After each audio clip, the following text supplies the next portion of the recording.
Hello everyone and welcome to the channel. I'm Emmanuel, I'm an airline pilot and a PMDG 777 beta tester. So, attempt number 2 at a live stream in the Emirates Boeing 777 after the last one unfortunately didn't go that well. So, little delay here as always. We absolutely want to fly realistic at the end of the day. And, well, a little bit interesting here that it gives you my channel's main picture as the background instead of, you know, the actual thumbnail I've chosen, but okay, so be it. We are gonna deal with that a little bit later. So, today we are going to try once again to fly from Dubai over to Mumbai, and if the simulator is behaving well, if it's a quick flight, we might just about go back as well. So, let's go ahead and start with the flight planning today. I thought I'd just pull all of that a little bit to the front so that we can take a look at the kind of full experience that I'm envisioning for the PMDG Boeing 777. So we're going to start with a look at how I decide on what call signs to use and how to decide on the flight itself. And then we're going to go over the flight planning and then into executing the actual flight.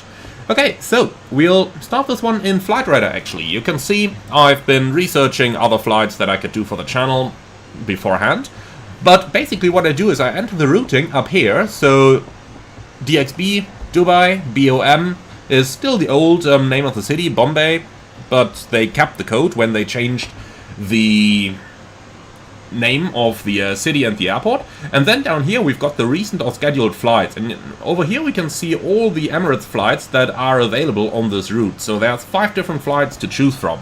Now I basically started to go through them, like click on here and then we can see that we've got for example this one operated by the Airbus A380. We don't want that, so basically close it and go back to the next one, and like that we can go through all the flights and pick whatever we want to take flying. Now I've picked the EK506 today because the call sign of that one was not in use on VATSIM yet, so that basically leads us right over here, and this gives us the actual route of the flight, and if we zoom all the way in, then we can even see where the airplane has parked. So like that we can get all that good information to make our flight as realistic as possible. So once we've decided on what flight we want to do, we can go over to SimBrief and start setting it up. And what we're going to do over here is we are basically going to try and replicate that real-world flight plan. So we'll take UAE 506 today from Dubai over to Mumbai, and our aircraft is going to be the B77 Whiskey.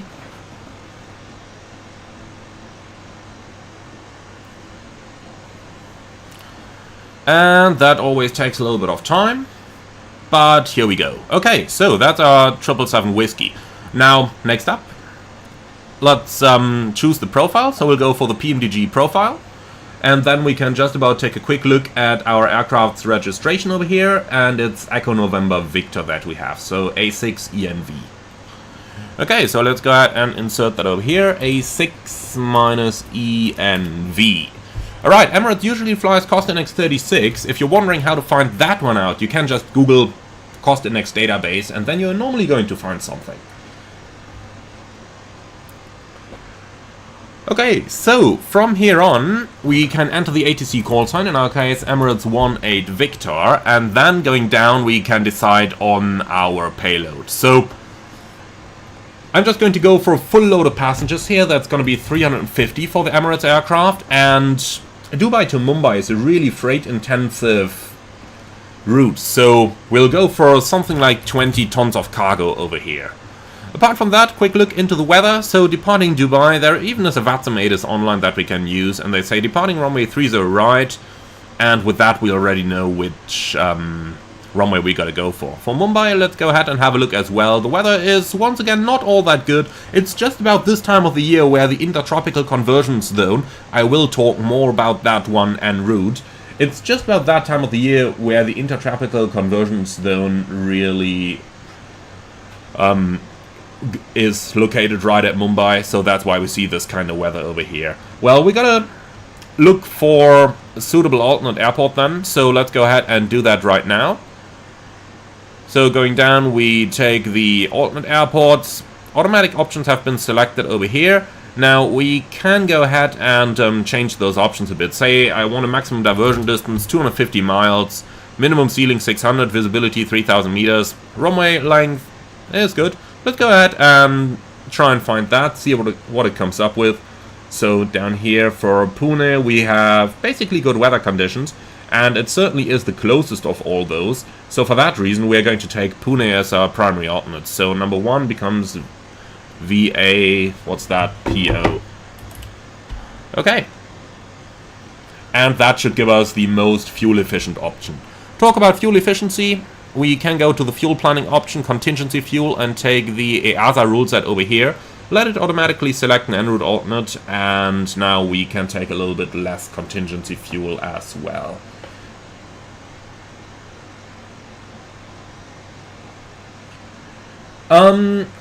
Comment from Chabi in the comments. Emmanuel, in the airline part, I think you should introduce the flight number. For example, Emirates would be UE. That is not necessary with SimBrief. SimBrief knows every airline that is associated. By the way, Emirates would be EK, wouldn't it? Not UE. Or am I misunderstanding something there? Emirates is EK, isn't it? Well, looking at flight radar, definitely EK. In any case, SimBrief is capable of adjusting that automatically, and up here next to the field it explicitly says ICAO. So you gotta use this one. And SimBrief will automatically adjust to EK where it fits on the flight plan. Alright, so now that we've talked about this, we can basically go ahead and take a first calculation. So let's do a calculate and compare, see what it comes up with. And then we can still see if we need to adjust anything. Talk about adjustments, what I completely forgot here is we can change our departure time. So the flight is scheduled to leave at 5:30 in the morning, and by adding that up to the destination, it's supposed to last 3 hours and 10 minutes. So if we just go down here, we can say 5:30 in the morning is going to be our departure time. No thanks. And then we can take scheduled block time 3 hours and 10 minutes. And like that, we should now have more or less proper. We should more or less have a proper setup for our flight.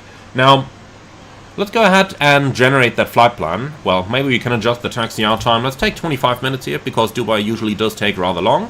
Go ahead and generate the flight plan, and then we'll see what we are going to come up with. Okay, so 2 hours 40 scheduled flight time gives a block time of about 3:10 as we've calculated, so we should be more or less on time. Flight level 330, so that's not all that high. And if we compare the route that SimBrief has given us over here with the route that we can see on flight radar, if we just zoom out a little bit, then that actually looks pretty accurate. So I'm pretty happy with that. SimBrief route. Now, Elias is asking why not Emirates layout for the flight plan. Truth is, we could of course select that, but if I select the particular airline layout for every single flight I do, then I wouldn't find my way around flight plans anymore. So I prefer to stick to one single flight plan layout. Normally for Airbuses I use the Lufthansa layout because it's closest to what my airline uses in the real world. And for the 777, I just really like the general SimBrief Lido layout.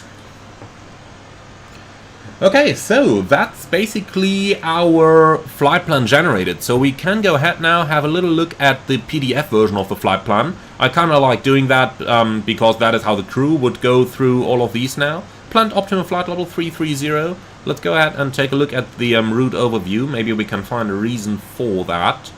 So the level 300 chart's got like 15 knots tailwind, headwind all over. And if we go into here, yeah, the 340 chart already has stronger headwinds. So the lower we fly, the more economic it's going to be. Look at that, 390 is already 40 knots headwind. So the lower level is definitely going to give us the better option over here. Alright, and that's it. So looking at the significant weather chart, there's basically nothing over here. So that's pretty good. Some CBs down to the south shouldn't be much of a problem for us. Okay, from here on we can go into the weather list, and Dubai is reporting good conditions at Cavo.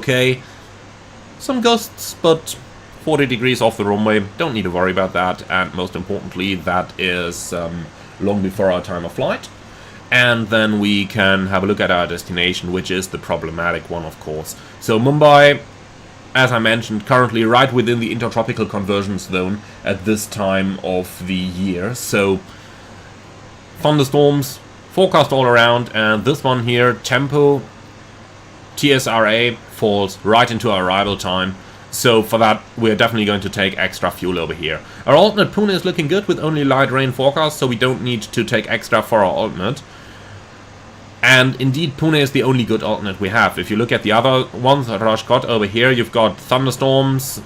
If you look at Surat, then you have significantly impaired visibility combined with thunderstorms, so definitely not the kind of weather that we want to use.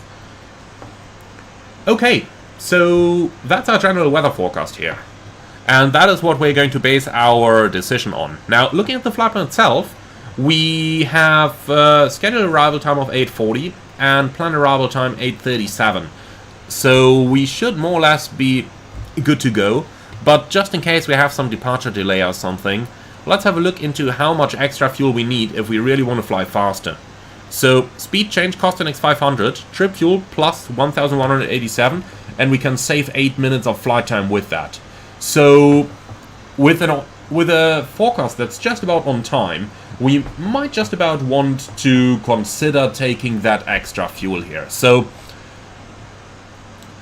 we'll probably take a bit extra in case we wait some more as well, and we probably are just going to take extra for the weather as well. So let's say for the weather, we want to take around about half an hour extra fuel. So if we go up into the fuel section, then half an hour, 4,000 kilos. So that's basically 30 tons of fuel down here, plus the 4,000 kilos for weather, and that more or less covers us for the extra that we have for our go-around, for a possible go-around. 2,500 kilos we save for the 777 as well. And that should be more or less it for our flight planning. So fuel decision, 34 tons. Now, looking into the chat below, couple of questions down there. So Stay has been asking, what program are you using for the PDF? Well, that's just Firefox with a standard plugin. Cycling has been asking, will you fly in Watson? Yes, we will. Now, Sky R has been asking, what's the estimated flight time? That's 2 hours and 40 up here, and I'm thinking about using a bit of time acceleration en route so that we can fly both sectors, so the one back to Dubai as well. But we'll see about that. Darth Duck, now that's a question. Does an airline punish you if you use much fuel all the time? Well, my old airline was rather restrictive there, but even they, if you have a weather forecast like this one, where you've got thunderstorms all over, you could take whatever you want, really. I mean, don't fuel it up all the way to maximum, but, you know, make a sound decision, and my current airline just doesn't bother at all anymore. Alright, someone has been asking earlier, how do you decide on the block time? That's a question from Björn Jönsson. Now, I basically looked at the real-world flight, and you can see it's scheduled to depart at 5:30 in the morning and scheduled to arrive at 8:40, so that's 3 hours 10, and that is the block time that I went for. And 737 V-Pilot, when will the 777 ebook be available? I hope in about a week and a half or something, but it really just comes down to the time I have to keep riding it. But I hope in about a week and a half or something. And Flight 320, you can use time acceleration with VATSIM. What? Yeah, you can. Just take a good look in the Code of Conduct as to how you are allowed to use it. But we'll talk about that en route. And Bonner, have I fixed the crashes? I really hope so. I've been able to do 8 flights without a crash now, but show effect, so we'll see about it. Okay, so we're right here now. Well, there's one more thing we need to do. That is pre-filing our that's pre-filing the flight plan. So let's go ahead, pre-file on network, and we are going to pre-file on VATSIM over here. And with that, we should be done with our setup. And Tyler Aviator 99, is that my local time on flight radar? No, it's not. It's UTC time. But you can change that in flight radar. So over here on the options, you can change what you want to see, if it's local or UTC or whatever. Okay, so now that we've got that stuff done, let's say we're meant to depart at 5:30. So let's go ahead and change the time in our simulator to reflect that. So we'll say 5. Yeah, if we start at 5 o'clock, then we should be good to go for a 5:30 departure. Okay, and last but not least, our weather scenario. I am going to use active sky for that. So let's just go ahead and start that one in the background. I thought I had it running already, but the weather scenario I've seen in the sim looked a little bit off, so...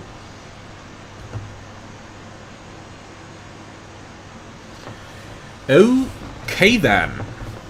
So with all of that going on, we have just about taken the first 15 minutes just to prepare our flight. But I felt it was a good idea just to show you guys how I do my flight planning, how I set the aircraft up, and how I get... basically, how I prepare for my flights. If you like that, do let me know in the comments, so that we can do it again if people are interested. Well, and then we are going to...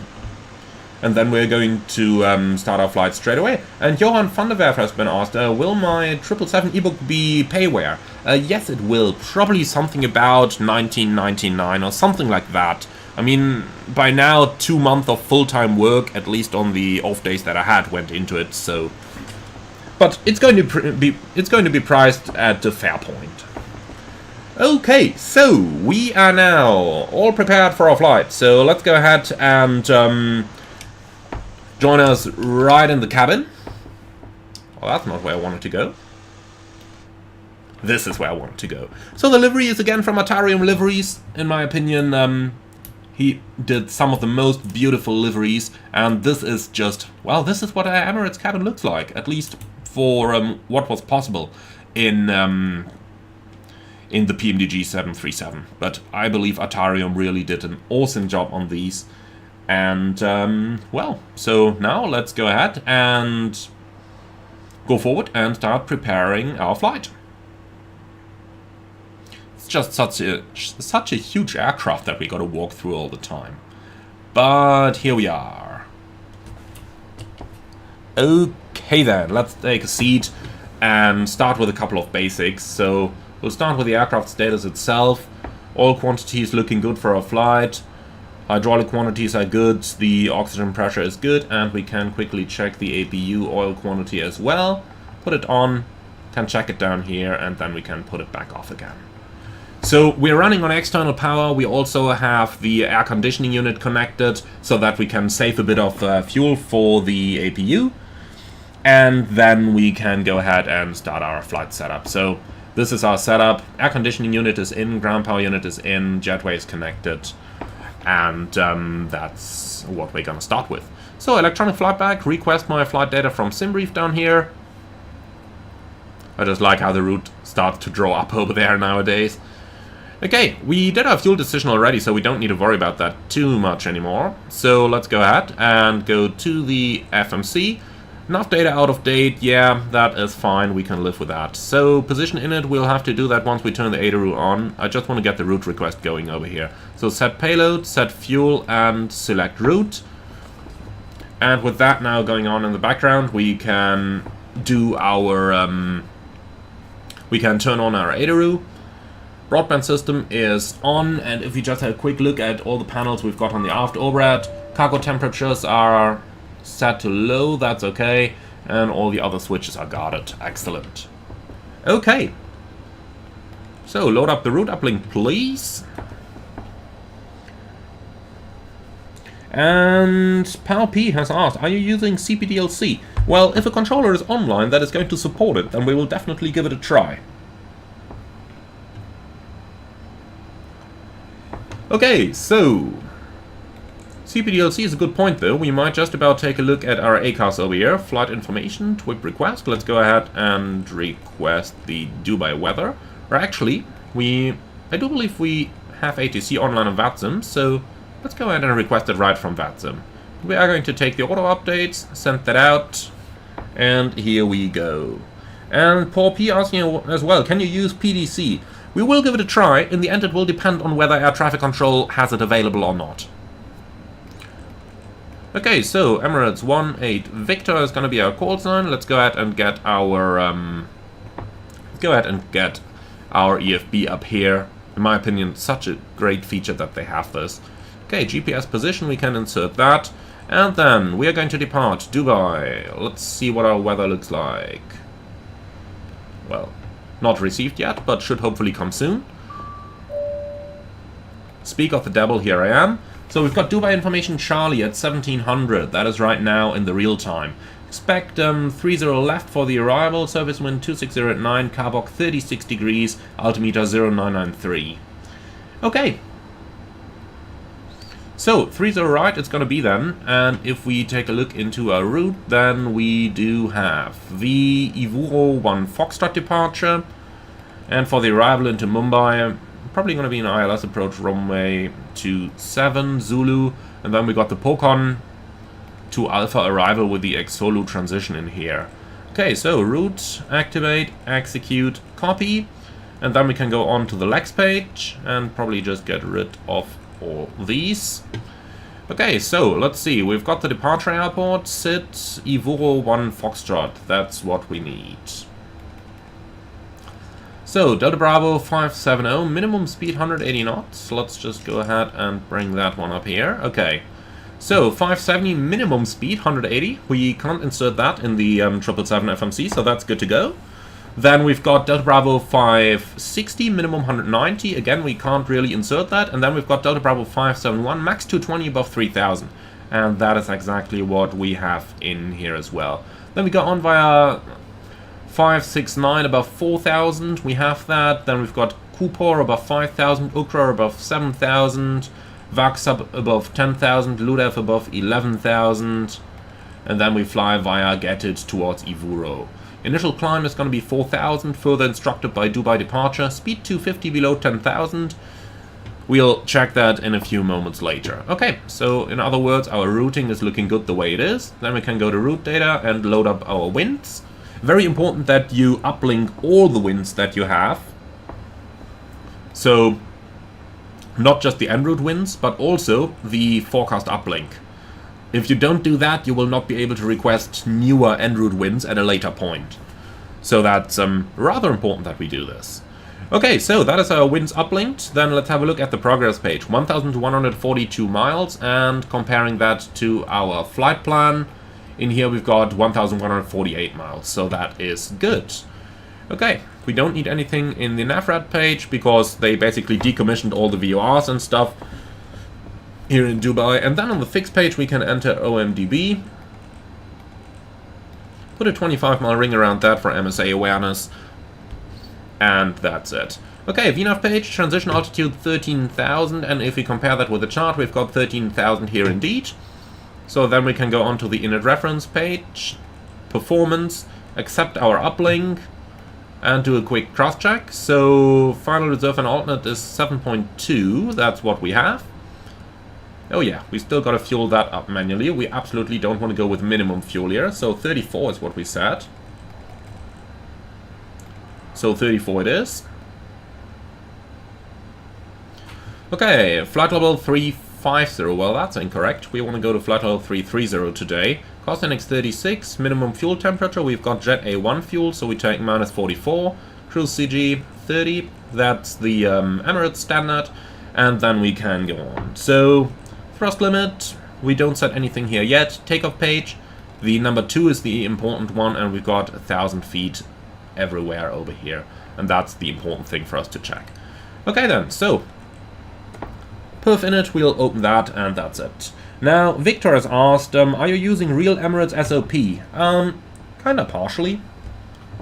It's not 100% Emirates, but it's getting pretty close, because I think they have one of the best SOPs for the 777. Okay, so, that's our FMC preparation done, so let's go over our flight deck. basically up here, everything's set, voice recorder on, emergency lights on, hydraulics all off, fueling is finished, so the seatbelt signs can come on. Over here, everything is normal and in. Not a lot that we actually got to do here. The packs are currently off because we've got the air conditioning unit connected. And then we can move forward to our EFIS control panel. So we take hectopascals. I want my VOR display on. Also want the traffics and the airports. Flight directors can come on. Checklist. Let's go ahead and reset all. Like so. And we can get rid of that stuff here as well. Thank you. Okay, do a recall. Check all the messages that we have up here. See if there is anything that we wouldn't expect at this point. But this is all associated with the current status of the airplane. So we're just going to keep all of that. We'll go over the comm page in a few moments. In the meantime, our colleagues' EFIS control panel can be set up as well. Okay then, down to the... well, actually what we can do, what I forgot to do earlier. Let's go review, uplink. We've got Dubai Information Delta now. Still runway 30, 2609, 36 degrees, altimeter 299, sorry, 0993. So we can definitely set that. So 0993, and over here, obviously we'll take hectopascals as well, 0993. Okay, auto brake RTO, everything over here as normal. We'll do the entire comm setup a little bit later. For now, what's interesting for us is the departure frequency. And if I look into what ATC is currently online, there is unfortunately only Dubai ground, so departure is going to be on Unicom. But what I'll do is I'll just reselect the real departure, so that's 124675. And we can basically use our center comm as a very nice reminder for that, so that by the time we line up on the runway, once we tune the tower frequency, we can go ahead and tune that, well, basically right from here. Okay then, on number 2 we definitely need 1 to 1.5.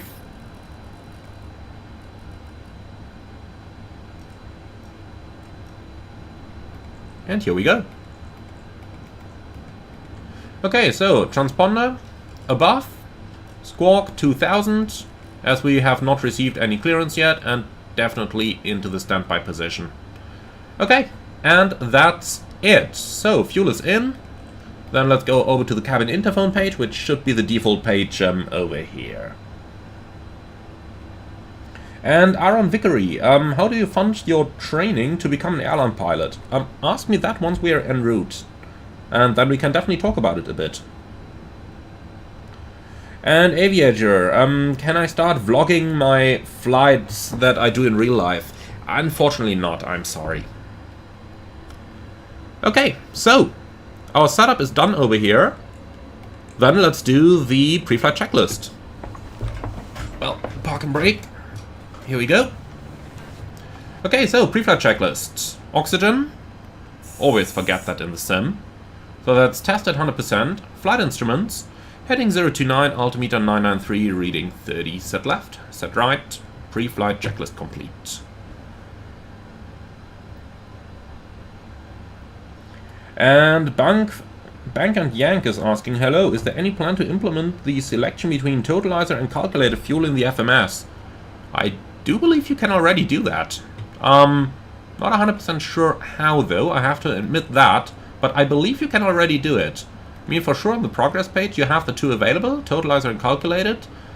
And up here, well, I do believe you have to enter, you have to enter that manually, but let me know how you would do it on the aircraft, and then I can certainly test if it is available in here. Okay, so let's see if we can actually get a PDC. Or the correct word would actually be data link clearance, DCL. PDC is something that's, well, PDC is just a term that's really been introduced by, I believe, Flight Sim Labs back in the day, but only the US basically uses that. So let's go, departure clearance request. Emirates 18 Victor, the facility is going to be Dubai, OMDB, and we just received the latest ATIS Delta over here again. I do believe we had that before. So 8 is Delta, and we're at gate. Bravo 20.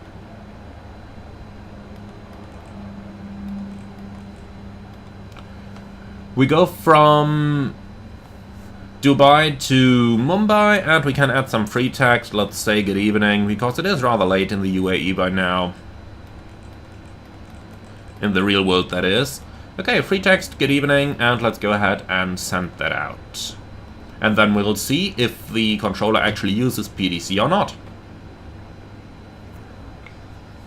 And Aviator has asked, are the beta testers running this plane on Xbox yet? I don't think so, but normally beta testing on Xbox really is a thing between PMDG and Asobo, and the software itself is the same if you test it on a computer or on Xbox.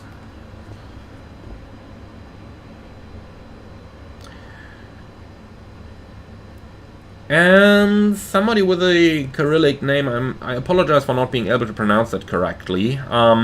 What is the best book for studying the 737 available for purchase? To be honest, I don't really know. There's always the, what's it called again? That b737.co.uk website. That's really good, and he made a book out of it as well. Really like his. Now, Leonard Gallagher has asked, do RNAV approaches work in the PMDG 777? Yes, they do. In fact, I just recorded my RNAV approach tutorial today. Okay, so, while we're waiting for PDC to come in, let's go ahead and do our departure briefing. So, threats for the departure, to be honest, I don't really see many. For the route check, it's Dubai to Mumbai, Emirates 18 Victor, ground distance 1142 has been cross-checked. Now, it's going to be a left seat takeoff, runway 30 right, flaps 5, noise abatement procedure number 2. In case of emergencies, we go straight ahead on the runway heading, climbing 3000. Now, above 80 knots, I will only reject for fire warning, engine failure, predictive wind chill warning, or anything that comes through on the ICAS. If I call stop, I'll simultaneously close the thrust lever and disengage the auto throttle, apply max manual braking, verify operation of the RTO auto brakes, and ensure that the spoilers are extended, use maximum reverse if necessary until the aircraft comes to a stop. Now, if we come to a stop, then we are going to analyze the situation, decide on what is needed, and then take actions as appropriate. So, your actions, please. Right, if you call stop, I will note the brakes on speed, call speed brakes up or speed brakes not up, and thrust reverse normal or abnormal indications. I'll call 100 knots, 80 knots, 6 knots, and the runway distance remaining, verify your actions, and call up any omissions. So, when the aircraft comes to a stop, I'll advise ATC, select flaps 30, and then we go over the issue and decide on the further course of action. That's all right. If we do decide to evacuate, we read into the evacuation checklist and grab the load sheet, grab any necessary paperwork, and then we get out. Now, if the call before V1 is keep going, there will be no actions below 400 feet except to cancel any warnings and raise the landing gear with a positive rate. At 400 feet, verify heading select and carry out the memory items. At the MFRA, we're going to buck up, retract the flaps and schedule, flaps up and light, select level change, MCT, engage the automatics, non-normal checklist, and then we decide on the further course of action. So for our pushback, let's go ahead and take that taxi chart over here, please. Parking down here on Concourse Bravo. It's going to be either pushback to the left or to the right. If we push to the left, we're going to go all the long way around, unfortunately. If we push to the right, then going to be quick taxi with a crossing down here at the hotspot Bravo. And that brings us right to the runway. Now our departure is the Ivoro 1 Foxtrot departure, maximum speed 250 below 100, and that is in here. Initial climb clearance to 4000. Now our routing has already been checked and we contact departure when advised by Dubai Tower, but it's probably going to be Honeycomb departure anyway today. And I think that's really it. Did we forget anything? No? Excellent. So in that case, unfortunately, we did not get any reply to our PDC request, so the controller is probably not using it. Well, in that case, we got to request our clearance by voice. So Dubai ground 1835.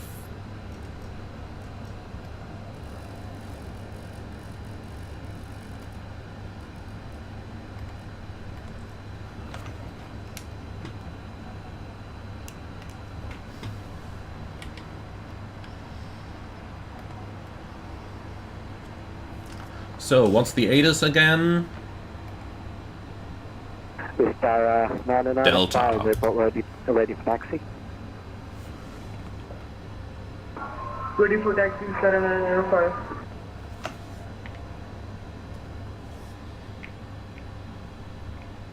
Mr. 995 taxi, Juliet 5, holding point kilo 14, runway 30 left.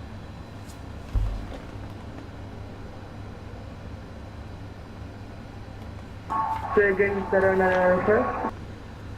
Mr. 995 taxi, Juliet 5, holding point kilo 14, runway 30 left.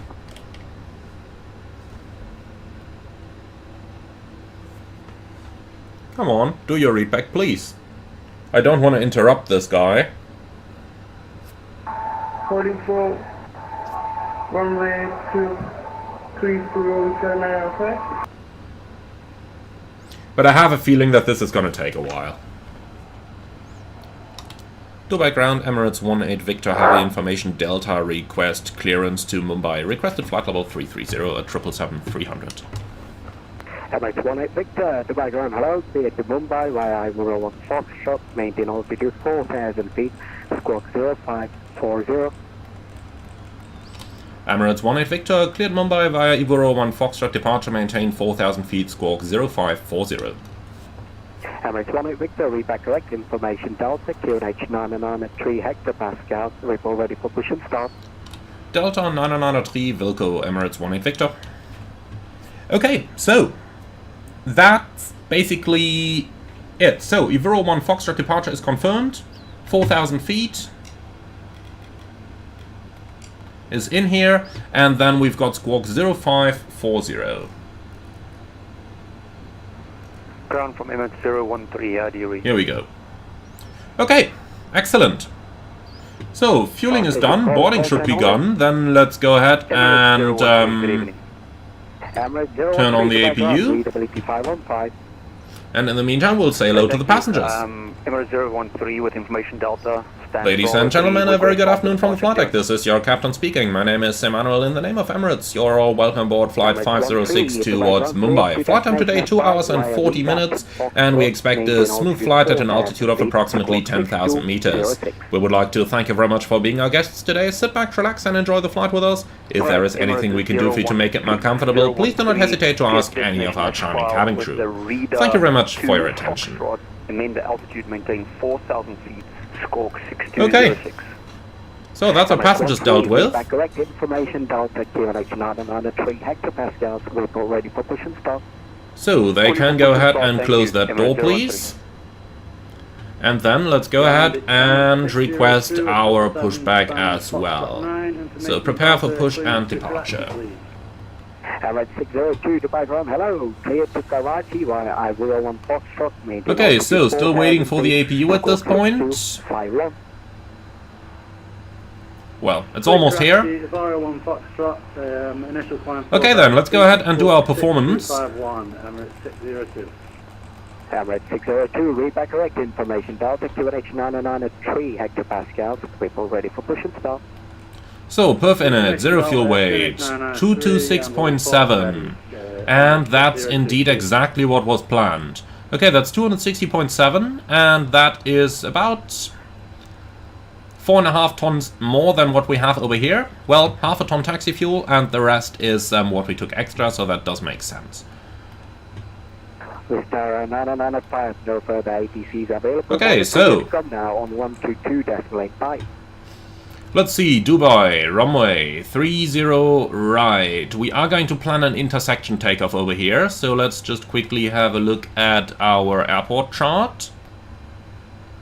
Down here it is. Okay, so that's 4,351 meters of runway, and if we just about have a look at this, then I would say all of this, if we want to plan Mike 13, then this put on the scale down here is maybe some 400, 500 meters. Let's take 500, then we are conservative. So if we take that, well, let me just open that again. So 4,351 minus 500 is 3,851 meters of runway.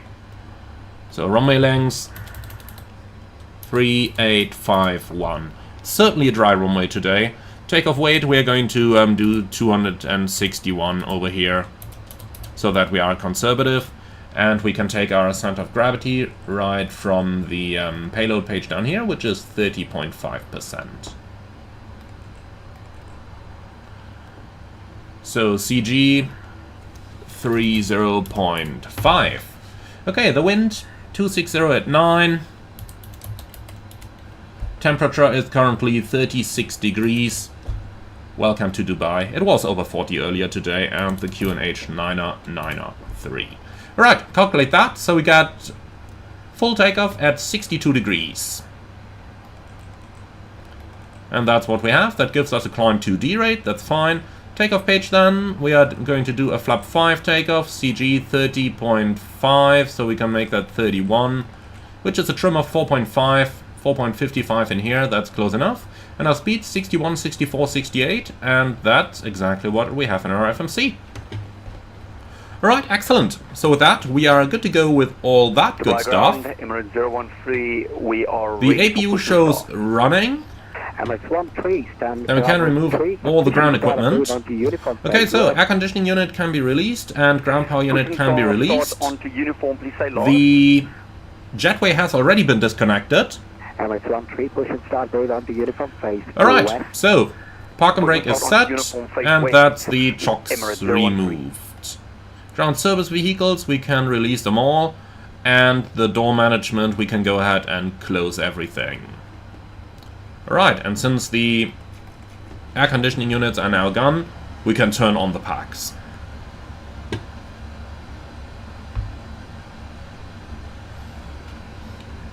Okay then, so that's our basic setup completed over here. We are going to wait with our pushback clearance for a moment. Okay, well, in that case, we are good to go. So, 168 into the V2. We are using LNAV and VNAV. Runway heading 299.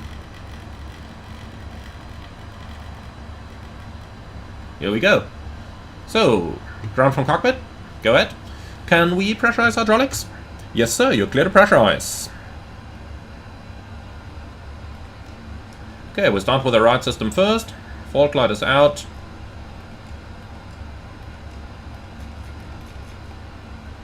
No fuel in center message, excellent.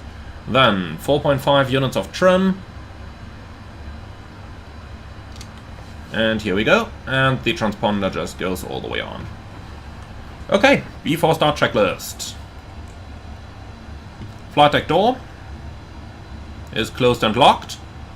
MCP 168, 299, 4000. Takeoff speeds 161, 164, 168. CDU pre-flight complete. Trims 4. Well, that's a little bit much to be honest. Here you go, 4.5, 0 and 0. Taxi and takeoff briefing completed. Holding at the beacon. Emirates 18 Victor Bravo 20 request push and start. Emirates 18 Victor, stand Bravo 20, push and start approved onto uniform, phase west. Stand 20, push and start approved onto uniform, phase west, Emirates 18 Victor. Okay, push and start is approved. Before start checklist complete. Ground from cockpit, go ahead. So, push and start approved on uniform, phase west, park and brake set.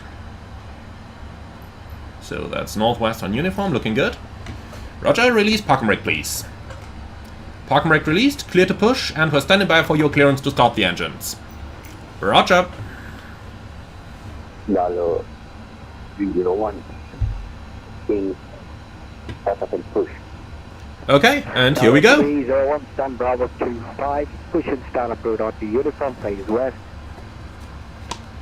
Pushback approved, facing west, uniform. Daft Duck saying, I heard a German airline had problems with high temperatures in Vegas and had to leave all passenger baggage behind in order to make the flight back. Well, luckily that didn't happen.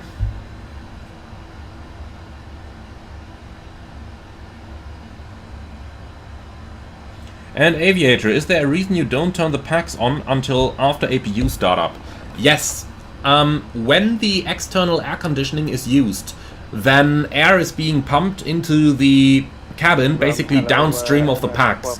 And therefore a back pressure could happen on the packs, and that has the chance to damage the packs. And in order to avoid that, whenever an external air conditioning unit is used, the packs are supposed to be switched off. But that is only if you use external air conditioning. Okay then, right engine start. Clear to Frankfurt via radar to Foxtrot departure, initial climb 4,000 feet and squawk 6254, Emirates 4 for kilo. Emirates 4 Alpha Kilo, read back correct information Delta, QNH 993 hectopascals, report ready for push and start. QNH 993 on the box and we will call for push, Emirates 4 for kilo. So, 5:31 right now, that means we did an on-time pushback. Excellent. And Aviator, if I didn't use the external air conditioning, would I just use the packs? Yes, exactly. Emirates 109. Emirates 109 is cleared to destination as filed via read up to Foxtrot. And Autothrust Blue, a recent Air India flight from Bangalore to San Francisco had to leave the baggage of its passengers behind. Yeah, that happens. Right, we've got a good start in engine number 2, starting engine 1. Left engine start. And push complete set brakes. Brake set.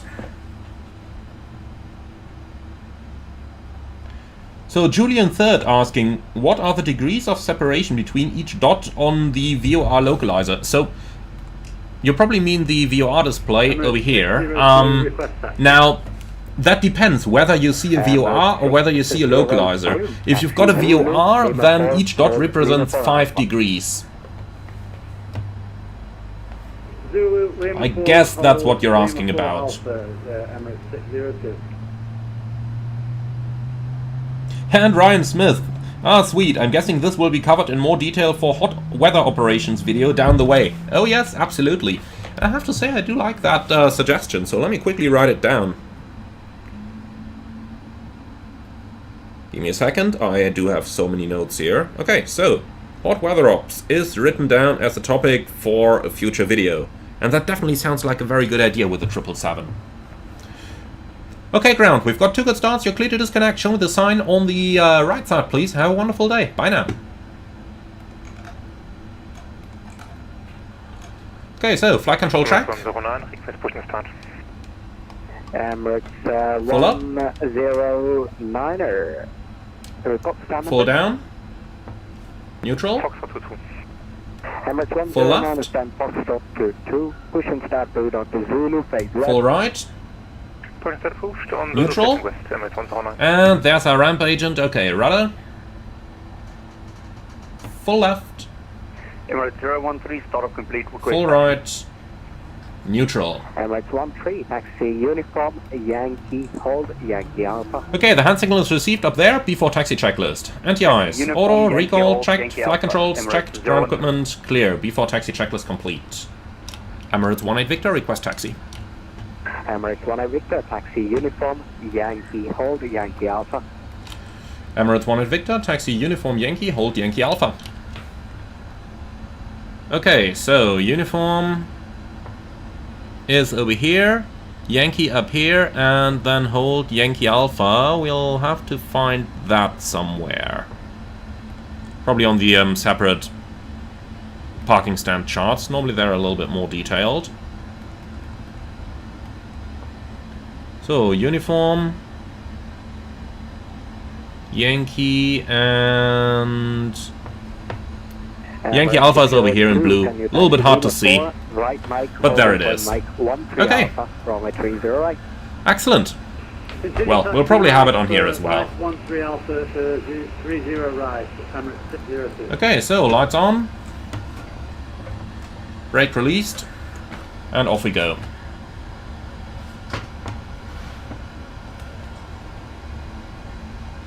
Only a little bit of thrust, that's all you need. And stencils, thank you so much for the seven, I want to say €777 donation. Thank you so much for that. Thank you so much. That's really appreciated, my friend. Hello 301, taxi uniform. And half it does. Hello from Mumbai. Hope you have an uninterrupted flight this time. Oh, so do I. So do I. But it's looking good. I think I traced the problem down. It was actually due to the hot temperatures at the time I was trying to stream it. My CPU went over 100 degrees. Can you taxi right, Zulu, left Lima 4, hold Lima 4 Alpha.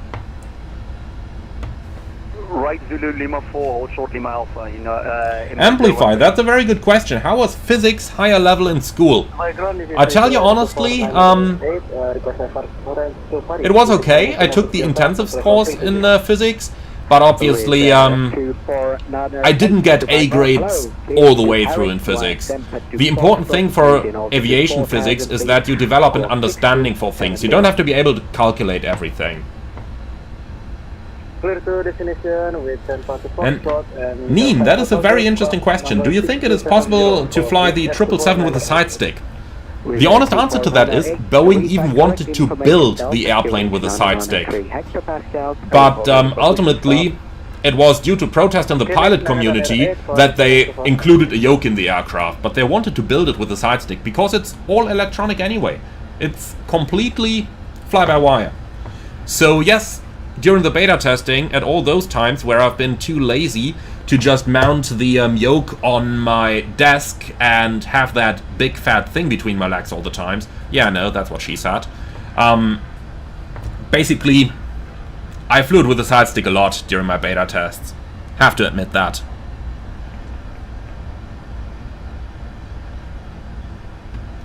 Okay, so aircraft parking over there. Long aircraft parking over there. And it looks like the tail is actually a little bit beyond the line.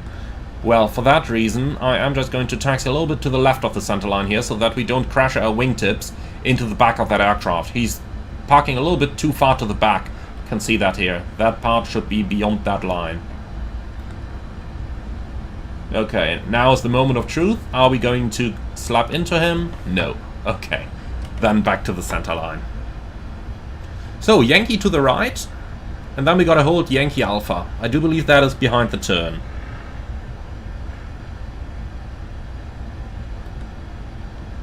Emirates 1-3, can you taxi Lima 4, right Mike, holding point Mike 1-3 Alpha, runway 30 right. Okay, Lima 4... Okay, that's Yankee Bravo over here, and that is Yankee Alpha over there. We can see the sign already. Runway 30 right. Emirates 1-3, negative, Mike 1-3 Alpha, holding point runway 30 right. Okay, Mike 1-3 Alpha, runway, holding point runway 30 right. Okay, that's probably him.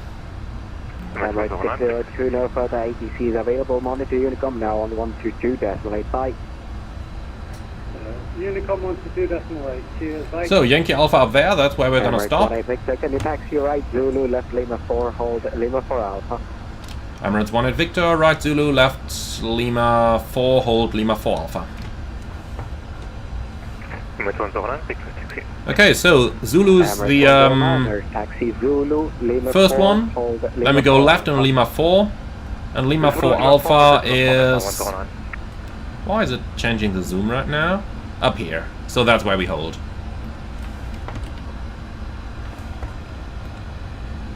Okay, clear right side. Clear left side.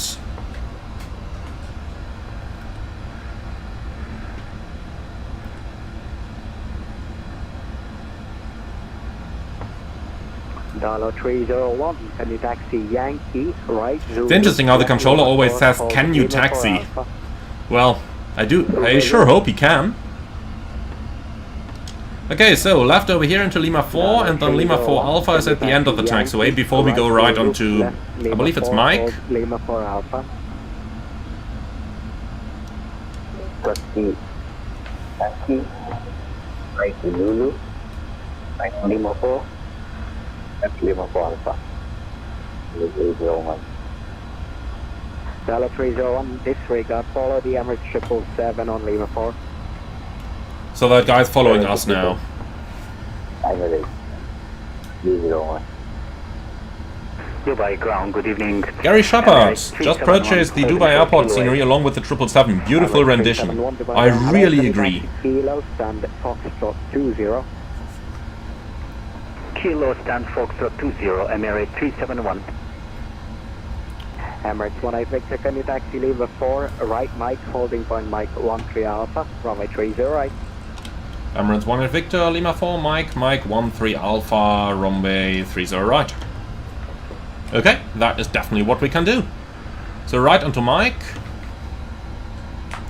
Let's go ahead and accelerate a little bit here. Emirates 13, no further ATC. But it's still a turn, so gotta do something like 15 knots or so in the turn, no more than that. Emirates 013. And then once we're on Mike, we can certainly go 30 knots all the way to the runway.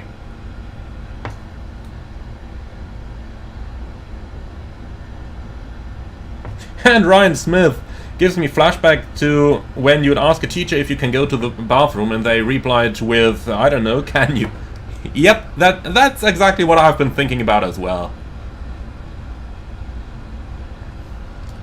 Wow, beautiful rate of climb of that plane here. If you think about that, he just started the takeoff roll back there. That's really impressive.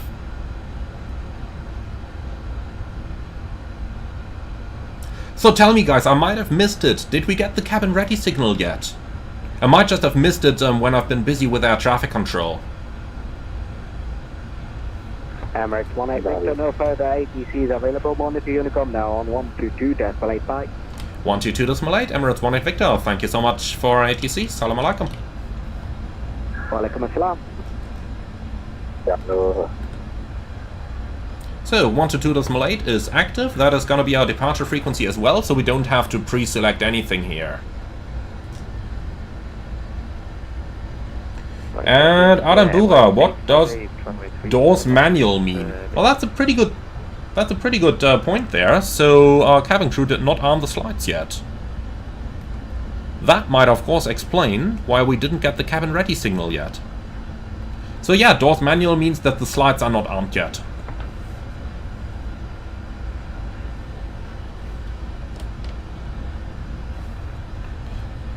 Yep, this is definitely the kind of stuff that you forget about as a pilot. It's cabin crew stuff to do that. But you're absolutely right about it. So now that the doors are armed, hopefully we are going to get the cabin ready signal soon. And Namehow, yes, said no, it will say cabin ready in the iCast. That's true, but it will only say that for about 30 seconds. After that, the cabin ready is going to disappear again. That's the reason why I asked. If we've gotten the signal anytime earlier, then we would just not know anymore, because the message doesn't stay for very long. And Doro, no, I don't know about the current state of the 777 for Xbox. I have no information on Xbox.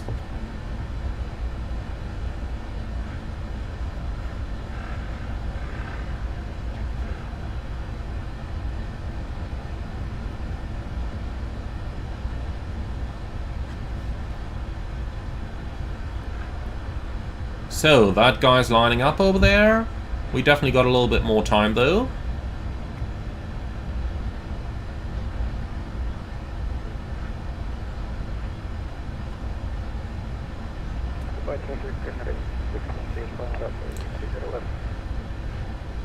Okay, one guy landing on 30 left, that's fine. Well, I guess once that guy here is on the ground, he's gonna go. Or he just goes now, excellent. Oh, and he's going around. Well, that's gonna be interesting now. That is gonna be interesting. Luckily not our problem. And 6-time dad, would a recall show the cabin ready message? No, it wouldn't. So we calculated Mike 13, then we might as well just use Mike 13. Even though without the cabin ready, well, what's the use? We might as well go full length. We can't depart without the cabin. Guy on the 7.5 mile final.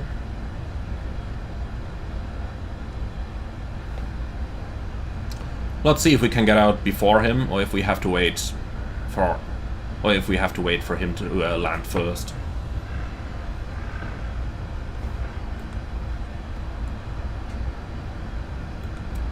Okay, so then we take the full length, Mike 15 Alpha. I can't spot any other traffic here for 30 right, so we might as well just do the lineup already. Dubai traffic, Emirates 18 Victor Heavy, lineup and wait runway 30 right.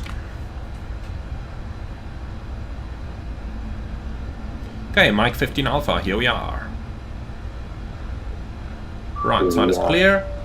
Here we go, cabin ready. Okay, before takeoff checklist. Before takeoff checklist complete. So let's see, the approaching traffic is about 4 miles out. Well, that's good too, though.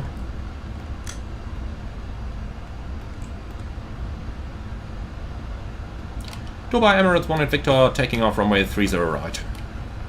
Honeycomb traffic, this is Emirates 013, just departed runway 30 right. Destination is Frankfurt, climbing through 1800 for 4000 on the third.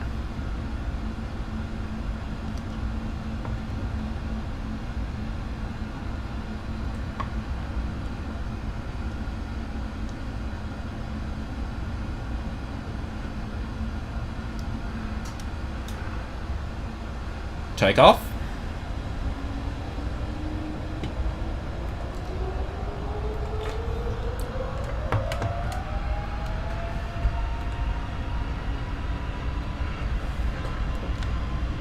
Thrust set.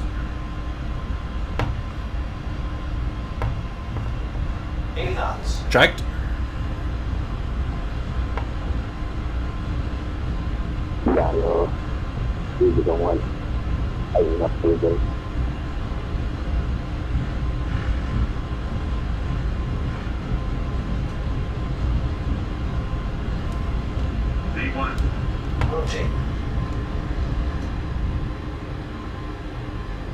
So, smooth continuous rotation. Anticipate the deadband. Gear up.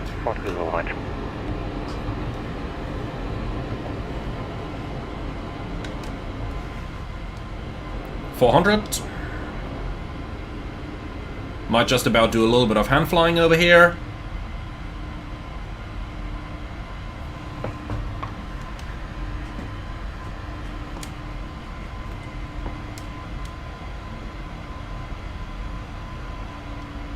So, flaps 1. Speed checked. Flaps 1.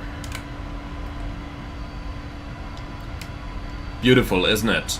This is a combination of INI builds, Dubai Skydive, and the Orb X Dubai landscape scenery. There's a great mod available on Flight Sim TO that you can use to merge the two. Really leads to a very good looking Dubai.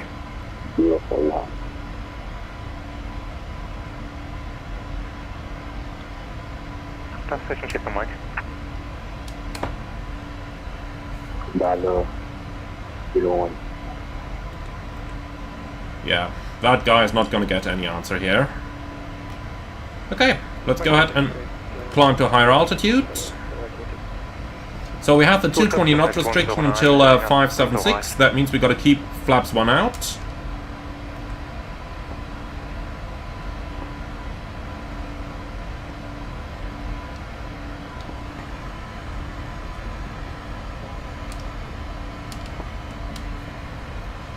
So our engines are down in climb thrust already. That means we can reset the chronometer over here so that the elapsed timer can take over.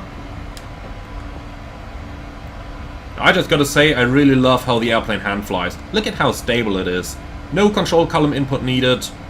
As long as you're on the trim speed, even with a slight bit of turbulence as we have it right now, the plane just goes where you want it to go. And the moment I say that, we do encounter a little bit of turbulence, of course. But I really like how the aircraft handles manually. It flies absolutely beautiful. You can definitely feel that there are flight computers going on in the background, that the airplane is full fly-by-wire, and that it's following the C-Star U laws. But at the same time, it still feels a little bit like a conventional airplane. That's exactly what Boeing wanted to achieve with the 777 flight control system, and I think they really exceeded the expectations. And PMDG exceeded the expectations modeling that, to be honest, as well. Okay, flaps up. Of course, I might have to say that I might have been a little bit biased since I was involved in getting those flight controls to where they are right now. But I think they really, really shine at what they currently do.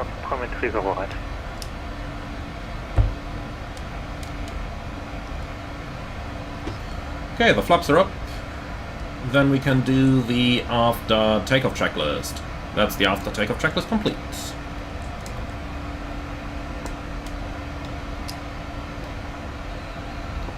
Okay. Autopilot on for the next 2.5 hours, something the likes.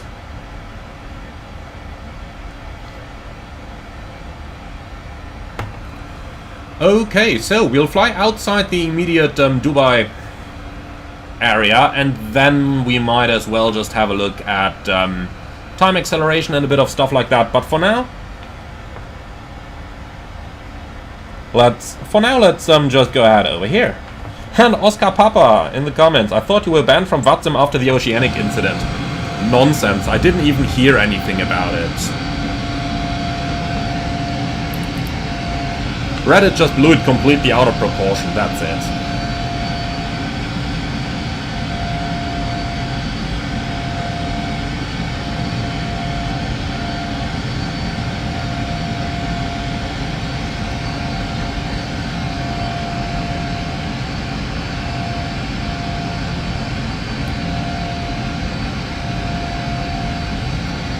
I'm not sure what I should admire the most over here. Just the satellite scenery that we have available all around. I still remember when the 777 for P3D came out. And back in the day, Dubai was literally just one yellow spot for the sand texture. And really have to say, all the photoreal textures that we have nowadays just make it look so completely awesome. So, passing 10,000, lights are going off. We'll keep the seatbelt signs on until we're out of the turn.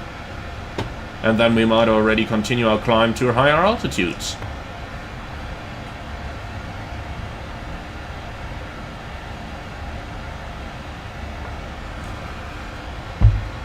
Okay, so let's go ahead and have a quick look into our FMC. First of all, we can get rid of this. So, fixed page, we don't need you anymore.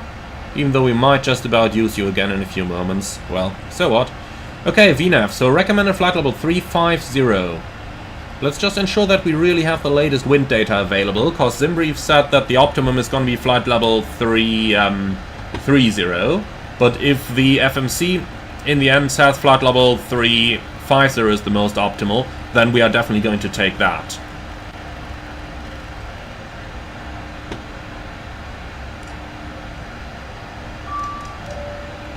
So, FMC uplink, wind update, load, execute, and FMC com. Should get a descent forecast uplink any moment as well.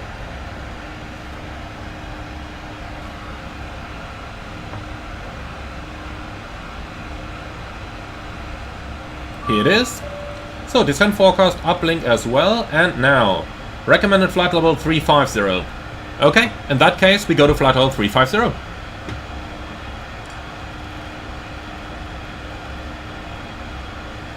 There you go, 350 is set. Set standard.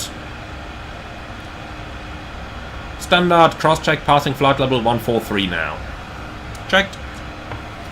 Okay, and that's it. So, 0827 arrival time versus 0840 schedule. Excellent. So we're going to be on time,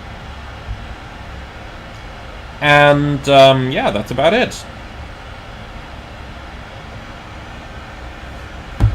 Okay, so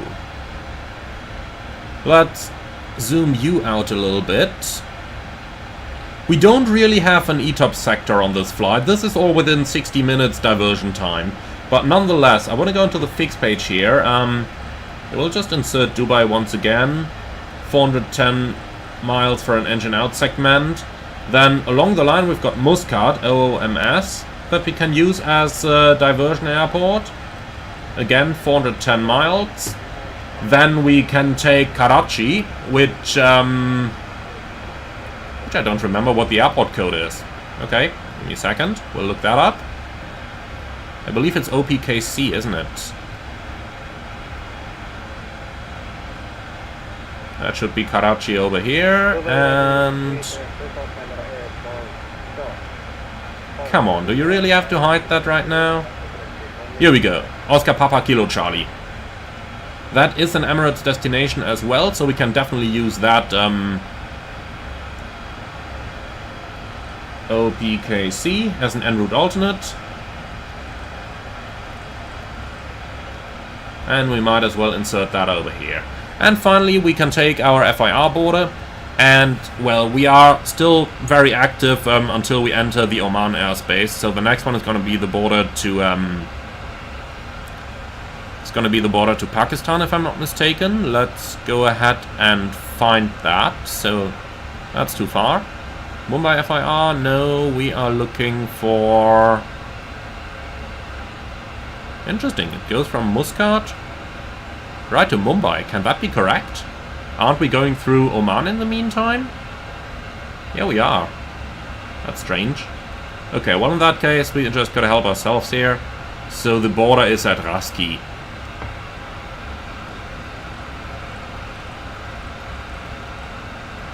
So we enter that in here as well. So a quick look at everything we have now.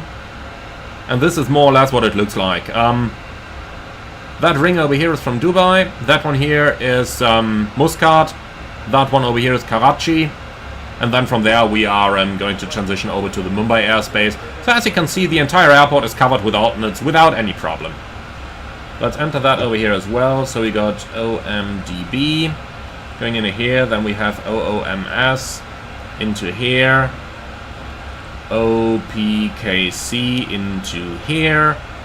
And that's it. That's all we need. We're gonna leave one of them free so that the aircraft can automatically show us the applicable weather for those. Okay, and that's most of the setup that we had to do over here.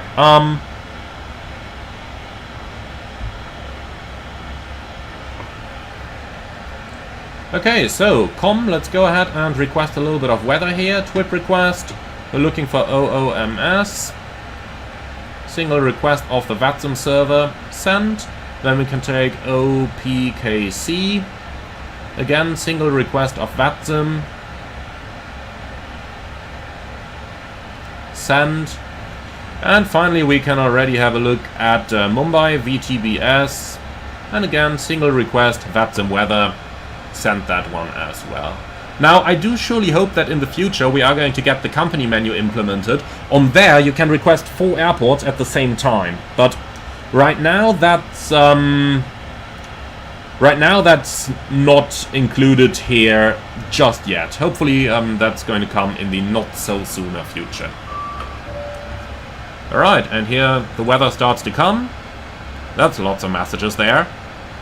Okay, well, we're just going to clear all of those out. And then we're gonna view them over the review page in a few moments. First of all though, it certainly seems smooth for me right now, so let's go ahead and switch the seatbelt signs to auto. So that the cabin crew can start their services. And then... review. Uplink. So, what do we have here? VTBS, did I request Bangkok instead of Mumbai? Whoopsie. Shows you where I want to be right now. Okay, so let's start with the weather then. From Muscat, we have excellent weather conditions. Come on, airplane. Then we've got Karachi, which is showing good weather as well. I really like that FU over here. That smoke in the air. Okay, get rid of that, and the last one, well, we don't need Bangkok, that was accidental. Even though, weather in Bangkok is very good. Well, temporarily not so much. Well, you get where I'm going with that. Okay, so that good stuff is done. Now, from here on, let's go ahead and turn on a little bit of time acceleration, and let's quickly take a moment to speak about the rules for using time acceleration on VATSIM. So, the current rules for time acceleration on VATSIM are as follows. You are allowed to use it as long as you are not in an airspace currently controlled by ATC. If there is ATC online in the airspace where you currently are, then you can ask the controller for permission and he can either grant it or he can deny it.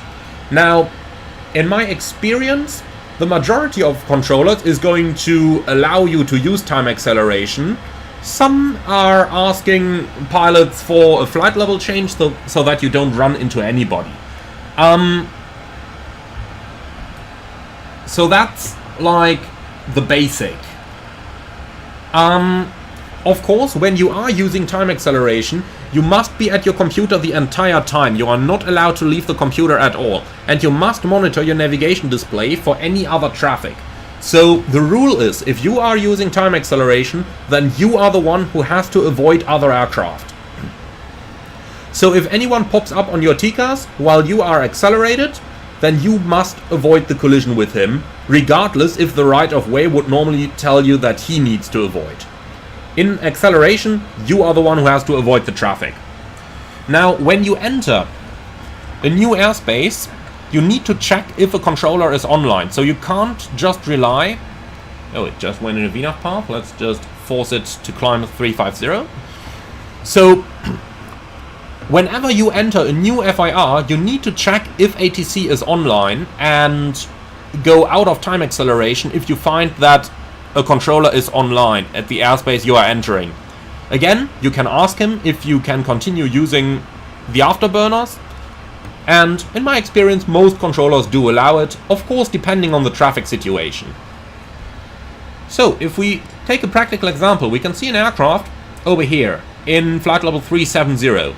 If we wanted to climb to 370, then we would have to, turn a little bit to the left to avoid him, or just level off in 350 until we're past him, and then we could initiate a further climb. But the important rule here is that when time acceleration is used, then you are the one who needs to avoid basically any conflict. But that is the framework under which you are allowed to use time acceleration on VATSIM. Now, on IVAO, it's different, by the way. On IVAO, you are not allowed to use time acceleration at all. That's just adding that to the mix over here. So different networks, different philosophies there. So always be sure that you know what's actually going on your network. So top of climb is reached, about 23 minutes, 27 tons of fuel. Let's take a quick look into the flight plan. Top of climb, okay, that's not quite accurate. Well, we're going to overfly Mumbai in a few moments. So what do we have here at Mumbai? 31 minutes, 22 tons of fuel on board. So let's have a little preview here. Mumbai at 17, so that's in 5 minutes, so we'll be on time. 26.4 estimated versus 22 over here. So that's pretty much exactly the extra fuel we took. So with that, we are all covered for that part of the flight.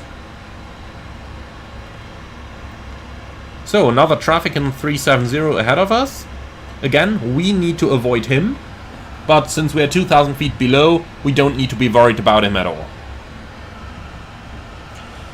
So, looking into the comments again then, Leon Hertrich asked, what is the difference between seatbelts on and seatbelts auto? So, the difference is, in auto, there are two different criteria that an airline can choose. Either the seatbelts are always going to be switched on below a certain altitude. For example, an airline could define that the seatbelts should come on below 10,000 feet. Or an airline could define certain conditions, such as flaps not up, aka flaps extended or gear extended, and then the seatbelts would come on. In on, they are always on. Now basically, philosophy with the seatbelt sign is that either you have it on when you want the sign to be on, or you have it on auto, and if it comes on automatically while the selector is in auto, then you just keep it like that. You don't fiddle with that.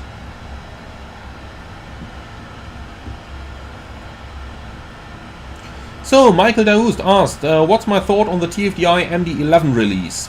Well, I am going to have a look at that in the future, but in the meantime, it always showed a lot of potential during the development and during the Collector's Edition release. I still have to look at the initial release, but I'm pretty sure that it is not as polished as the PMDG 777 is. But then again, TFDI didn't aim to make it as polished.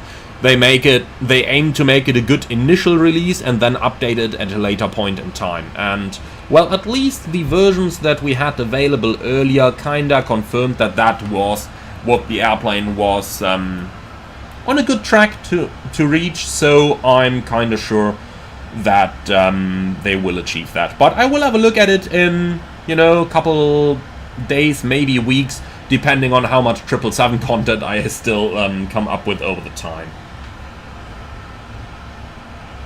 And Matthias, hi, nice to see you here in the comments. What a boring scenery. Yeah, well, you know, there's some scenery for you. I'm sure it's going to be more interesting once we get over to India, though, especially with the weather today. That really promises to be interesting. So,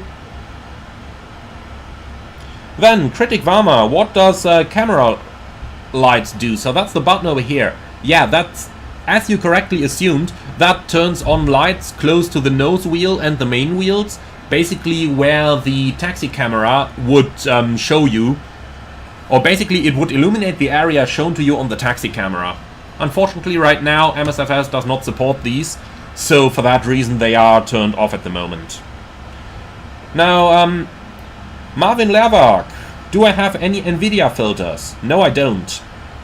And Captain Nolan, what sensitivity settings do I use on my Yoke? It's all neutral. I'm not using any sensitivity setting for as long as I can avoid them. And Matthias, add some ships. Yeah, I probably should. Then again, from these altitudes you would barely see them anyway. So what's the use here?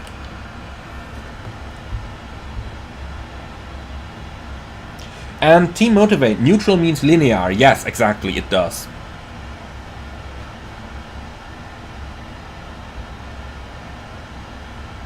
So Andy, hi, I recently tried a 737 simulator and the Yoke was quite heavy. Is it also heavy in real life? Yes, it is. Of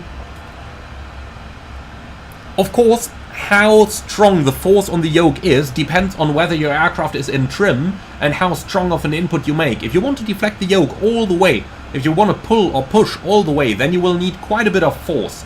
If you are in trim and in normal flight, then you don't actually need all that much force, even though the force needed varies with airspeed. So if you're flying at 450 knots true airspeed, you will need a lot more force than if you're flying at, you know, 250 knots. So that's really something that will play a role there. Now, Adam Bura, how much time acceleration are we using? I went to 4x acceleration here. That should give us a nice time of about half an hour in cruise flight. Enough time that we can talk about a couple of the procedures here and that we can, you know, have a little general chat like we are right now. And then we get into the more interesting part of the flight once again with our approach to Mumbai. And Oscar Papa, am I going to stream the MD-11? Most likely, yes.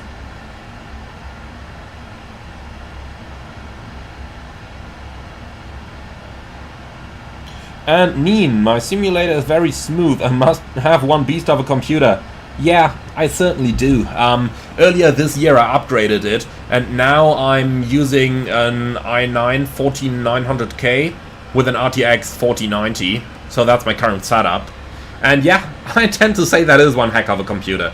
But it really is my dream machine, and earlier this year I thought, like, well, just go for it. Hey, overflying Vaxim, 49 minutes in the air, 23.9 on the fuel. So Vaxim should be 50 minutes, 19.7, so that all makes sense. And we just keep it like that.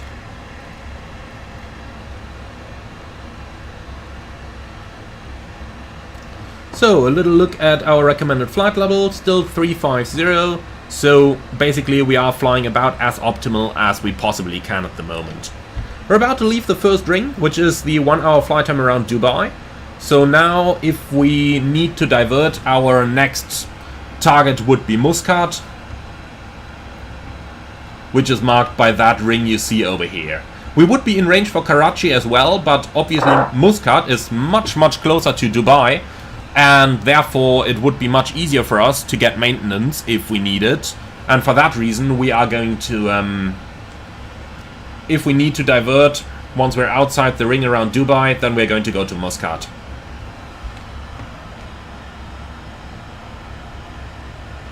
And James, I feel like I'm having problems staying in trim with the 777. I tell you what, I have a video on the flight control system coming up over the course of the next couple of days. Best we just discuss it in there, because I will be able to give you a couple of very good tips in there.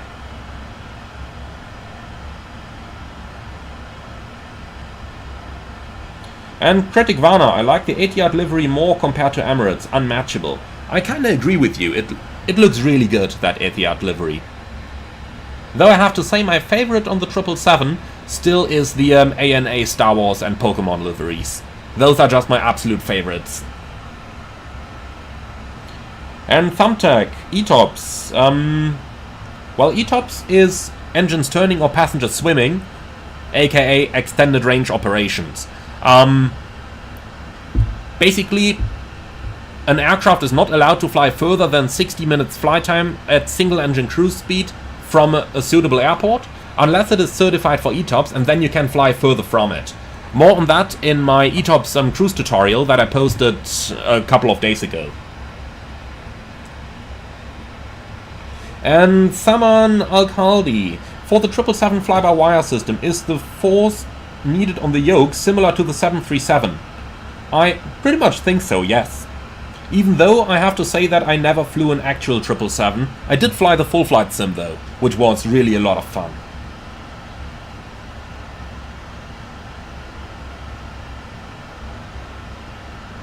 Now, Julian Third, what was the hardest part of my pilot training?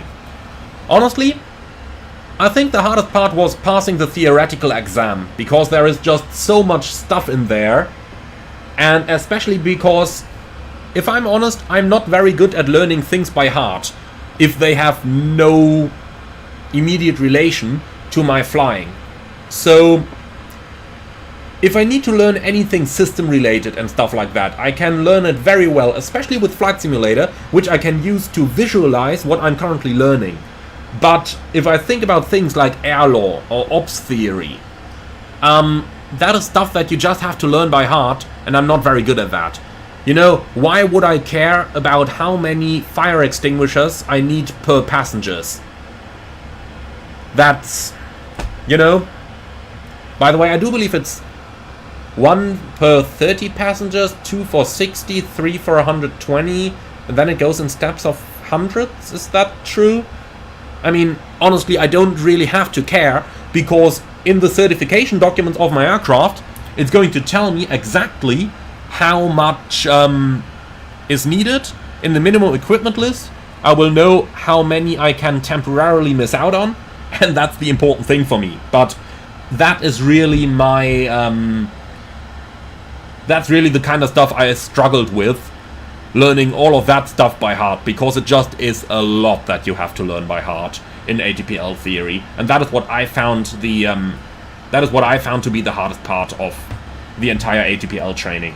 The practical flying, honestly, easy. The practical flying is really easy. And Florian Lorenz, menschliches Leistungsvermögen, human performance. Oh yeah, that is lovely as well.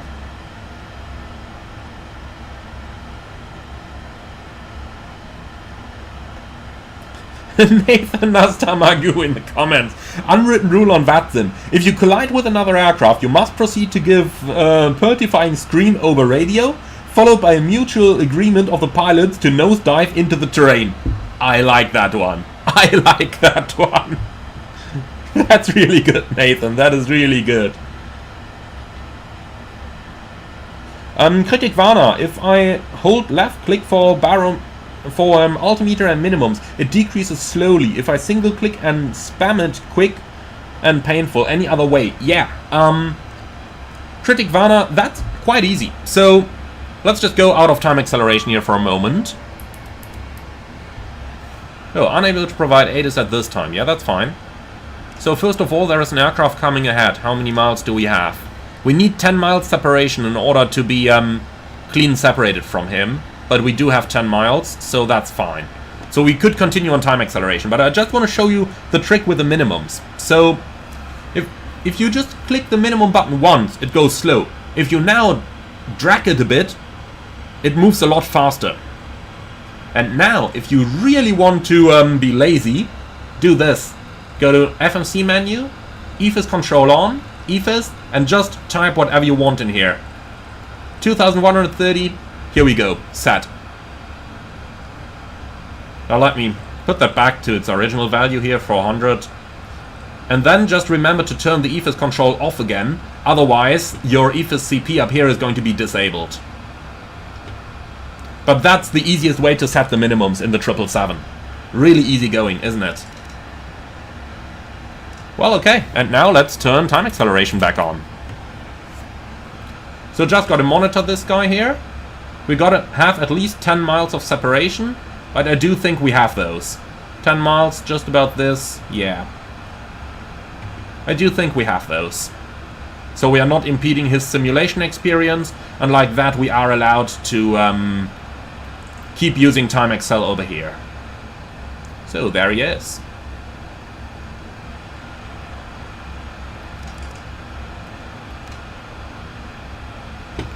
Well, I tell you what, it's rather bright outside here.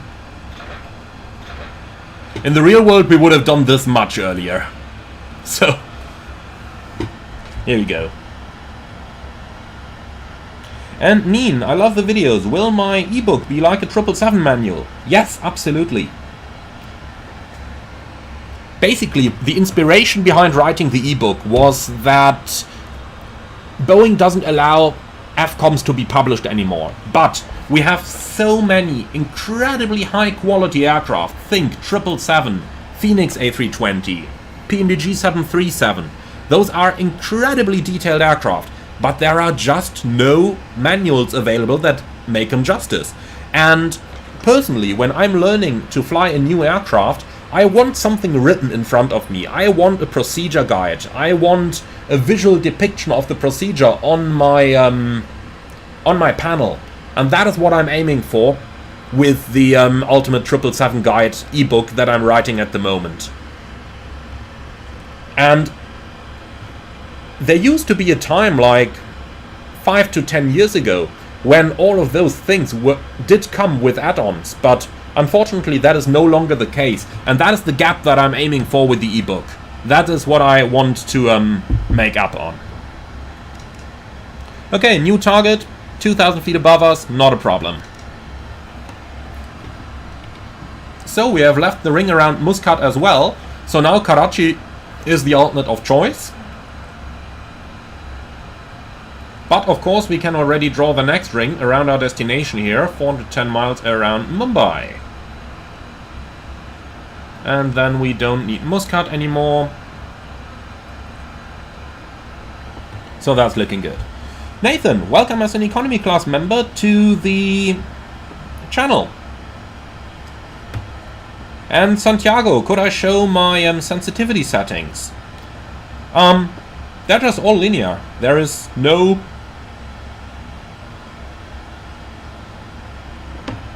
They're just all linear, really. Now, Robert Mador, hi Amy, is being gay affecting your chances of getting a contract with an airline? Well, I can only speak out of my personal experience here, and that is with European airlines. I don't know about anywhere else in the world.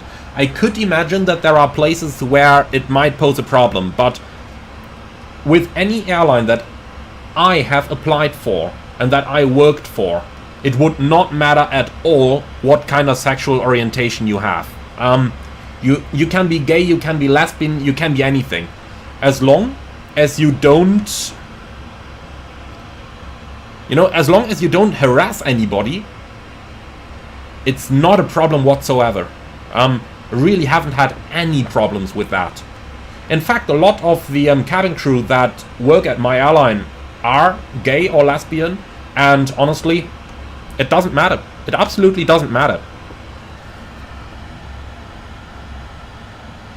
And Wildan, why do we use the fixed page in the FMC? Well, we use that because at any time we need to be aware of alternate airports. Flying long haul, that's one of the most important things here. Knowing your alternate airports and knowing where to fly to if something happens. By the way, we can also use the alternate page for that. But yeah, it's key to situational awareness that you know where is your next suitable airport. What are the weather conditions like over there? So, for this reason, we are drawing those rings over here so that we always know where to fly if something happens.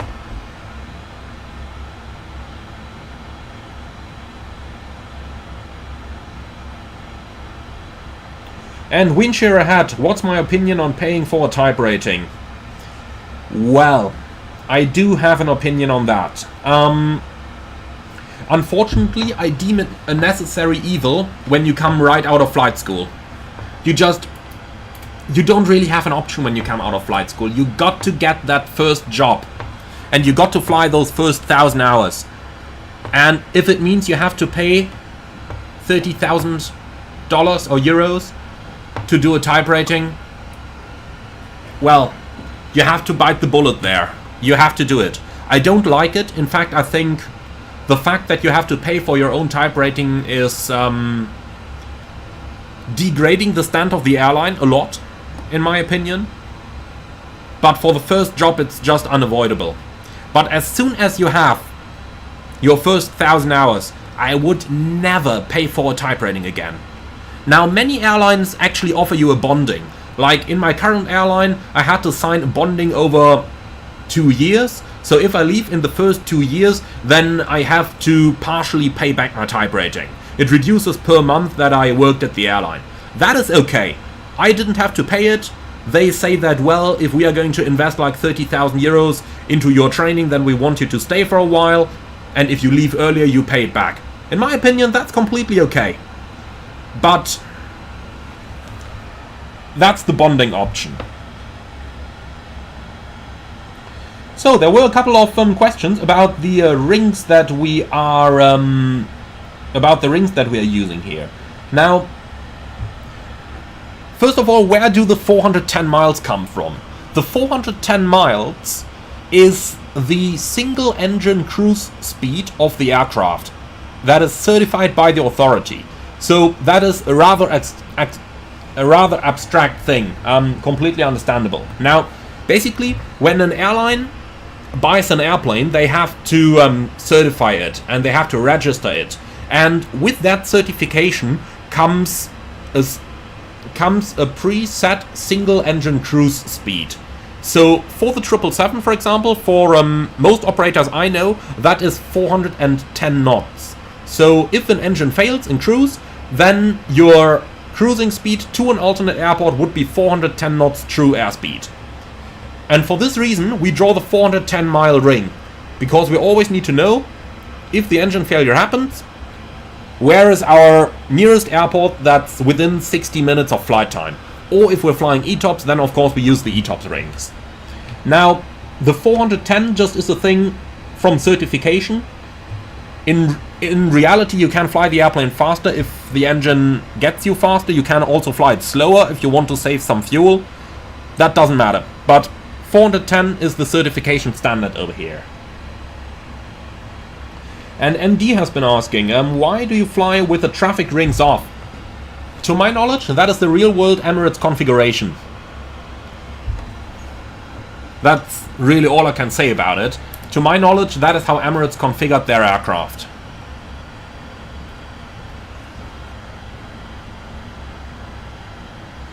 And something unpredictable has asked, Amy, what are the pros and cons of doing short versus long haul? Now, short haul, you gather a lot of experience, and depending on the airline and how the airline operates, you might just be home every evening. So for example, my current airline, if I was to transition to the A320, then we would be back home every evening. Long haul is a lot more relaxed. Even though you spend time at the destinations, which in my opinion, by the way, is something really good. I like spending time at the destinations, I like the layovers. And you just do a single sector, sometimes 2 sectors a day. And that just makes the work so relaxed. On short haul, it's always the next sector is coming. You've got short turnaround times. Then you have slots you meet. You have issues with boarding, deboarding. Passengers not sitting where they're supposed to sit. Fueling. Fuel truck doesn't arrive. The pushback truck doesn't arrive on time. It's just a lot of things that are happening in short haul. And honestly, it's a lot of work, and people are lazy, certainly I am.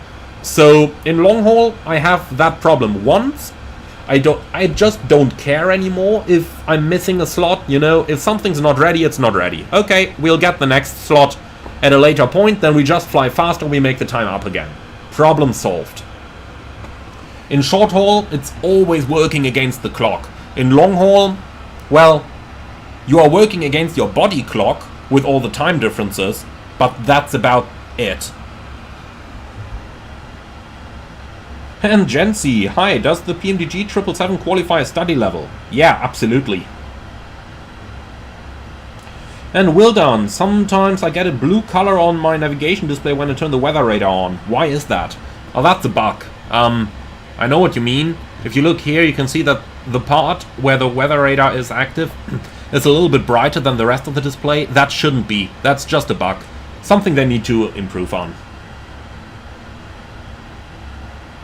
And Julian Third, why is WAS approaches like LPV or LP more accurate than an ILS? To be honest, it isn't. It's a similar level of accuracy.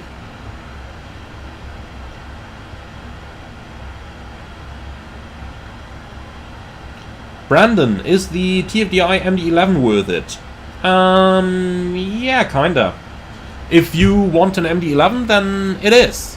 Of course, it's not the same level as the PMDG 777, but it is a good aircraft. Alright, so, closing 80 miles to the top of descent, let's go out of time acceleration over here and start doing our preparations in real life. Or in real time, at least. Okay, so flight information, ATIS request. Let's see if we have an ATIS available. So, Mumbai, VATSIM. We're going to do automatic updates here and send that out. And at the same time, if we're on it already, we can cancel the automatic update we've had for Dubai. So terminate that, please. Terminate Dubai, and Mumbai is requested. Thanks. And then, if we're on it already, we can also go ahead and request our alternate weather. So, looking into the flight plan, our primary alternate here is VAPO.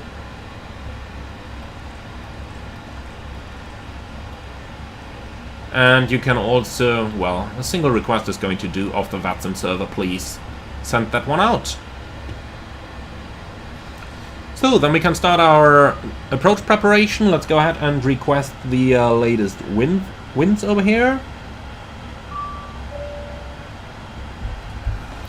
Okay, Mumbai ATIS, here it is. We're gonna start with this one. So, Mumbai information India, expect ILS approach 27, transition level 55. Might just about enter that as well. Okay, visibility 2,500 meters, winds are gusting 18, that's not too bad. Weather, Broom, clouds, few 1200, yeah, 1004. It's not exactly the best weather conditions, but it's flyable. So 1004 and 1004. Excellent. Okay. After vacating, contact 121.9. And that's about it. Sir Kel's Gaming, thank you very much for the 1999 donation. Glad to see you live, my friend. Been so nice flying the 777. Loving this plane. Thank you very much, Sir Kel's Gaming. That's really appreciated. That is really, really appreciated. And Droid X83, have I ever flown into O'Hare? Unfortunately not. I've done the theoretical training for the PRM approaches there, but I've never flown there yet. Okay, so that thing is in. Then we've got the ILS Zulu runway 27, and that seems to be exactly what they are using at the moment. Descent forecast, that speed is looking good to me. 240 below 100 is fine as well. Well, fixed rings, VABB. Oh, we do have that already. So we can make it a 25-mile ring now for MSA awareness. And then let's go ahead and grab a couple of the charts. Arrival Mumbai, star. So, Pokon to Alpha, I do believe that's it. And then we can take the ILS Zulu approach runway 27 here as well. We have radar minimum altitudes? Yes, we do. Excellent. Those can be really important here. I flew to Mumbai on VATSIM, I think 2 or 3 times, and one of those they tried to vector me into the mountain, so I'm a little bit careful there.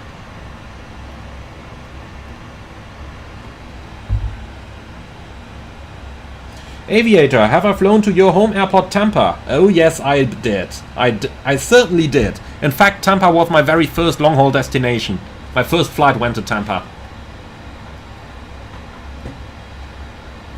Okay, so let's go ahead and check our arrival routing here. So, out of Exolu, we fly down to Pokon, and we do follow the Pokon 2 Alpha arrival. So that's 250 knots at Pokon, and we do have that. And above flight level 120 coming from Exolu. Now, in my opinion, 250 knots is a little bit slow there. I tell you what I'm gonna do. I will delete that restriction. And just keep the altitude. Might just about fly a little bit faster, right? Unless there is approach ATC online, then we'll ask him to relieve us of the speed restriction. Okay, so then we continue. Mike Bravo 379, 230 knots below flight level 120. Then we've got Emirates at flight level 110 and 230 knots. From there we continue towards Olgus at 210 knots. And well, here the 777 strikes again. Since you only have a speed restriction without an associated altitude restriction, you can see that this restriction is missing from the FMC. So you gotta enter 210 and then just put some bogus altitude there, say 2,900 or above. Here we go. And that way we can enter the speed restriction as well. That's the 777 for you, my friends. So, heading 180, and we do have that, and that leads us on to the final approach. So let's go ahead and have a look at that. Approach, ILS Zulu 27. Here it is. So, starting at 9.1 miles, Fox India, 2,900 feet, 3-degree glide slope. And we do have both of those. Missed approach. Straight out to 700, climbing turn left, heading 230 to 2,600. So you got runway heading till 700, and then 230 till 2,600. Then turn left to join the VOR, holding at 3,800 or as directed. And we have that in here as well, with Mumbai VOR in as well.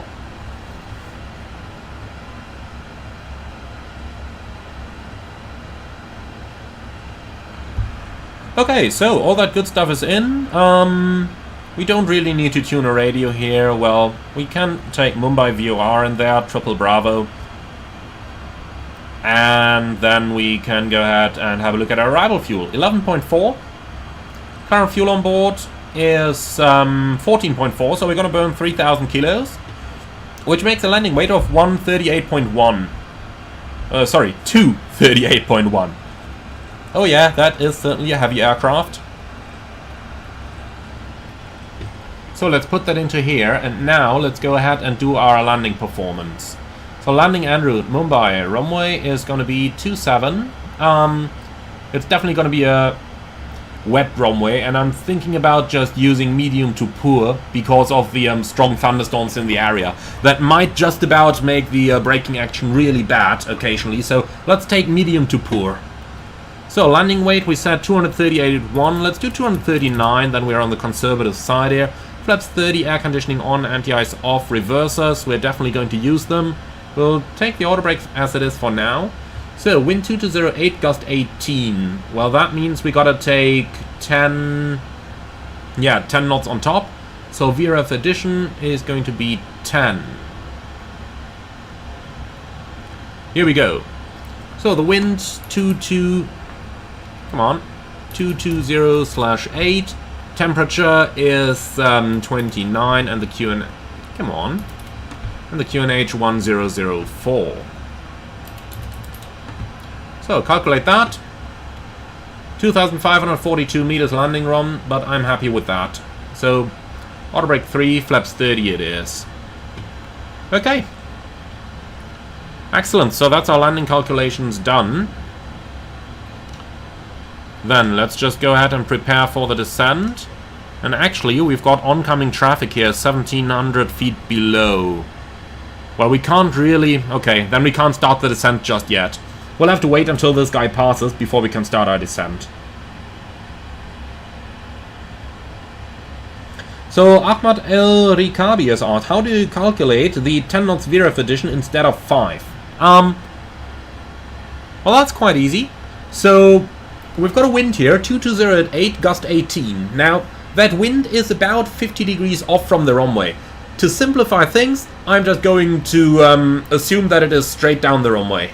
So, Boeing says that we need to use at least 5 knots VREF edition and a maximum of 15. Now, next up, we gotta take half the steady headwind component plus the full gust. Now, half the steady headwind, that's less than 10 knots, so we don't really need to bother about that because it would be less than 5 knots anyway. And then we've got the full gust, so 8 to 18 is 10 knots difference. So the full gust, that basically makes our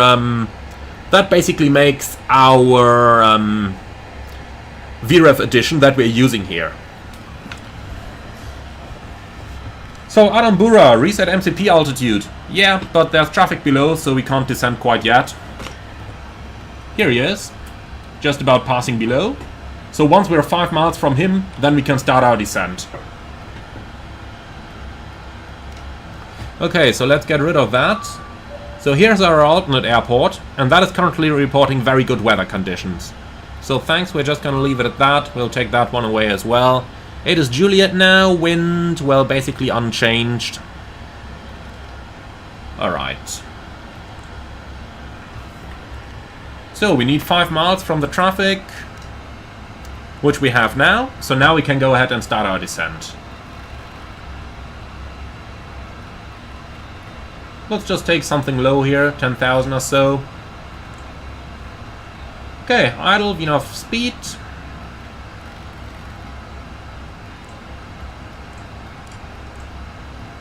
And now let's go ahead and catch up with it a bit. Say 300 knots descent speed should be more than fine to catch that profile. Probably even too much already. Yeah, here we go. Easy going. We'll catch that profile in no time.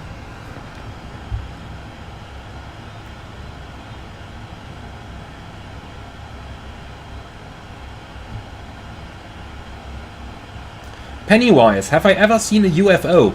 Yes, I have. But we knew it was some military traffic that did not appear on our TCAS because they didn't have the transponder running. So, yeah, technically speaking, it was an unidentified flying object to us, but, you know. Okay, back in VNAV path, back on the profile. Well, then let's go ahead and do a little approach briefing here. So, threats for the arrival, mostly Indian air traffic control. Because, number one, I'm not too familiar with it. And, number two, because a lot of pilots who did fly there in the real world told me that they can be a bit special at times. So, we'll just prepare for the worst, and then we'll have a positive surprise in the end.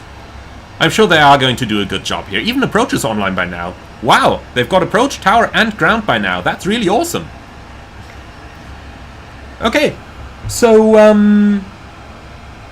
that's pretty much the threats we have. We've checked the routing, we've checked our arrival. It's going to be a flaps 30 landing. We are going to use maximum reverse, vacate the runway. Let's just have a quick look at that. So, airport, Mumbai, landing runway 27. Going to be down here, vacate somewhere to the right, most likely November 7, November 8, November 9. On to November. We are crossing the runway 32 with a hotspot, and then somewhere up to the parking up north over here.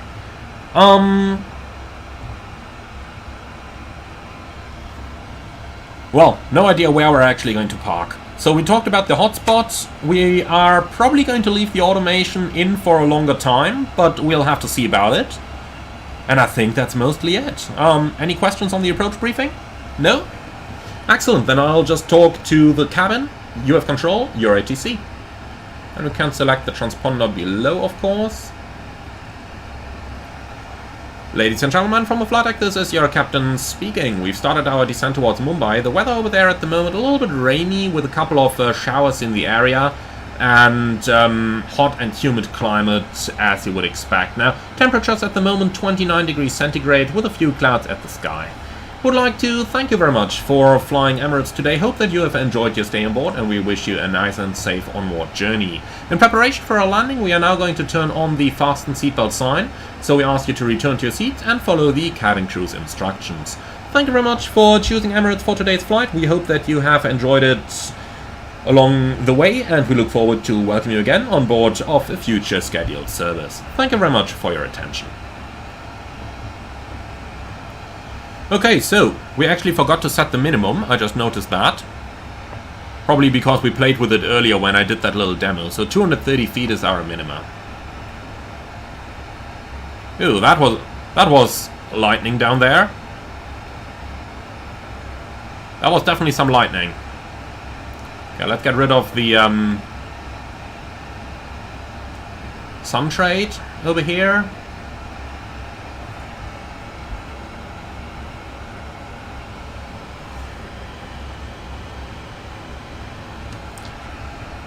And Just Saying is asking, can you talk about en route alternate procedures and planning? On the flight back, okay? We're probably going to do the return flight as well, so...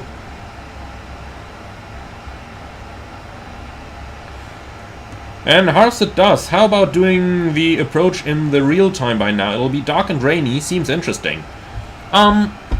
Honestly, it will become dark and rainy once we enter those clouds anyway. I prefer to keep it at the correct time for the real-world flight at the moment, and not going to the realistic time right now. I'm sorry for that.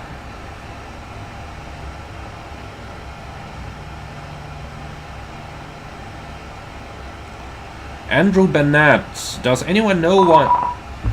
Oh. We'll get back to that in a moment. That was the contact me from approach 127.9.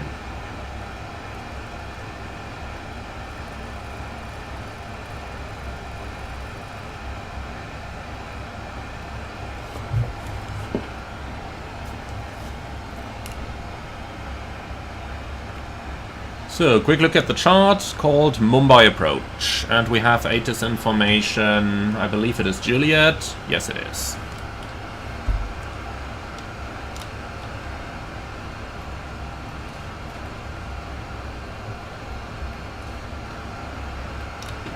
Mumbai approach, Emirates 18 Victor Heavy, flight level 211 descending on the Pocon 2 Alpha arrival, information Juliet.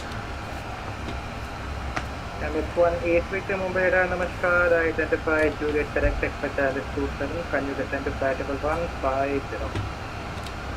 Emirates 18 Victor Heavy, expect ILS 27, descend flight level 150. Set? Emirates 150. Victor, proceed direct Emirates Echo Mike, Romeo Oscar Sierra. Proceed direct Emirates, Emirates 18 Victor. Okay, direct to Emirates. Here we go. Execute. Thrust V enough speed. Yeah, that's quite a bit below the profile. Well, in that case, we might as well just go back to econ speed.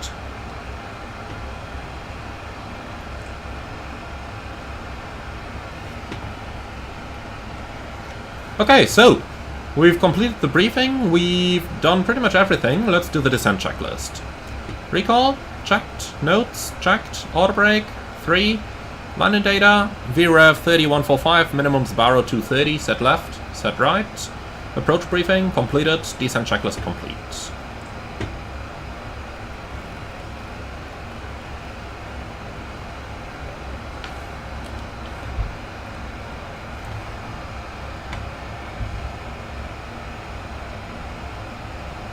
Domino, what is the cost index for the KLM 777? Just Google exactly that question, like KLM cost index, and then you will find the cost index database from Toga Project, and there is one on the fandom as well. Either two is going to give you the number. Even though I don't know it by heart at the moment.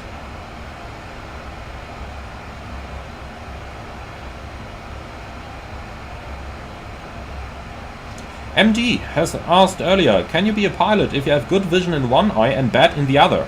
Well, that really depends on what your vision looks like. Well, haha, pun not intended, my apologies. But if the bad eye matches the limits, if you're within the limits, then you can. Otherwise, unfortunately, you cannot. Emirates 1 Victor, can you descend flight level 120? Emirates 1 Victor, descend flight level 120. Set. 120 checked.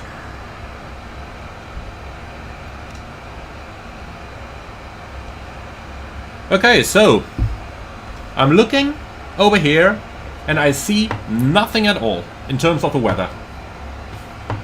I have a feeling Active Sky is tricking us here and for some reason not giving us the weather we are supposed to get.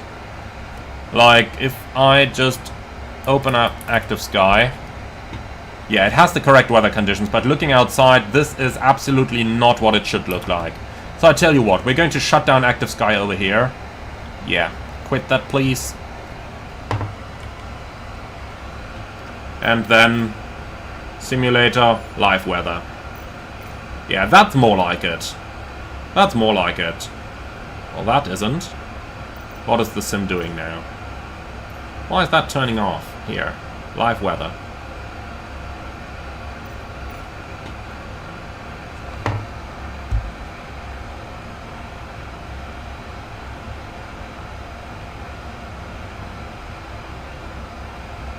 Red Racing, hello, is the 777 out in marketplace? No, not at the moment.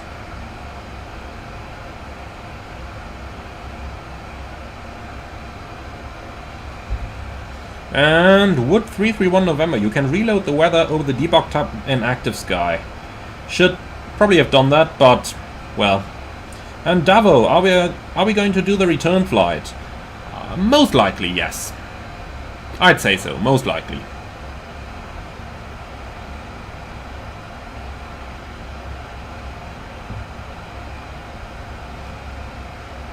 And Defu, hello, on the exact same route as you, not knowing you're doing it. Hello from Emirates 504, about 500 miles behind you though. Hopefully the ATC will still be online when I arrive. Butter the landing. We'll give our best, my friends. But just be aware that we, with these weather conditions, it's not we are not getting paid to butter the landing. With these weather conditions, we're getting paid to safely bang it into the ground. And most likely that's what we're going to do. Talking to a former Ryanair pilot after all.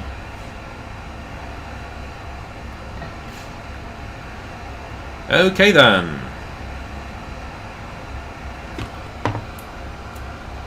Well, I didn't expect that we would actually see this much of the weather. I really expected this to look much, much worse. And if I'm honest with you, this weather condition is probably not realistic for the weather that was reported. I mean, you have the low vis over in Mumbai, but where are the clouds? There should be plenty of clouds here.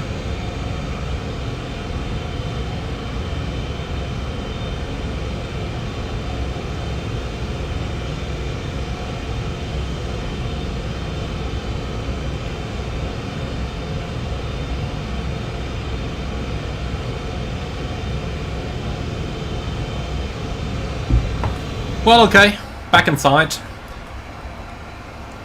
I'm not gonna complain though, at least we get to see what India looks like.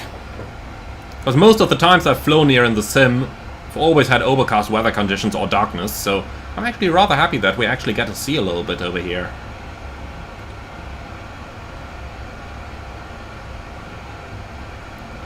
So, 1,000 to go, almost.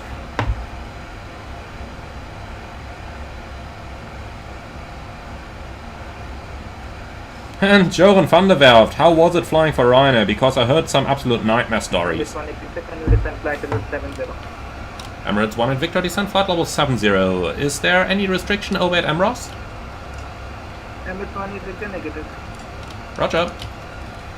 Okay, level change, 70, and then we can just about help it a little bit. So, you go to idle, my friends, and you come out. Let's help it a little bit. That Ambrose 110 restriction over here, that really has the potential to screw you.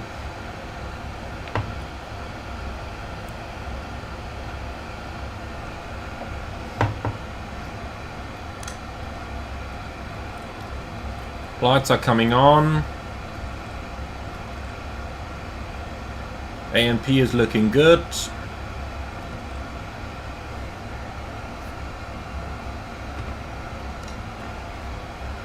Okay. Well, that's interesting. A. Hello, A. No clue where that came from. Okay, we're gonna cancel that. Interesting. Maybe the controllers just tried to upload a new ATIS and something went wrong. I don't know. So reaching 10,000. Speed going back to 50.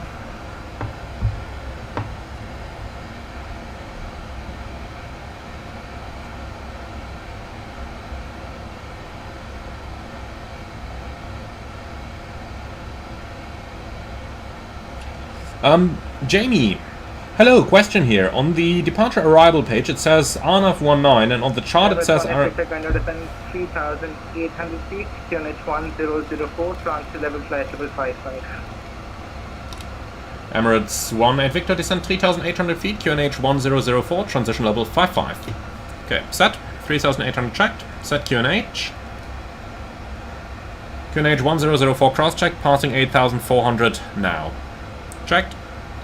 Okay, I think we don't really need that speed brake anymore. Approach checklist, altimeters, QNH 1004. Approach checklist complete. So just to finish up that Ryanair topic before we focus on the approach then. They are actually alright, as long as you know what to expect. Of course you're not going to get treated like an Emirates employee or a Lufthansa employee. But if you know what to expect, and if you play by their rules, then they are alright.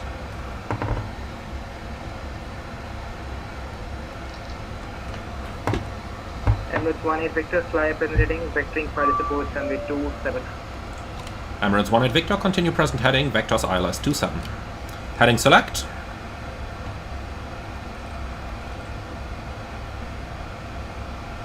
I don't like that inbound here. Let's make it 270. Execute. Okay, well, weather doesn't seem to be a factor here. Then let's go on to the terrain display, because terrain definitely is a factor. I think those are the mountains that, you know, 5 years ago I was vectored into on an approach over here. On VATSIM, that is. But those guys right now seem to be doing a very good job.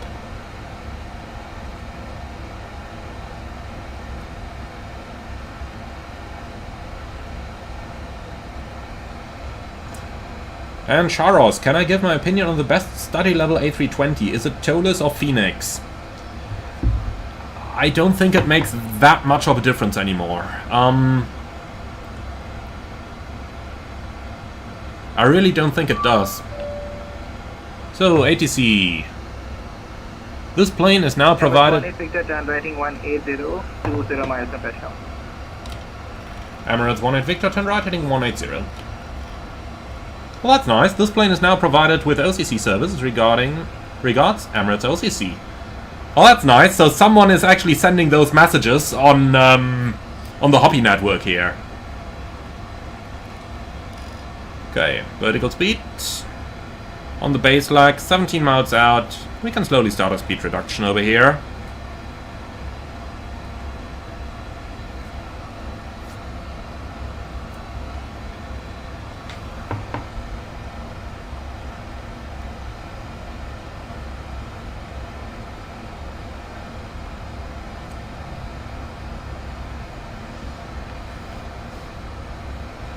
Rafa Pilot, hi Emmanuel, would you recommend doing the APS MCC with Atlantic Flight Academy, since I've heard that by 2025 they're not going to take people from outside or something like that?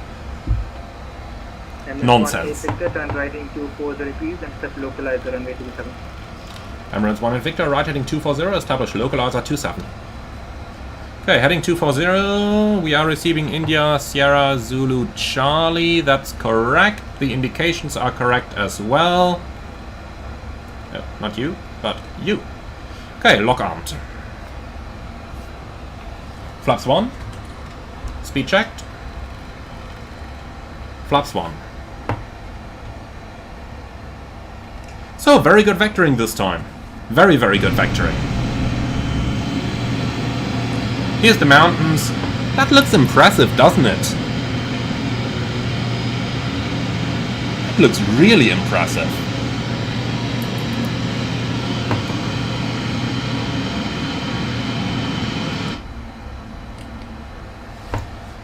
Okay, let's focus on the approach now. 24 knots of headwind. That's why it feels so slow. Doing 200 knots ground speed right now, 14 miles out. That's pretty good. So, just to be sure, have we done the approach checklist? Yes, we have. Excellent. Emirates 1-8 Victor, descend 2,900 feet, cleared ILS 27. Emirates 1-8 Victor, descend 2,900 feet, cleared ILS 27. Localizer, vertical speed. Okay, flaps 5. Glide slope capture.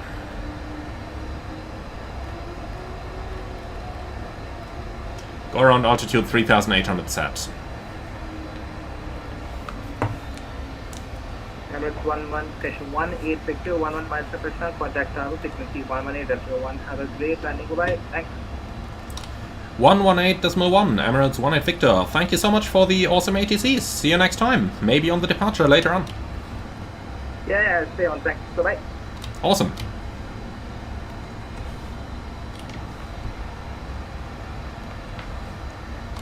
Mumbai Tower, Emirates 1-8 Victor Heavy, ILS 27. Emirates 1 Victor Heavy, hello, Mumbai Tower, winds to 10 degrees, 15 knots, cresting 25 knots, runway 27, clear to land. Runway 27, clear to land, Emirates 1-8 Victor.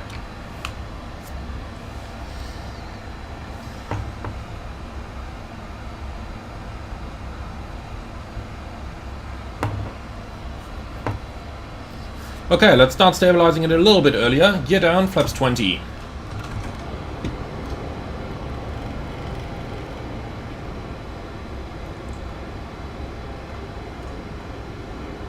So, everything is done up here. Cabin crew, please take your seats for landing.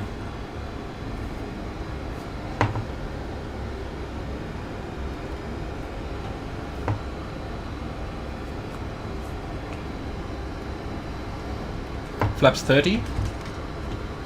Speed checked. Flaps 30. Okay, so quick check, ground frequency 121.9.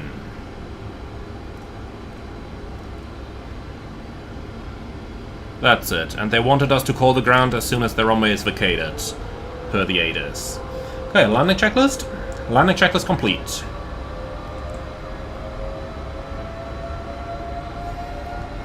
Okay, so, about to enter the mist, and now things are gonna get interesting.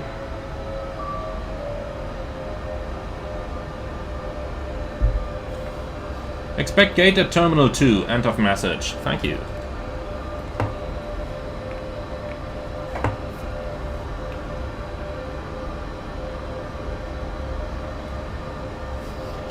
Okay then, autopilot coming off. We are going to keep the auto thrust on for this approach, even though if the gusts are getting too bad, then I will turn it off as well. Just about matching my physical thrust levers here.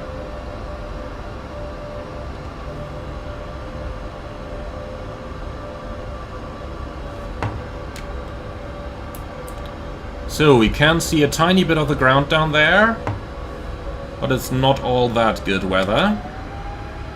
And here come the gusts. But I like how auto thrust really takes care of that.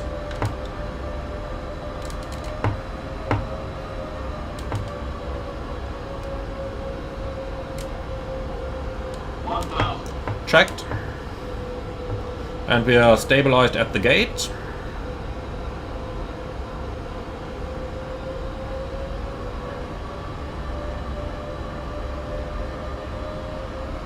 So, looking for the approach lights right now. Gotta look a bit to the right, they're gonna come up somewhere over here, due to our wind correction angle.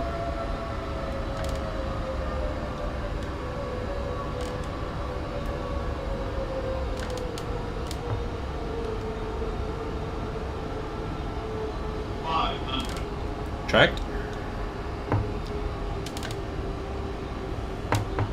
I'm pretty positive we will see the runway by the time we get down. A little bit of thermal here though. Gotta keep a good eye on the radar descent right now. Okay, approach lights in sight. And that's our runway up there. Continue. 100. Disregard the glide slope, we're visual.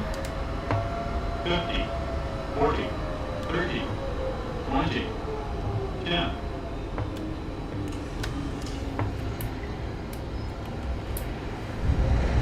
Okay, speed brake up, thrust reverse normal. So in conditions like these, don't mess with it, just slam it onto the runway. That's all you need.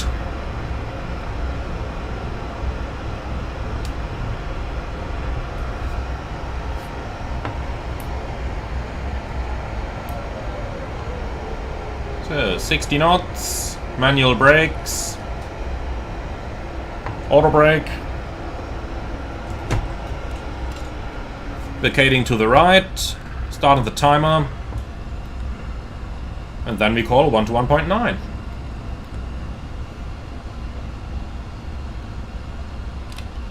Mumbai ground, good evening, Emirates 1-8 Victor Heavy, vacating 27. Emirates 1-8 Victor, Mumbai ground, namaskar, taxi right November, hold short runway 14. Taxi right November, hold short runway 14, Emirates 1-8 Victor. Okay, November is over here. Let's just vacate that runway completely before we do any of our housekeeping.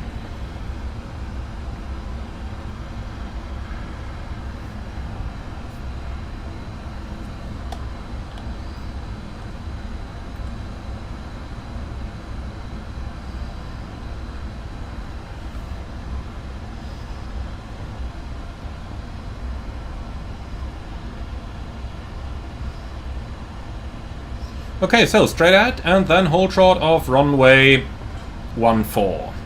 Let's get the moving map up over here. Here we go. That's good. So we don't need the APU just yet. Lights going off. Auto brake off. Flaps up.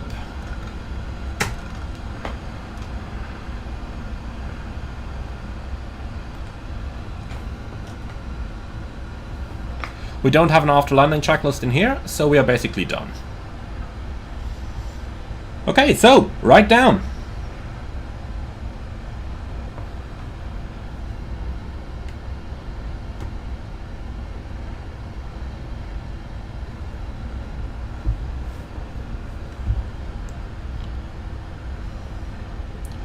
And a comment down there from Laurie2 saying, hi, I've got a big problem. Normally I have zero problems with the 777, but throughout the flight I'm using frames all the way to landing. Any idea what to do?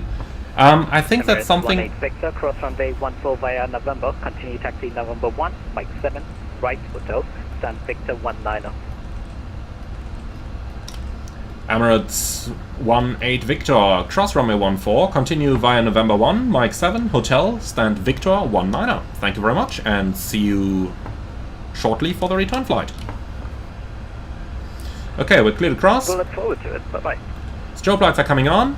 So then, quick look at to where we're going. That's November 1. By ground, Emirates 501 Happy. Mike 7, where is that? Can't see Mike 7 on here. Well, first of all, let's cross the runway. Clear left, clear right. Okay, so Mike 7 is over here. So we continue November 1, Mike 7, right hotel. Victor 19 is just about over here, in the corner. 501 Heavy, report souls on board the aircraft. 220 souls on board the aircraft. Wow, look at that windsock here. That is some... We felt that during the landing. We definitely felt that. So the other Emirates is waiting. He's probably gonna wait for us over here. So let's go ahead and, well, we can't really hurry up, but... So... Victor 19 is our gate. Let's pre-select that. Here we go. Victor 19, heavy gate. No follow me needed. handling by something. So, Mike 7 should be next to the left. Yeah, here it is, Mike 7. Did I ever mention that I really love the moving map down here? I really, really love it. Okay, and we've got 3 minutes. Shut down right engine. Mumbai ground, Emirates 295, ready check. Emirates 295, Mumbai ground, Namaskar, RQ 5x5. Roger, Okay, Mike 7 to the left. X777, information keyed on board at Stan Victor 22, request staff to Dubai. Emirates 295, clear to destination Dubai, Victor 1, flight level 380, runway 27, rack set to Alpha departure, Sakun transition, initially climb flight level 80, scope 0312. Clear to Dubai. Okay, clear left side and clear right side. I count Emirates and Emirates. Okay, then hotel to the right is what ATC said. Emirates 295, briefing. And since we're clear of the runways, strobe lights can go back off again. Emirates Okay. 501. 2 minutes prior arrival on the stand, they want us to start the APU, so let's go ahead and do that. QNH 1004. So, Victor 16 over here. I believe we're parking over there in the corner on Victor 19. Emirates 501 heavy, tug relief point Tango 16. Tango 16 for this point, Emirates 501 heavy. Okay, engine shutdown right, we can cancel that. So, Victor 17, we continue towards 19.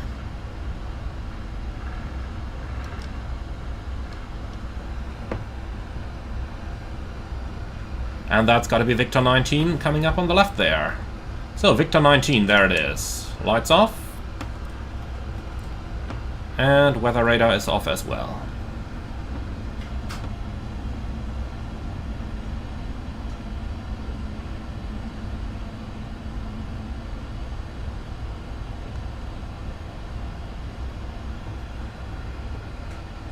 Okay, the marshal is in sight.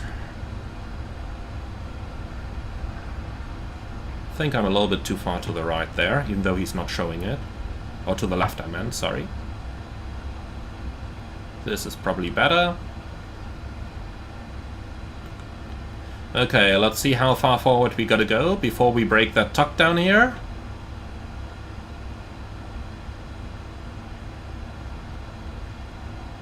That's gonna be interesting with the tuck. Based on my feelings, we've crashed it, but let's see. So, stop over here. Park and brake set, APU running.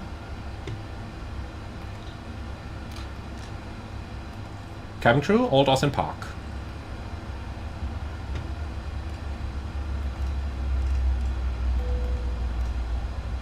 No, not you. You. Okay, so here we go.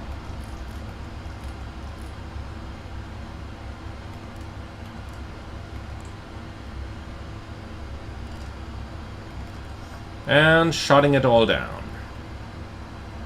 I'll just leave that ATC frequency for now so that we have a little bit of silence in our turnaround. And then I'd say shutdown checklist. Park and brake. Set. Shutdown checklist complete.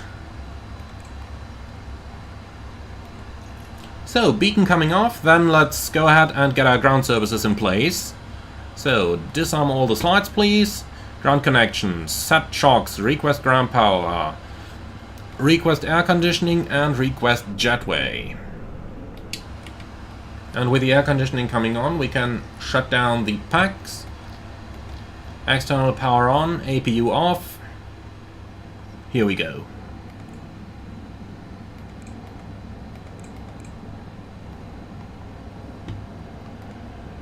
Okay, so the jetway is about connected, I'd say.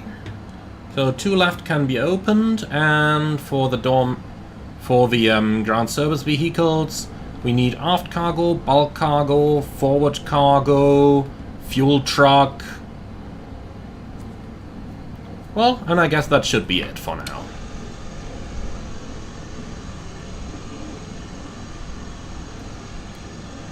Alright, gentlemen, that is our first sector completed. So, do you guys want to fly back to Dubai? And then, of course, we had Laurie the second. Could you continue with your previous answer? Yes, of course, we've been interrupted. My apologies.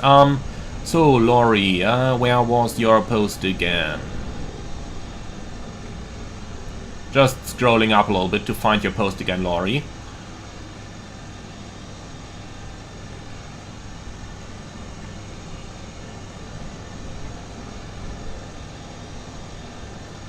Man, there was so much posted over here.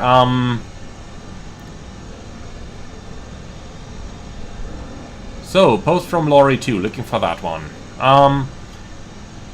Otherwise, could you just post the question again? My apologies for that. I just can't find your question in the list right now. I just can't seem to find it. And Stephanie Weibel, why don't we just use the auto turnaround function in the UFT? It just takes a little bit long. Okay, and well, everyone says they want to continue to Dubai. Well, Kritik Vana maybe to Abu Dhabi. I'm afraid that would mean having to reload and restart the sim with a new livery and stuff. That might be a little bit out of the scope of what I want to do today, but hey, I tell you what, we're gonna fly back to Dubai. I'll show you how we do the setup here. So let's quickly go ahead and plan the flight, and thereafter we'll answer questions, okay? So, this was our flight over. So, if we now go down here onto the aircraft itself, A6 EGB, and then we can find our flight back as well. So, AC 507 is the return, and that's UAE 507. So, let's see if that call sign is still available. That's always the first thing here. So, disconnect from VATSIM and then try to connect with the new call sign. So, UAE 507 is available. We can log in with that. Excellent. And of course we get an automatic notification here that there is a call sign mismatch with our flight plan. That's of course because we haven't filed the new flight plan yet. Okay, so now that we know the call sign for the way back, let's go ahead, go on new flight, and go ahead and plan it. So it's going to be Emirates 507. It's going to be from Mumbai, no, wrong airport, Mumbai to Dubai, and we are once again a 777-300ER. Boy, am I looking forward to the freighter. Okay, so we are in the Alpha 6 Echo November Victor, if I'm not mistaken. Let's have a quick look down here. Yeah, November Victor it is. So A6 ENV. Cost index 36 is the standard Emirates cost index as far as I'm aware. Scheduled block time, so let's have a look at that. From 10:05 till 13:20, so that's 3 hours and 15 minutes of scheduled block time. So 3:10 becomes 3:15. 2730 left, that fits. Passengers, we are just gonna make it full. And for the freight, yeah, Mumbai is a cargo airport. Let's make it really full. 35 tons. If the plane can take that, let's just hit calculate and compare, see what zero fuel weight we get. Oh yeah, 237. That's a beautiful zero fuel weight. We are gonna take that. Wonderful. Okay, so for the weather itself, significant weather chart. Nothing interesting on there. Excellent. We don't need any ETOPS or anything the likes. Let's see if this routing matches the real routing they took. Not really, they went somewhere down southerly. Okay, in that case, let's use the Edigla option. See if they have a real-world flight. Well, from 2022. But let's see, maybe that one is still good, that routing. Let's just see if SimBrief takes that. Yeah, the routing is valid, but that's actually the same that we had here, okay. Well, what else do we have? I think that's the one they took in the real world. If we compare this with this, yeah, that's definitely the one they took. Okay, then we're gonna take this routing over here. So, alternate airports, let's go ahead and find and analyze. Well, that's certainly much too far out for my taste. So what we're gonna do is, what's Dubai World again? OMDW, is that correct?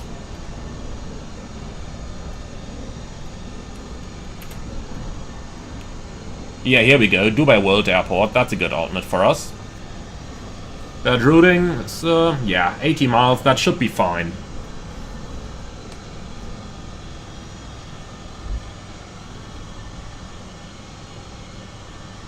Okay, so Lorry 2, just to get back to you, as I just see it in the comments, regarding the frame rate drop, I do believe that is something PMDG are currently investigating.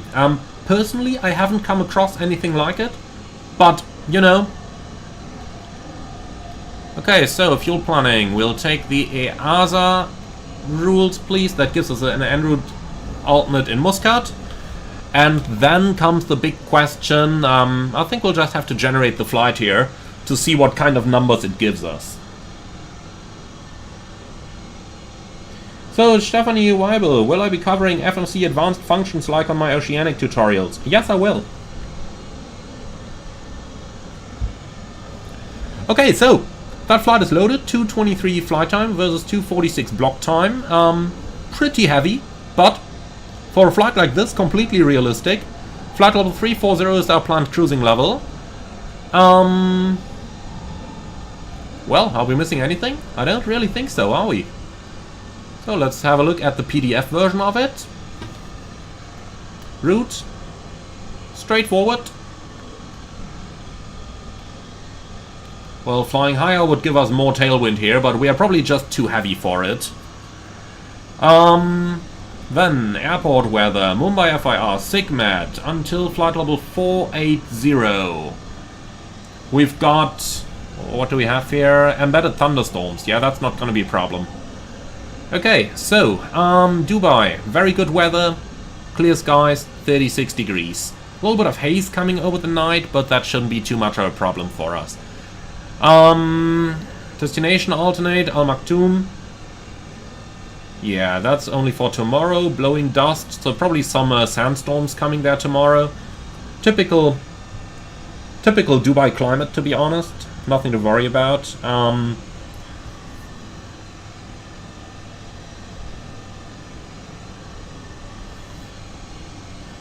Okay, well, I think that's mostly it. So the only thing that really interests me over here is the arrival covered? And looking at this, yes it is. The entire arrival is in. Because this can really eat up a lot of fuel, and Dubai wouldn't be Dubai if you wouldn't be flying the entire arrival and probably do a couple of holdings anyway. But looking at the fuel over here, we do have 7 minutes extra. Well, the alternate is not exactly much. Let's probably round it up 30 tons. Can we do that? Max landing weight? Yeah, we can. Let's make it 30 tons of fuel, then we're covered in case of any potential holdings, which are rather common at Dubai around midnight, which is the time at which we are going to be arriving. Okay, I think that's pretty much it.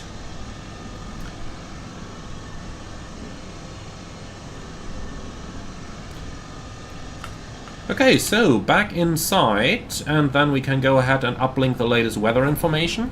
Oh, and obviously, before I forget about it, we should just about file our flight plan. So, let's go back to SimBrief over here, pre-file on network, VATSIM.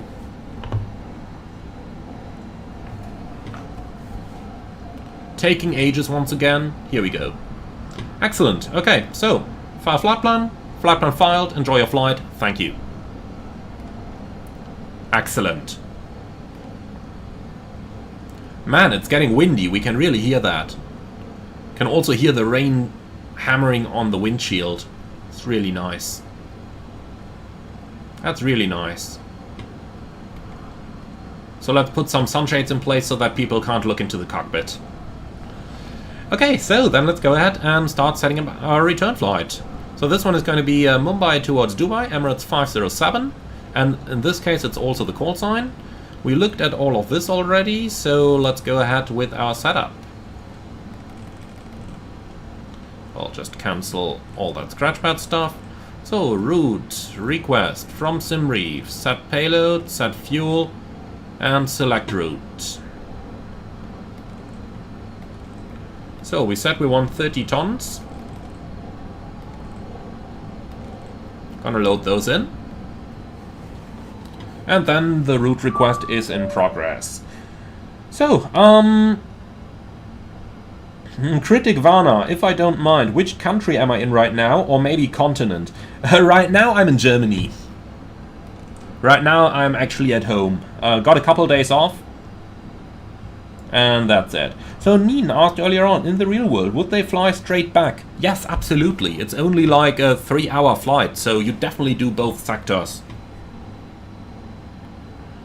Okay, and the route uplink is done. So, departing runway 27.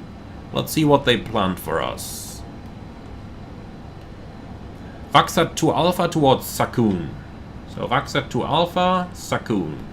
And for the arrival, gonna be landing on 30 left. And we're coming in via Impet 3 Charlie. And ULDOT transition. And activate. Copy. Lax data load.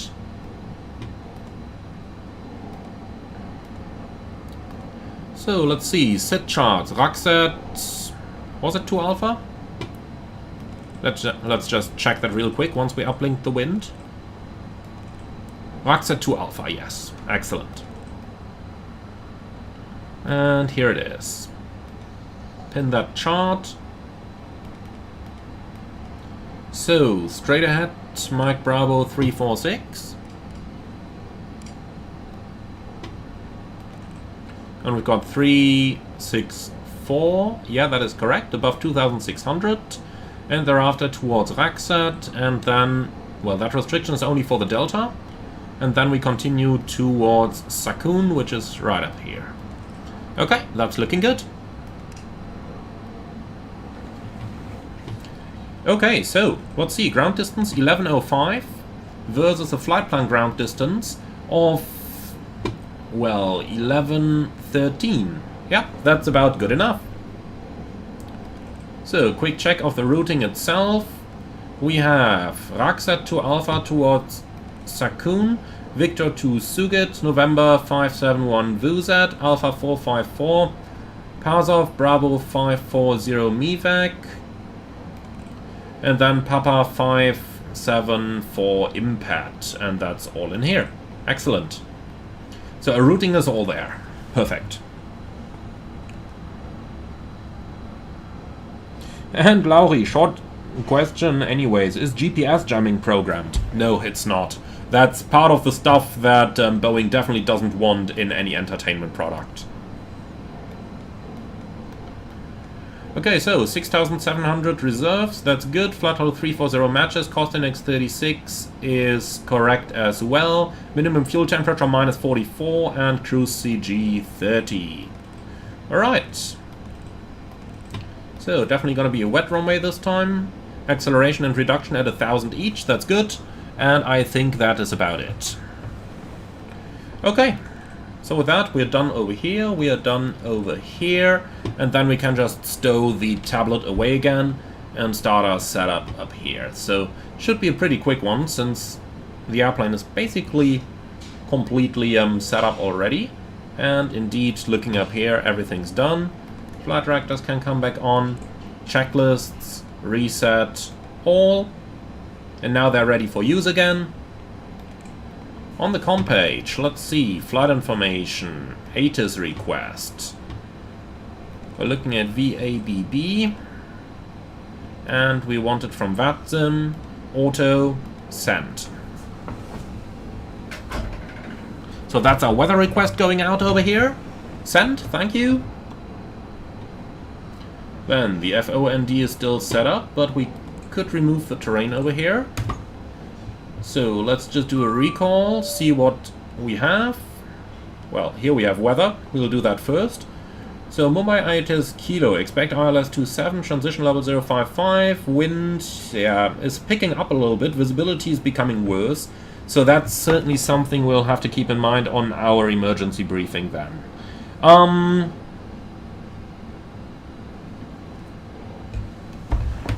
Okay, and what else is there? Well, nothing interesting. Okay. So, after passing 800 feet on departure, they wanted to contact radar 127.9. Let's go ahead and pre-select that. 1279, here it is. Okay. So that stuff is done. Then we wanted to do a recall. So what do we have? Hydraulic pressure systems, engine shutdown packs, doors, TCAS, brake source. Okay, that's all expected. Talk about brake source, by the way. It's currently 400 degrees, even 500 degrees on the brakes. The chocks are in place, so I'm just going to release that brake again to provide for a little bit of brake cooling here. That might certainly help. Okay, well, then we can get rid of that stuff again. And let's see if they actually have PDC over here. So, departure clearance request. Emirates 507, facility is going to be Mumbai. VABB, Atus Kilo, Gate Victor 19.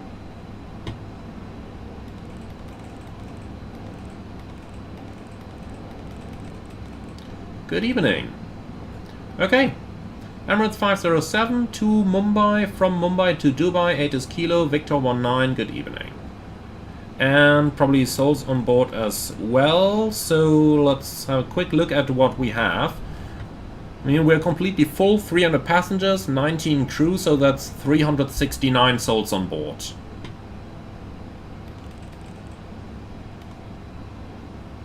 Okay, and send that out.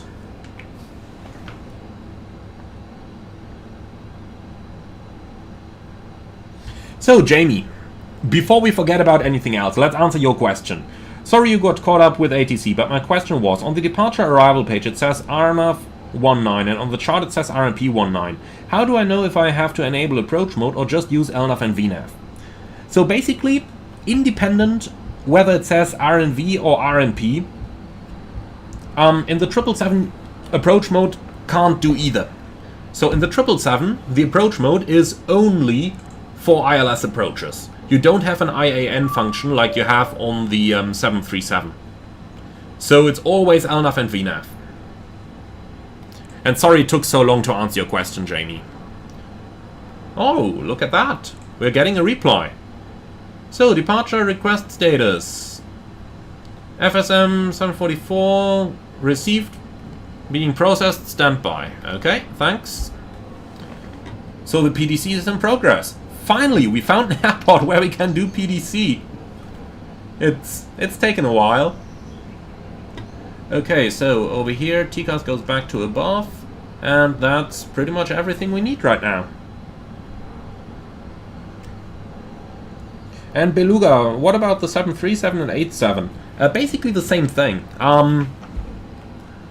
Normally you just use LNAV and VNAV. I think I did a tutorial on IAN, where I go into the whereabouts and the exact specifications when you can use it. Remind me after the stream, and I can hopefully find it. Otherwise, just go on the channel's main page and type IAN in, and then you should find that tutorial as well. Okay, here we go. That's our clearance. So, Mumbai, PTC 01. So, Mumbai PTC 1, Emirates 507, cleared to Dubai, off 27 via Rakset 2 Alpha, Sakun transition, climb flight level 80, squawk 0345, QNH 1004, report ready on 121.9. Okay, we are going to accept this. Accepting. Accepted. Excellent. So now, off 27 via Rakset 2 Alpha, Sakun transition, and we've got Sakun transition. Climb flight level 80. And the squawk 0345.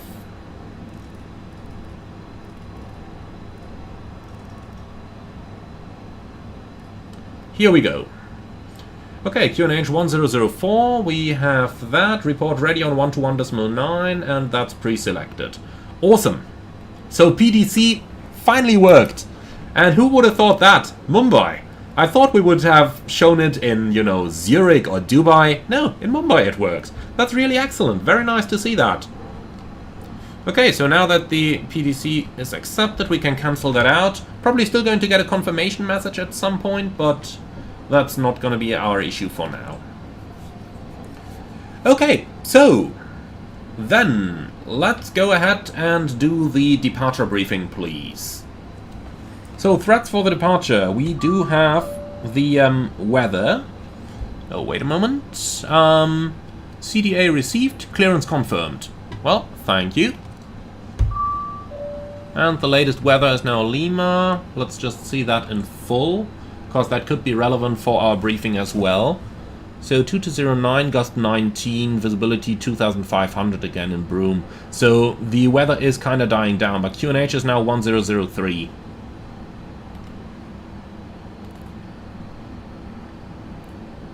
Here we go, 1003 cross-checked. Okay, thanks. Alright then, onto our briefing. So, threats for the departure. Yeah, the weather condition isn't that great, but that's really all we have. So, route check. Mumbai, Dubai, Emirates 507, ground distance 1105 versus 1113. That's close enough for me, I'm happy with that. So, it's going to be a left sea takeoff on runway 27, flaps most likely 5, noise abatement procedure number 2, and for emergencies we just go straight out over the ocean climbing 3000, and for anything less than that we are just going to continue on the normal departure as needed.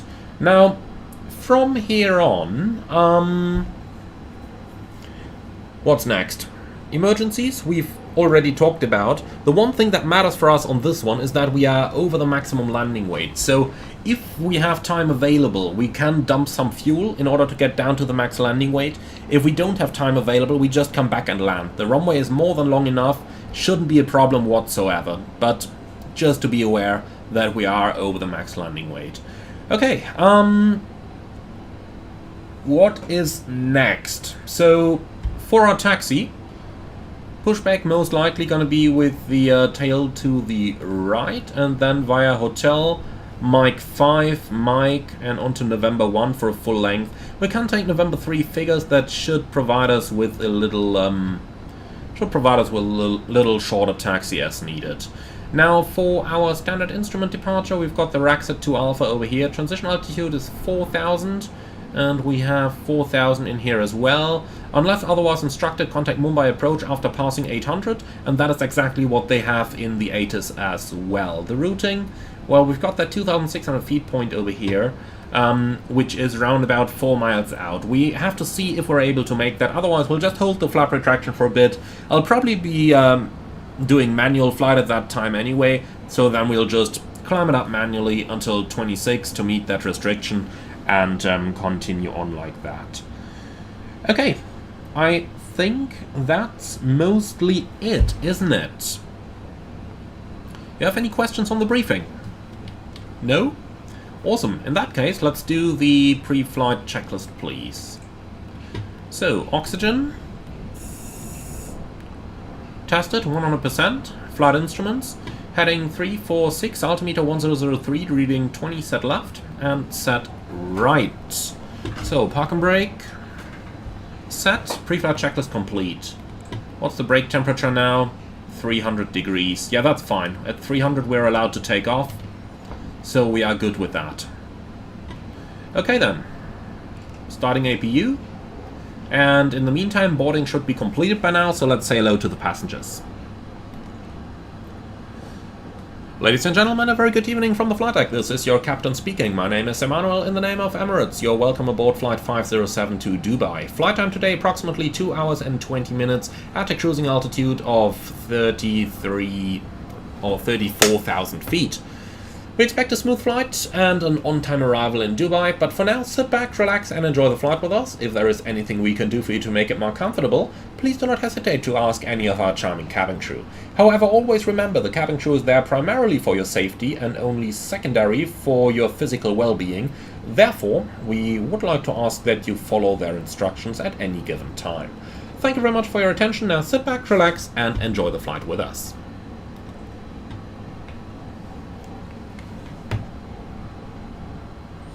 Okay, so I think that's I think that's it, isn't it? So waiting for the APU, which should be available any moment now. In the meantime, we can go ahead and start removing our ground equipment. GSX can also start preparing for pushback and departure, please. Okay, so all vehicles, release. Door management, close all. So air conditioning unit can be released. APU running, excellent. Packs coming on, ground power release. Jetway, I think it should disconnect automatically. Yeah, it did. And the cargo doors are just about closing. That is excellent. Okay, so park and brake are set. Chocks removed. Cabin crew, all doors in flight.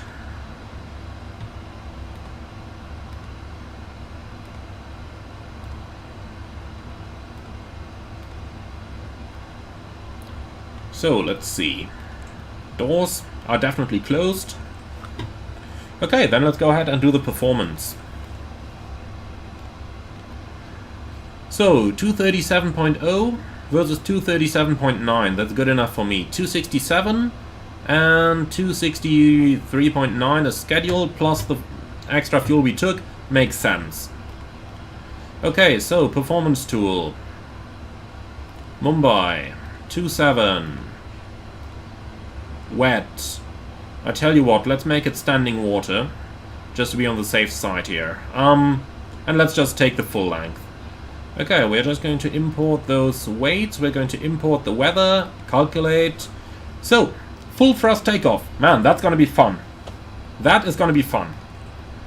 Okay, so it's flaps 5.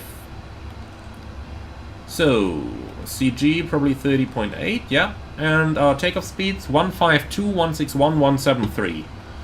So 152, 161, 173. Here we go. That's looking good. Trim 4 units. Well, we'll be setting that in a moment. Ground from cockpit.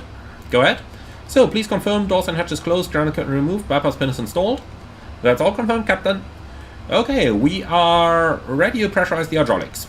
Clear to pressurize.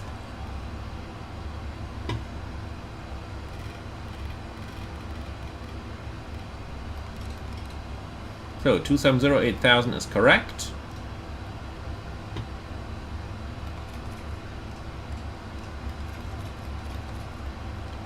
And no fuel low center, that's excellent. Okay. And then the trim, that one is going to take a little while now to set. Well, in the meantime, we'll just start with the before start checklist, please. So, flight deck door. It's closed and locked. MCP, V2173, heading 270, altitude 8000. Takeoff speeds, V1 152, VR 161, V2 173. CDU pre-flight, complete. Trim. So here we are, 4 units, 0 and 0. Taxi and takeoff briefing completed, holding at beacon. And with that, we are good to go.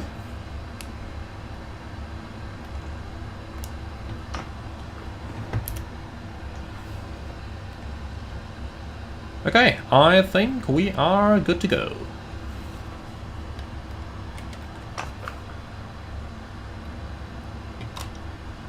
Mumbai ground, namaste, Emirates 507 Heavy, Victor 19er, fully ready for push and start.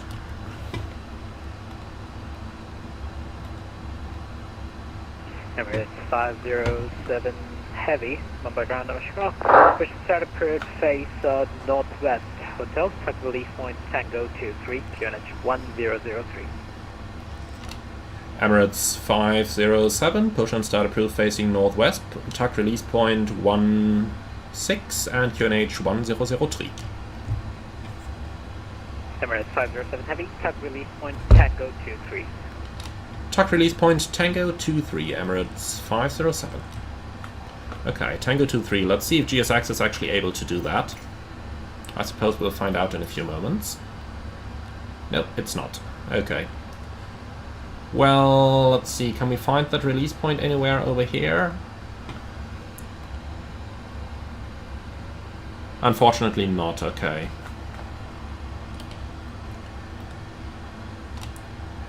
Emirates 507. Unfortunately, we cannot select the tuck release point. Can we just push facing northwest? Emirates 507, AFM, push start approved, face northwest, hotel QNH 1003. Push start approved, face northwest onto hotel QNH 1003, Emirates 507. Sorry for that. Okay, so northwest is going to be to the left side, so nose left. Checklist was complete. Ground flight, go ahead. So push approved, facing northwest onto hotel, park brake set. Roger, release brakes. Brakes released. Brake release, start on the push, and stand by for engine start. Stand by. Alright, and off we go.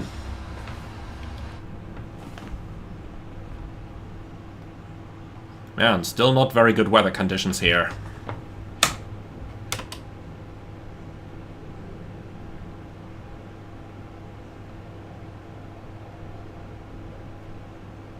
So Ryan Smith in the comments, when you line up and told to hold on the runway, do you turn your runway turn-off lights and taxi lights off or neither? Seems pilots do taxi light stuff in real life. I would probably just leave them on, because you're on a runway, so increased visibility certainly isn't the worst thing to have. And only if takeoff clearance is received, I would turn the landing lights on. But I would keep the taxi and turn-off lights on, and keep the landing lights off until takeoff clearance is received. So GD is the CPDLC clearance by VATSIM in this flight. You probably mean the PDC clearance, and yeah, that is from VATSIM. Okay, so clear of the gate area, starting right engine.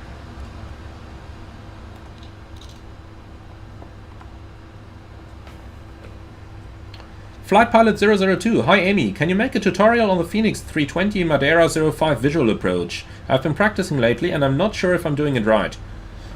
I think I have actually done that in the past. Search the channel, see if you can find something like that. But I think I might have done it a year ago or something.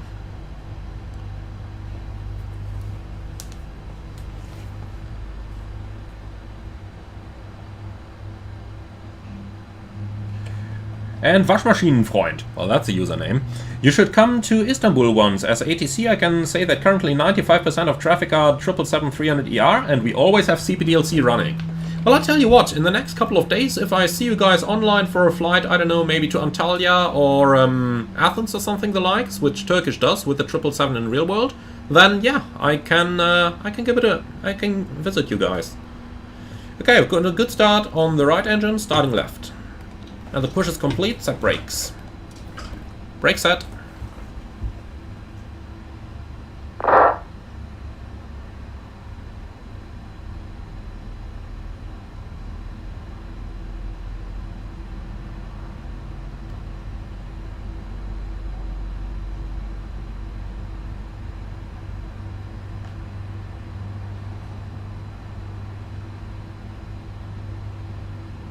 And GD, so clearance is only available from VATSIM and not from PMDG. Yeah, pretty much. Because what would PMDG clear you for? They don't have an ATC simulation after all.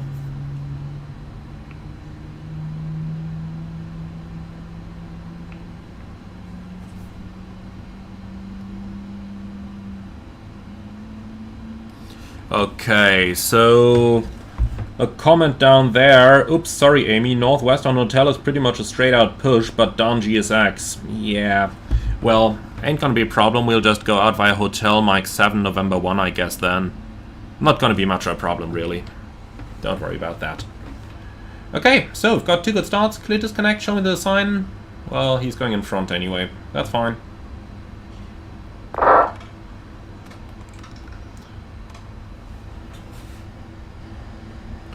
Okay, so that's the clearance received. Flight control check. Full up. Full down. Neutral. Full left. Full right. Neutral. Rudder. Full left. Full right. Neutral. B4 taxi checklist. Anti-ice. Auto. Recall. Checked. Flight controls. Checked. Ground equipment. Clear. B4 taxi checklist completes. Emirates 507. Request taxi. Emirates 507, taxi hotel, hold short Mike 7. Taxi hotel, hold short Mike 7, Emirates 507. Okay, so we go straight over here, and then down here we are going to hold short so that we can keep clear of Mike 7.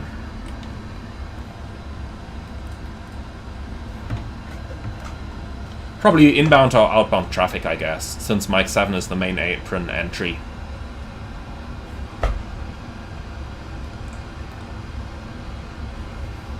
Yep, there's traffic over there. I guess we're probably waiting for the Indigo.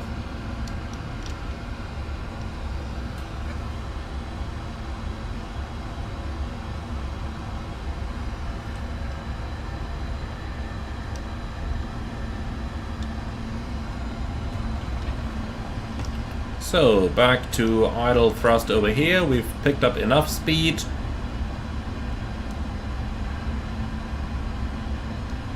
So I guess we're waiting for the Indigo over there, and once he's clear we can continue our taxi. That's my assumption at least.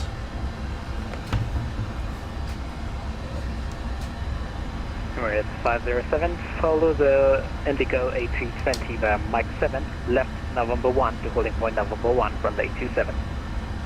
Emirates 507, follow the Indigo A320 left onto November 1, holding point runway 27.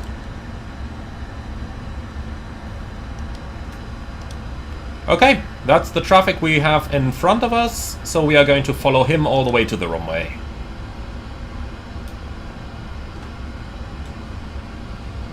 Well, let's pick up a tiny bit more speed. We can do the 10 knots at least.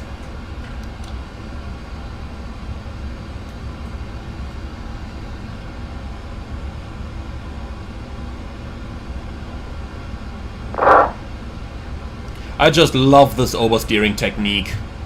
So cool. It's just a huge aircraft, the 777. Okay, so left onto here.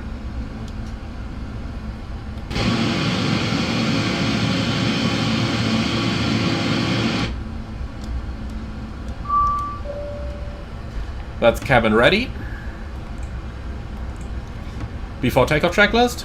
Before takeoff checklist complete. Okay, clear on the right side. Couple of showers in the area now. Okay, left onto November 7.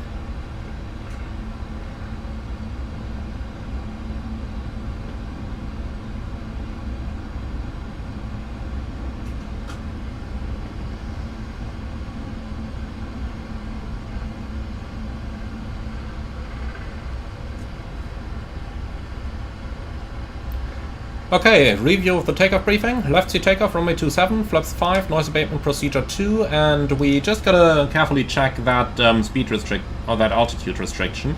Let's actually see. 507, monitor Mumbai Tower, 118.1. Thanks for flying, enjoy your flight and see you soon. Bye bye. Monitor 118.1, Emirates 507. Thank you very much. See you soon again. So 1181 monitoring, and then 1279 is gonna be our departure. Here we go. Okay, so the FMC calculates 2,847 over that waypoint, so we'll just about make it using the standard noise abatement procedure. Okay, so takeoff speeds 152, 161, 173. In case of engine failure on the runway heading, climbing 5,000, or actually 3,000 over the ocean is going to keep us safe. And I don't have any specials over here. Weather is a little bit of a thing, nonetheless, isn't too bad. So nothing that I'm worried about. Any questions?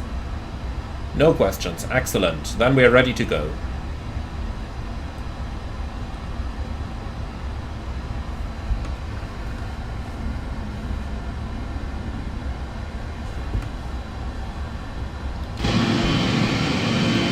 I'm not taxiing any faster here because we'll be waiting behind that guy anyway. Just look at the difference in size of the huge 777 here, and then you've got that small A320 down there. That's really incredible, isn't it?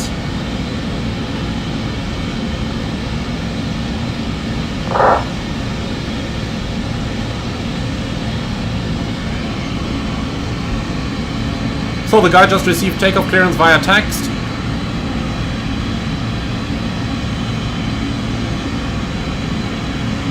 And he's lining up.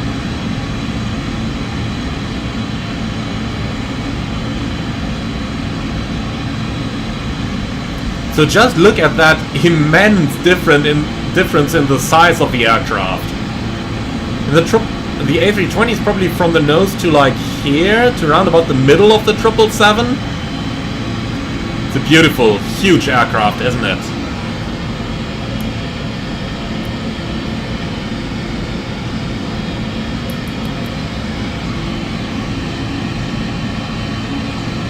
Emirates 507 Tower behind the departing Indigo A320, line up and wait runway 27 behind. Emirates 507 behind the departing Indigo A320, line up runway 27 behind.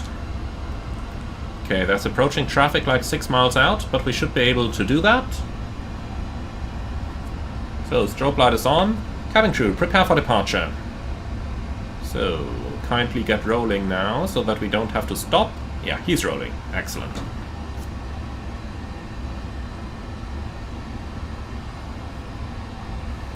So, the checklists are complete. We'll have a look at the weather in the departure sector, but that shouldn't be too much of an issue. I think it's mostly just green, a little bit of yellow in here.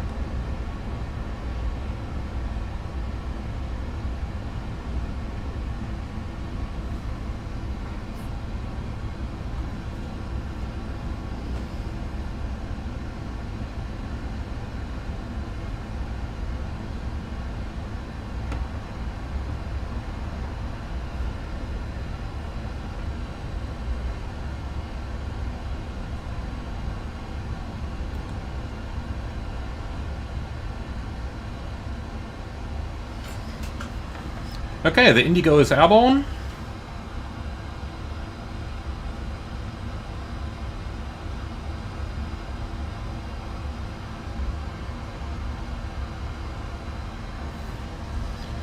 So, that traffic is getting rather close over here. I'm wondering if that's just FS traffic though. I told it to remove traffic earlier. Let's click that again. Yeah, and Gunny is, so that was an AI. It's somewhat a pity that you can never turn FS traffic off completely. You can click remove traffic, that removes anything that currently is, but it just starts to regenerate new traffic again afterwards. So that's a little bit of a pity. So you can't get rid of it completely. Okay, so at 800 feet we contact departure 127.9. That is pre-selected already. So remember, we are going to have a huge power available over here because of the standing water that we took. So the contaminated runway prevented any assumed temperature. So we are going to have a huge takeoff power.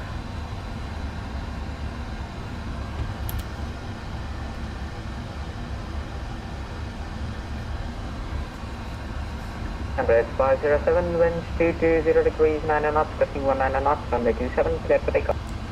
Emirates 507, runway 27, clear for takeoff. Okay, the lights are on. The weather in the departure sector is clear. We are aware of the threats that lie within the weather. Takeoff.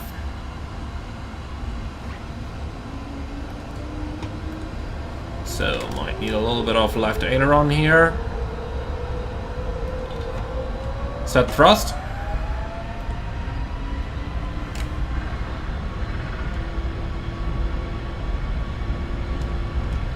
Thrust set. Checked.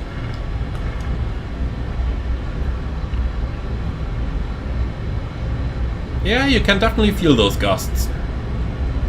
V1. Rotate.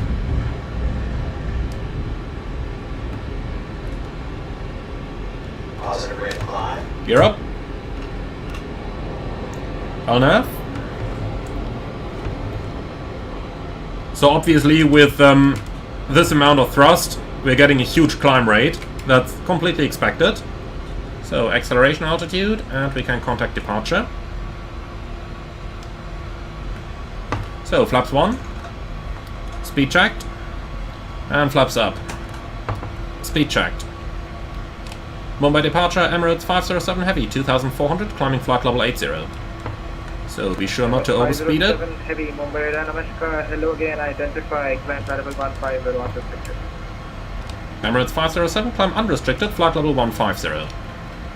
Set, 150 checked.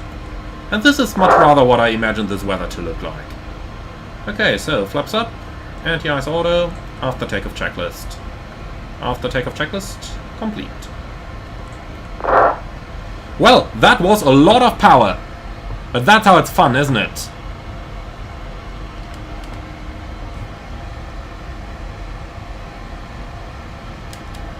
Okay, set standard. Standard cross-check, passing level 50 now. Checked. Okay, well, we made it. Autopilot on. 504, turn heading 150, can you descend altitude 3,800 feet, finish 1003, trans level, flight level 55. Could you descend to 4,000 feet? So that was really, heading that was really impressive. Right, and a friend with a Cyrillic name that I unfortunately don't know how to pronounce. Climb unrestricted. How do you do it? Well, basically we just cancel any speed and altitude restrictions we have on the departure, but right now there basically isn't anything anyway. Okay, that might be a bit turbulent. Let's avoid that. 3,800 feet, 3800. 3,800 feet, Emirates 504. Emirates 507, request heading 250 to avoid weather for the next 10 miles. Emirates 507, approved, report ON. 50 approved, Wilco. So that just avoids a little bit of turbulence over there that we don't really got to go into. Area 204, confirm the K8 ILS runway 27. Area 204, negative. Roger, thanks, Area 204. Station Emirates 504, can you right heading 210. Continue higher, right heading to Okay, he wanted to know when we're able to proceed to Rakset, I believe. 3,800 feet, ice sailing, climb to 3,800 feet, right heading 340, heading 360. Yeah, we'll just keep flying on that heading for a bit until we are around this. 3,800, Area 204. So, passing 10,000. Lights coming off. We definitely keep the signs. Well, this looks a bit turbulent as well. Tell you what. Emirates 504, Just keep that speed for now. Actually might go all the way down to green dot. Or minimum maneuvering. Emirates 507, request heading 290. Emirates 507 approved. Heading 290 approved, Emirates 507. So... India 204, speed 180 knots, sensor localizer runway 27. On heading 300. Might need a bit more, let's just make it 300 over here. And take in the speed for Area 204. Speed 180 knots. Speed 180 knots, thanks. Okay, speed window closed. Emirates 507, able direct Rakset. Emirates 507, I'll get back to brake check. Emirates 504, turn right in 250, clear ILS, crash and descend 2,900 feet, clear ILS 27. Okay, I did not quite understand that. Let's go back towards 290 again. Emirates 504, speed 180 knots. Maintain till 8 miles, thereafter 160 till 4 miles. And speed 180 until 8 and 160 until 4 for Emirates 504. Emirates 507, sorry, Pushback start from Sierra Crosshaven from November, resume on navigation. Emirates 507, sorry, that was unreadable. Say again? Emirates 507, Pushback start from resume on navigation. Emirates 507, direct Sakun, on navigation. Okay, Sakun, enough. Can you climb flight level 200? 20. Emirates 507, climb flight level 200, 200. Set, 200 checked. Yeah, 204 established. Okay, so that was a little bit of weather avoidance there. ATR 204, roger speed 180 knots till 8 miles. After 160. So ATC, yeah, Aegis, we can cancel those. Descend 2,900 feet, there ILS 27. So Aegis request, Alright, VABB into here, VATSIM, and terminate. Clear ILS from like 27 if you have 204.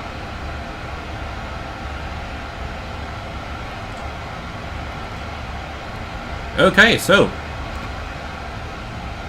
I think we should be able to release the passengers now. Should stay smooth. So that's the seatbelt signs back in auto. So that's the guy in front of us, and there's one coming in on the left. It's busy over here, it's really busy. Who would have thought that?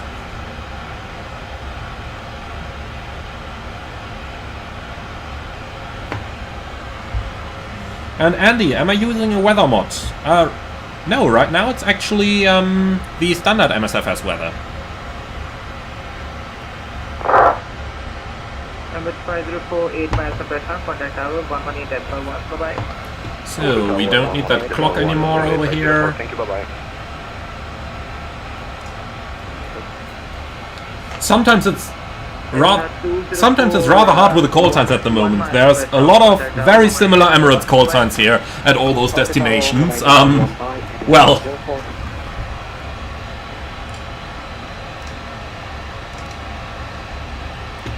so that guy is below us, that's the Indigo in front of us. Should be good to go. That should all not be too much of a problem. Okay, so let's do a little bit of FMS work in the meantime then. Let's go ahead and request the latest weather information. And once the latest weather is received, we can go ahead and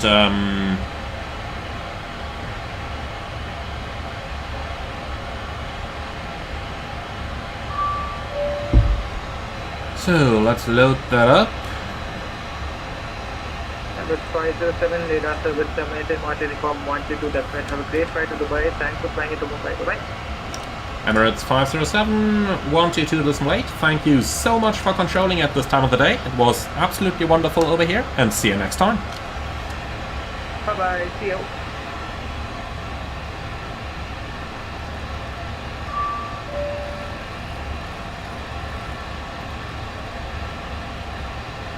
Okay, 122 decimal 8 is active. So here's the descent forecast as well. Oh, that's interesting. Haven't seen it do this in a while.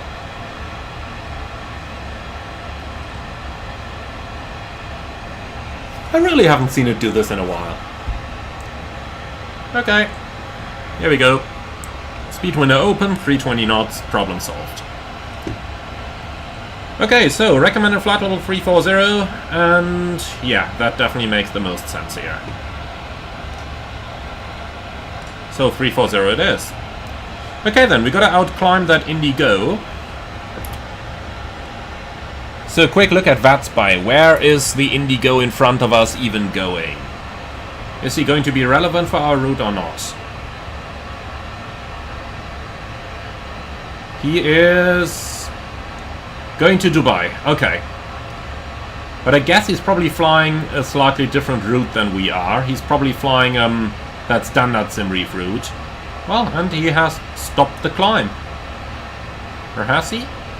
Yeah, looks like it.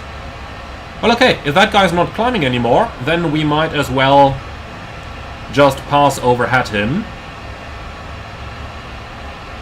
So since that is the case, let's go ahead and turn on a little bit of time acceleration so that we get to Dubai before, you know, midnight or something.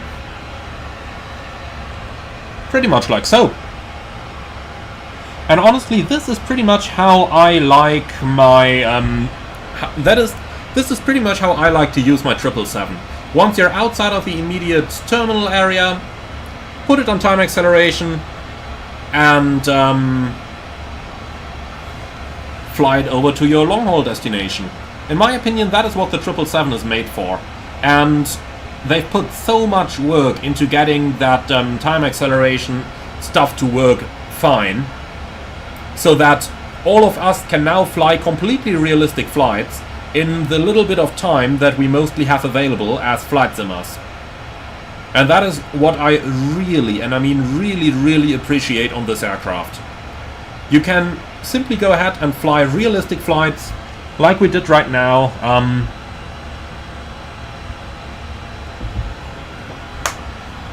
Like normally, on a normal evening, if I did just the first flight, Dubai to Mumbai in real time, then, well, that would be the evening over and the live stream done. But due to all the time acceleration features of the PMDG, we really have the chance to fly the aircraft on realistic routes like, well, Dubai-Mumbai is even one of the shorter ones. But you could also do something Dubai to Europe in one evening, or even Europe to the US if you've got 3 hours available. And that is what I really appreciate the PMDG 777 for. They really recognized what the aircraft is about, that it is a long-haul aircraft, and they just enabled us to simulate it on realistic routings for all the time. I really like that. So, NV Stewart, at what time acceleration rate do I normally fly? Normally it's 4x that I use pretty much everywhere, and 8x when I'm doing long sectors over the ocean. Like, if I just want to do something like London to New York over an evening, then I use 4x until I'm out on the Atlantic, and then 8x on the entire crossing, and back over Canada, I'd go back to 4x. That is how I usually do it. And that's just what enables me to use the 777 the way it's designed to be used. Okay, we got 1,000 to go.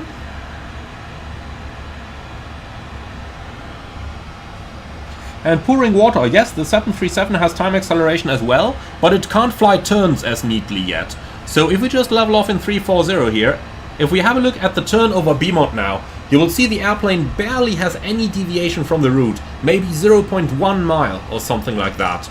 0.2 in worst cases, but look at that. That's really beautiful, isn't it? And believe me, I am going to push them to do the same for the 737 as well. And I am very sure that they are going to do that. So whenever the next 737 update comes, I'm pretty sure we will start seeing this kind of stuff in there as well. And Tiralis, no, there is no problems with time acceleration on VATSIM. You can do it without any problems. You just got to ensure, if you are the one using time acceleration, then you need to avoid any other traffic. And of course, you need to pay active attention to the airspace around you. You must resume real time when you enter a new airspace. And you must, of course, be sure that you don't impede the experience of others. So don't crash into anyone else. If there is someone along our route, then, yeah, then obviously we must make sure not to fly into him. Okay, so the aircraft wants to step climb to 360. Well, we are not going to do that. Step 0. We'll stay at this level for the entire flight. Okay, so now comes our standard stuff again, drawing a couple rings for situational awareness. So I've got Mumbai in here, then we've got Karachi, OPKC,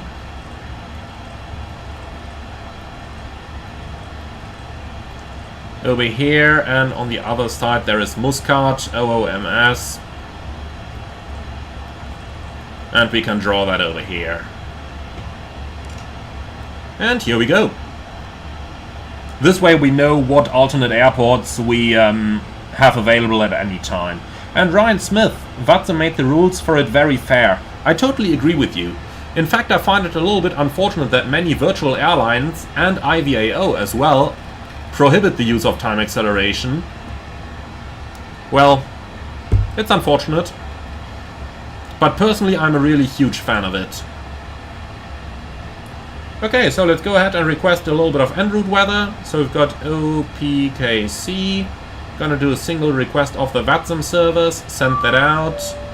Then we've got OOMS, again, single request, VATSIM, send. And finally OMDB. And the same thing.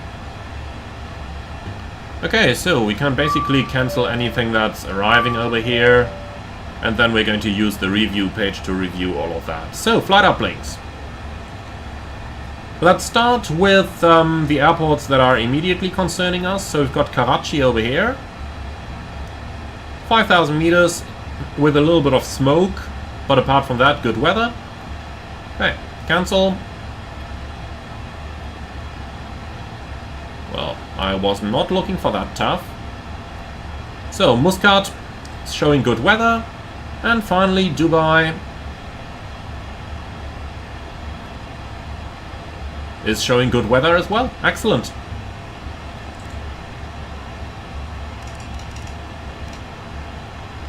So then, alternate page. What do we have? Karachi, Mumbai, and then we can already enter Muscat as well. I'm going to keep the upper one free so that it always shows us the nearest airport nearby.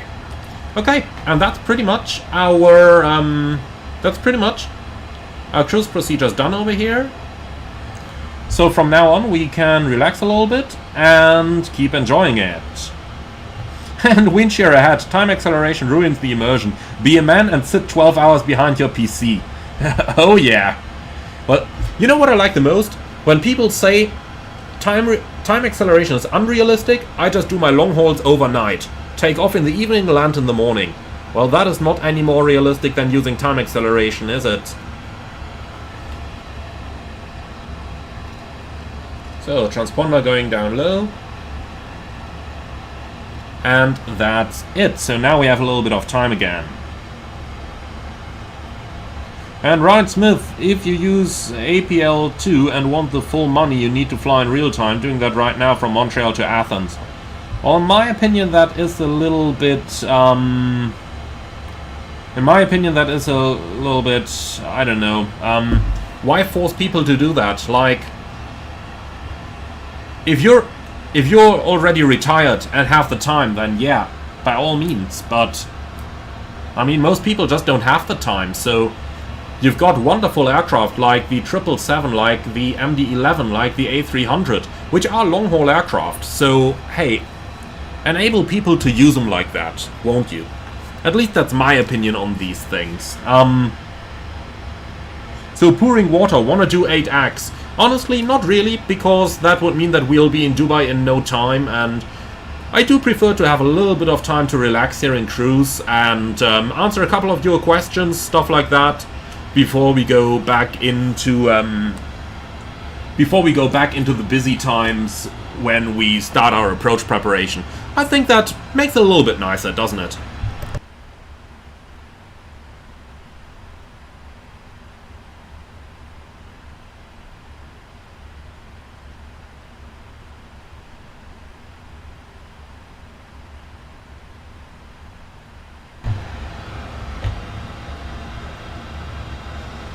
So, Cabin 69 Banana Merrill. Now that's an interesting username. Why is the number 3 pronounced 3 on the radio?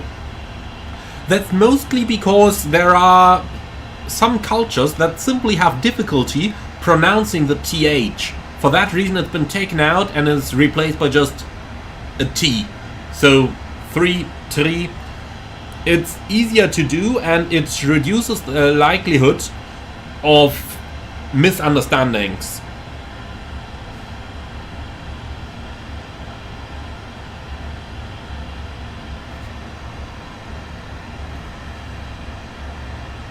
And Lights is asking, can you realign the IRS in the 737 if it somehow stopped working?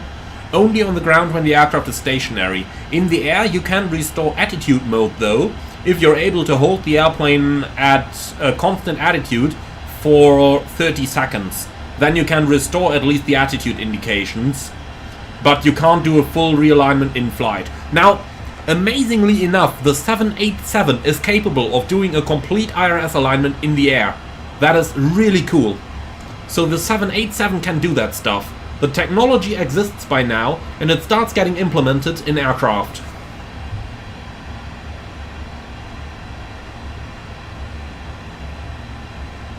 and GRTN, but I think that 3 versus 3 was more due to bad radio quality than to some cultures can't pronounce it, or, well, it might have been like that in the past, but it is no more.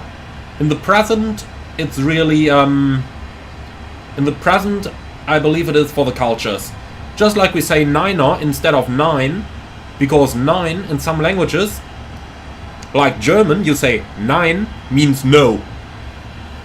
I do believe that's also nowadays why they kept these regulations. In the past it might have been due to radio quality, but at least it is no longer. So not sure 1408 is asking, why does the plane stay in climb mode when you're actually in cruise? Thank you for all your videos. Well, first of all, thank you very much. So what you refer to is the thrust limit that we have over here, and this is a company option. So let's quickly discuss what different engine ratings are available. So engines basically have 3 certified ratings, that is maximum takeoff power and maximum go-around power, so TOGA, and that is the engine only has to be able to survive that for a certain length in time, so either 5 or 10 minutes depending on certification. Then you've got maximum continuous power, and then you've got climb power. Now the cruise limit is an invention by Boeing engineers that limits the maximum available thrust in order to reduce the maximum temperatures of the engine. By doing that, they were able to extend the maintenance periods of the aircraft, so it has to go into maintenance at fewer intervals.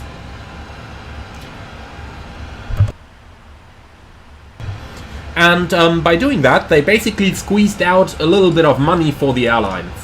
However, it comes at the cost that you are not able to use maximum thrust under certain situations, and there have been cases where airliners entered turbulence and stalled because the engine's limited at cruise thrust instead of going all the way to the maximum that is possible, which would be climb thrust. For that reason, that cruise option is an option, but not continuously active if an airline chooses not to take that option. So it's purely optional. Saves money at the cost of reduced safety. Of course, the pilot can at any time manually change it between cruise and climb, but if the pilot forgets, well, there you go.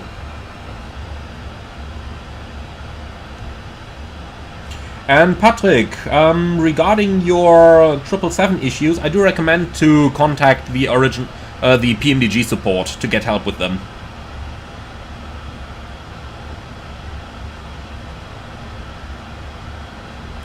And my Russian friend, how do you prevent position updates in the case of GPS spoofing on the 777? Well, I need to think about it for a moment. You can disable GPS somewhere, but we need to search. So it's normally index, I guess position. Next page, do we have something here? Yeah, GPS nav. Turn that off. Well, and here we go already. Let's just go back to real time. Put the GPS back on. This slightly changes our position, that's why you just saw the aircraft do what it did. So we'll just insert the direct here again. Here we go. So let's see that at a little bit lower resolution. So if we take the position indications here, then you can see that this is our GPS position and this is our IRS position. So this has drifted by some 5 miles. If I now go ahead and turn off the GPS navigation, well, let me go to heading mode first so that we don't jump around again. If I now turn this off, our position jumps to the FMC position. The FMC position is calculated between what it can get from the IRS, but also from external factors like VORs, etc. So the aircraft averages its position if GPS nav is turned off. For that reason, we just turn it back on, we go back onto the route, and that's it. So it's not as accurate, but over there you can turn it off. Well, now we turn this back off. And finally, into the navrat, we can clear that Mumbai VOR as well. Certainly don't need that anymore. Okay, yeah, so that's what you can do. Okay, back to Time Excel. Here we go.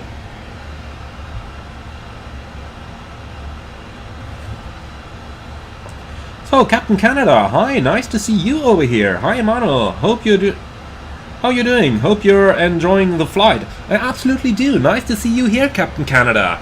Welcome. And I'm doing very good. Well, fighting the jet lag a little bit. I've just been in a similar time zone to Las Vegas once again on the West Coast. So I'm kind of fighting the jet lag, but that at least means that I'm absolutely awake at this time of the day. Because over here at home, it's almost 20 to 11 p.m.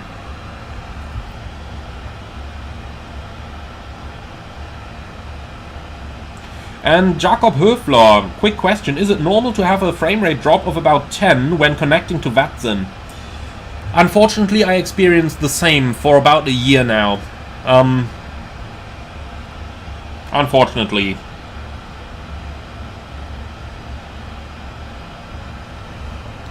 So, Horizon, what do all the circles stand for on the nav display? Basically, we're using them to mark the nearest suitable airport. So, if we just go over here, then you can see we've got Karachi over here, which we can land on. Then over here, we've got the circle for Muscat, and the one from Mumbai, well, we can clear that out. We can already insert Dubai over there as our destination. So, it's for enhanced situational awareness. When you're flying long haul, and even when we fly the 777 on short haul, we will still be using the same procedures, of course. Basically, you really always need to be aware of your nearest suitable airport. Well, now we can take all of them out. We are just going to leave Dubai because we are basically inside the Dubai circle by now. So it's all about knowing where you go in case something goes wrong. So Crosswind, how do we decide the alternate airports? Well, on the ground we have certain planning minima. In the air, make sure that the airport is, suitable in terms of runway length, handling facilities. In many places of the world, immigration is also a big problem. There might not be immigrations or customs available.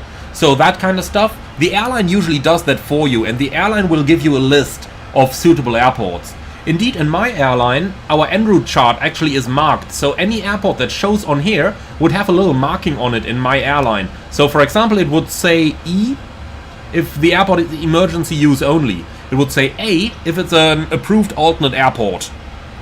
Or it would say D, Delta, if it's a destination of the airline or the group of airlines. So that way, we always have that information on the en route chart. Would be really nice if Navigraph could do something like that, but I figure since every company uses different regulations there, that might just be impossible to do. And Horizon N, yes, it's pretty much like ETOPS.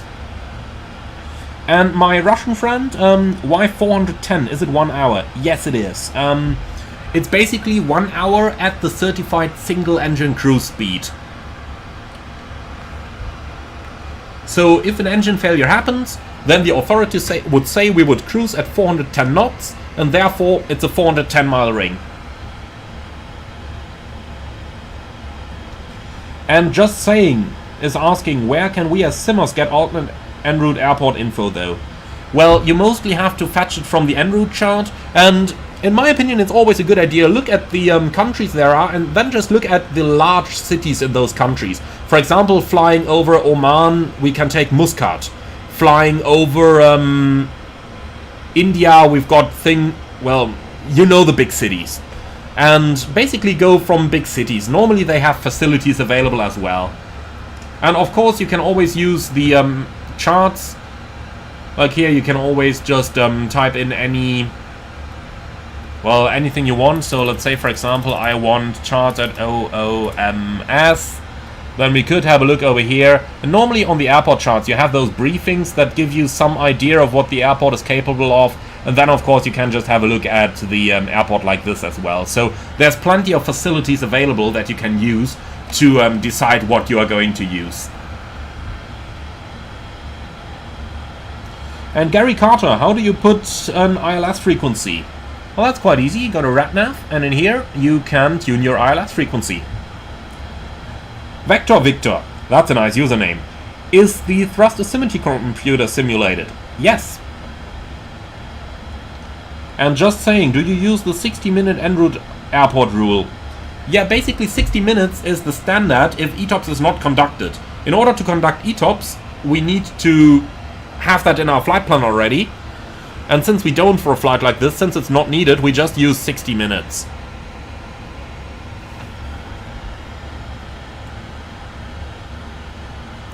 Cycling, there was an update to the 777 just now released, but I cannot find release notes. Well, let me tell you that much. You see the update in action right here. I did the entire stream using the beta version of that update. I'll have to wait until I can... I have to wait until the official changelog is available before I can tell you anything, but you are seeing it over here already. And there was quite some good stuff done. I'm sure Rob is going to post on that later during the night or maybe tomorrow morning.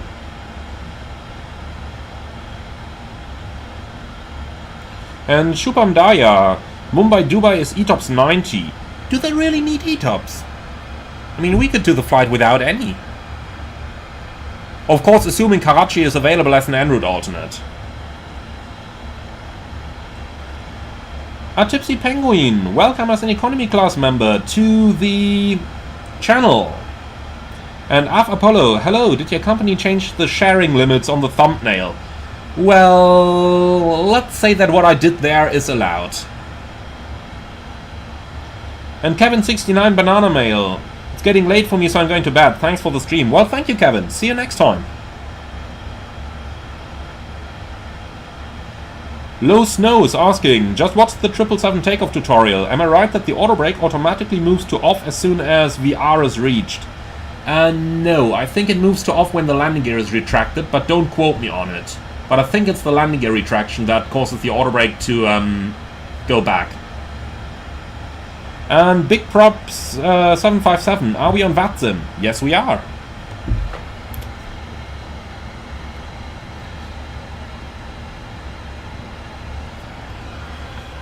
Okay, so we're slowly nearing Dubai. In the meantime, Laurie2 is asking, did you do the DLR test? Yeah, I did. And my Cyrillic friend, have I ever flown to Russia? No, I've flown over Russia, over Kaliningrad that is, on the way to the Baltics, but I have never actually flown into Russia.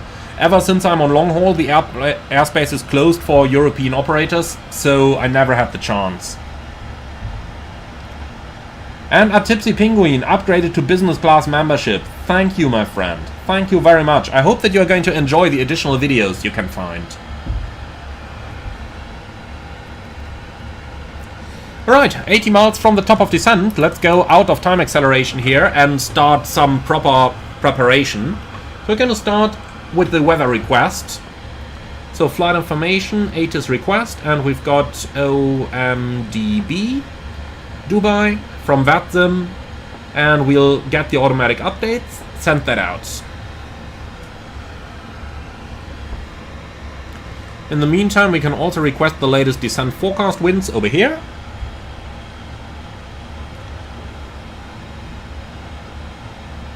And Elliot Watson, unfortunately that's a question I cannot answer at the moment.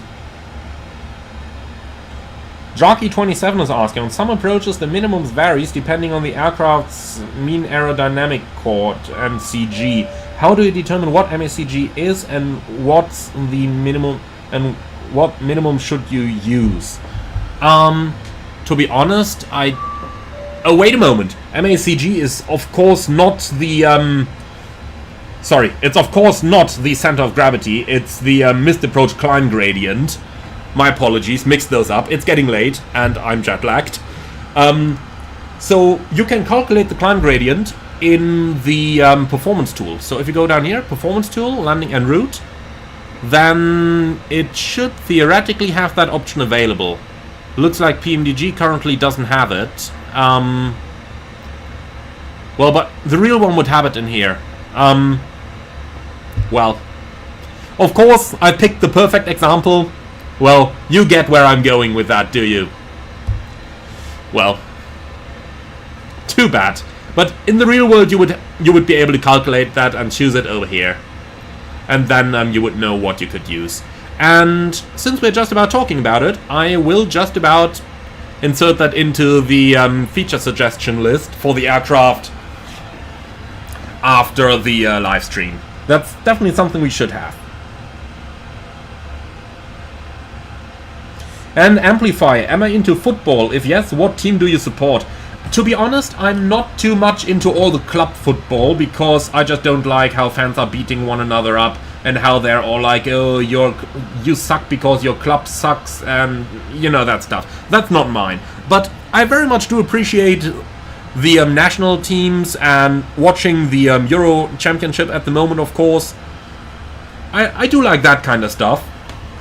And, well, since I'm German, obviously I gotta be for Germany.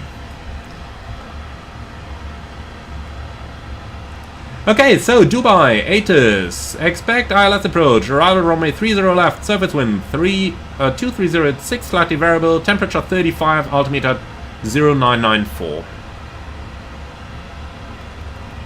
So 994 is in here, and in here as well, and 30 left it is. Transition level, is that anywhere in here?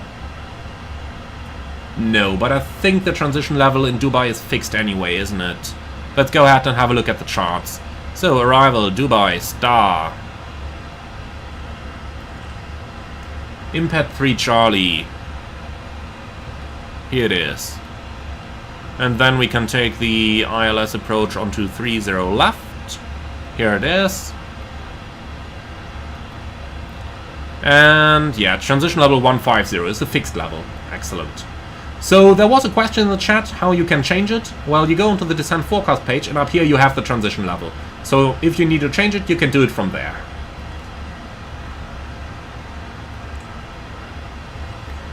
Okay, so weather is in. Then let's have a quick look at the legs page and verify our routing.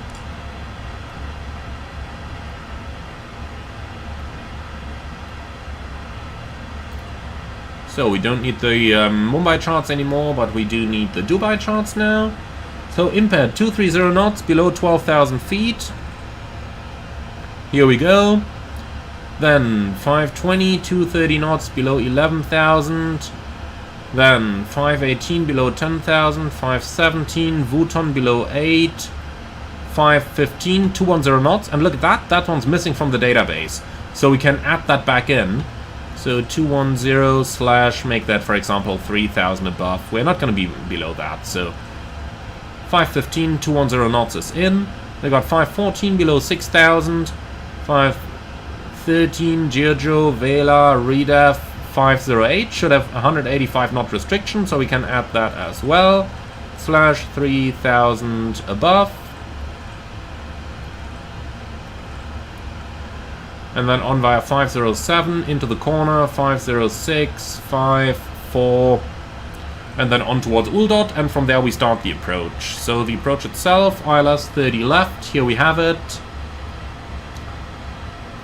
is from Uldot Setbo Modus, and we have all of those. 170 knots in there is okay, even to comply with the standard speeds into Dubai. And then we do have a 3-degree glide slope down to the minimum, which is 260.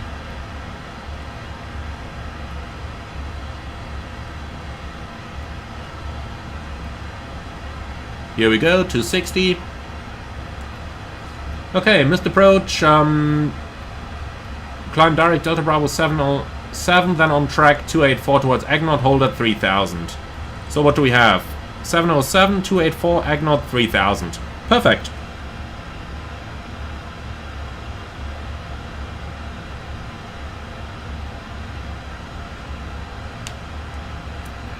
Okay, so that stuff is in. Then fixed rings, Dubai, and we can just make it 25 miles around here. And on the, well, we don't need anything on here, do we? Yeah, 0.5 for the approach is fine for the ILS. Okay, so 8.6 on landing. And 12 on board at the moment, that's 3.4 tons. Let's calculate 2 tons just to be safe, so that's 247. That's in case we get a shortcut and don't fly that entire long protracted arrival routing. So, Impact 3 Charlie, we can just open that again in case we need it on the approach. So, on here, on initial contact with Dubai arrival state, passing level and aircraft type, including Sirius. So they want to hear 777-300ER. Advise arrival when full runway length is required. Do not descend below ATC cleared level. Well, of course not. When changing from arrival to director state, only director and call sign unless otherwise instructed. Okay. So that stuff is understood. Then we can do our landing performance calculation. So landing en route, Dubai 30 left. We are just going to keep that. It's a dry runway for sure. Import the aircraft detail, and we are just going to calculate a little bit higher weight, so we'll make it 247 to be on the conservative side here. Auto brakes, well, let's do auto brakes 2, and we will definitely use the reverse with 35 degrees so that we don't overheat the brakes. So we need around about 2,600 meters, and there's been a question in the chat below, like, which VREF do you use, from the tablet or from the FMC? Now, well, first of all, gotta get that right, VREF edition. So there's a little thing there with the naming convention. What you get as VREF in the tablet basically is your V approach. Boeing names it VREF on the actual performance tool as well, but it really is the V approach. So if we have a look at this, and we have the same gross weight here, then you will see that the VREF you see in here basically is what you've got in here, plus the VREF edition that you have up here. So basically we are going to take the speed from the FMC, but we will set our speed buck on the final approach according to this.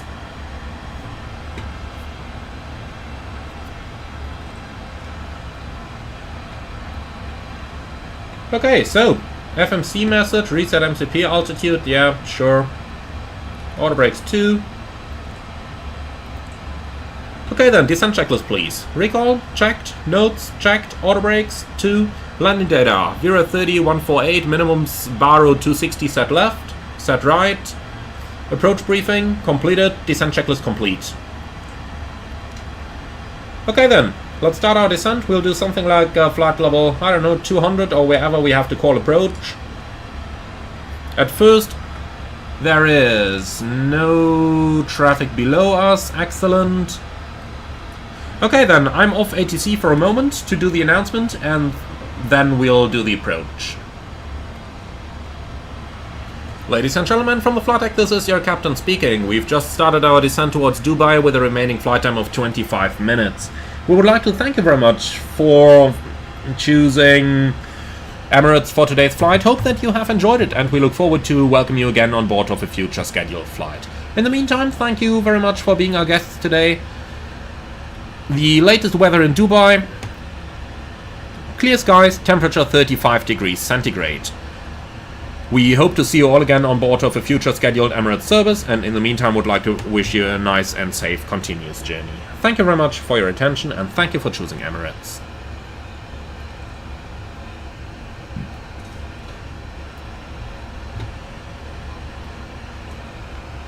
So, Wood331N has asked, are you flying on the Cross Americas event?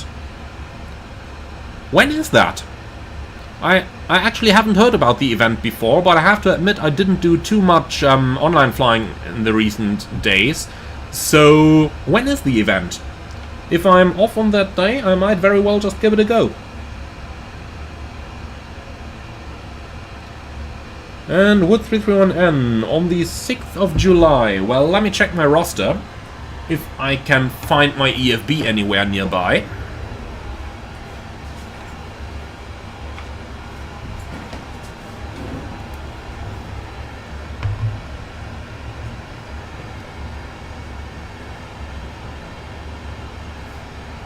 Standby 1. I'm trying to find my roster right now. This Saturday, I think I should be off.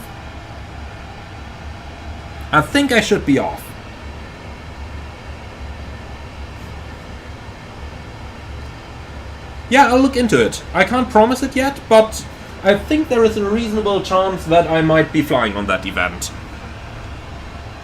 But I can't promise it quite yet.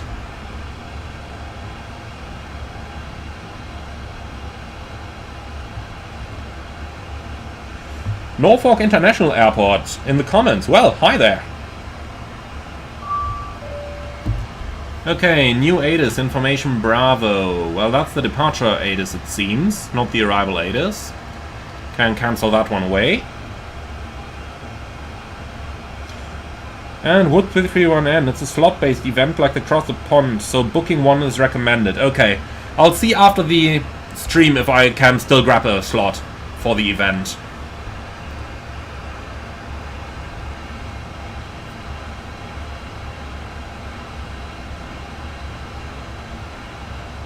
And Horizon. Recently I have tried to make a flight plan with ETOPS. In the fuel section in SimBrief, the required fuel for ETOPS is 0. Why is that? So ETOPS fuel is only needed if it exceeds the fuel quantity that you have on board anyway. Let's say if you are flying a flight like we just did across a little bit of an ocean here. So if we take a flight like this across an ocean, then for ETOPS calculations you always have to calculate what happens if you're at the worst possible point, so furthest away from any diversion airport, and then you have either one of the following: an engine failure, a rapid decompression, or a combination of both. And you need to calculate all three cases and then take the worst one available.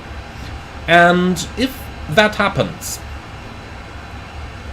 and you need to descend to level 100 and divert on a single engine, that of course uses a lot of additional fuel.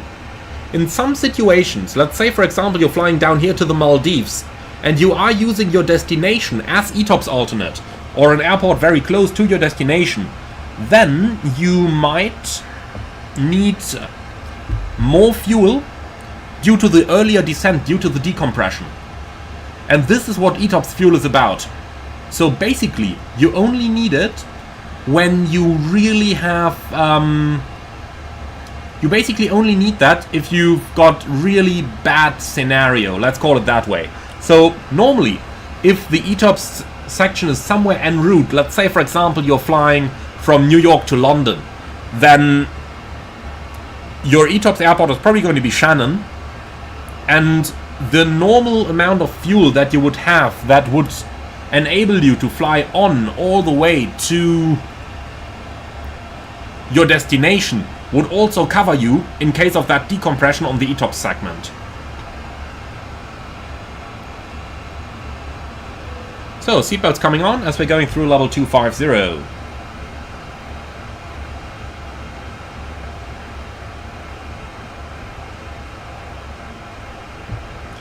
And GD, that's a very good question. Curious to know what makes you interested in still using Microsoft Flight Simulator while you are already flying in the real world. Honestly, that's a very hard question to answer. Back in the day in school, I was just really interested in flight simming, as I knew I wanted to become a pilot. So it kind of started to get a hobby of mine. And well, after I did my ATPL, the hobby somewhat stuck around, and well, then I got into the PMDG beta, and for the 737, the PMDG technical advisor team. So that kind of became the hobby, like doing the testing, advising them on the aircraft development. That kind of became the hobby. So it's not like only the flying aspect itself. Like, you won't really see me flying a standard A to B flight offline for no reason anymore. That doesn't really happen that much anymore. But, you know, doing a beta test, checking if the plane is working, advising them on how the plane should be working, that's kind of a bit of a new challenge that kept me in the hobby. Well, and then when the 737 came out, I started the YouTube channel, and now that is the hobby. So, of course it is flying aircraft that I'm doing in here, and of course it is somewhat of a fascination for the flight simulation hobby itself. Otherwise I wouldn't be doing this, of course.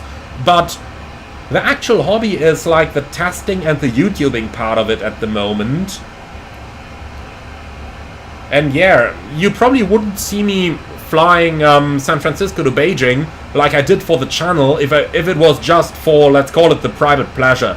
It's kind of like the channel that's driving the hobby, I would say. But it's fun. Otherwise, of course, I wouldn't be doing it. So yeah, I guess it's a win-win situation then, isn't it? So, new ATIS, arrival runway 30 left. Yeah, that's unchanged.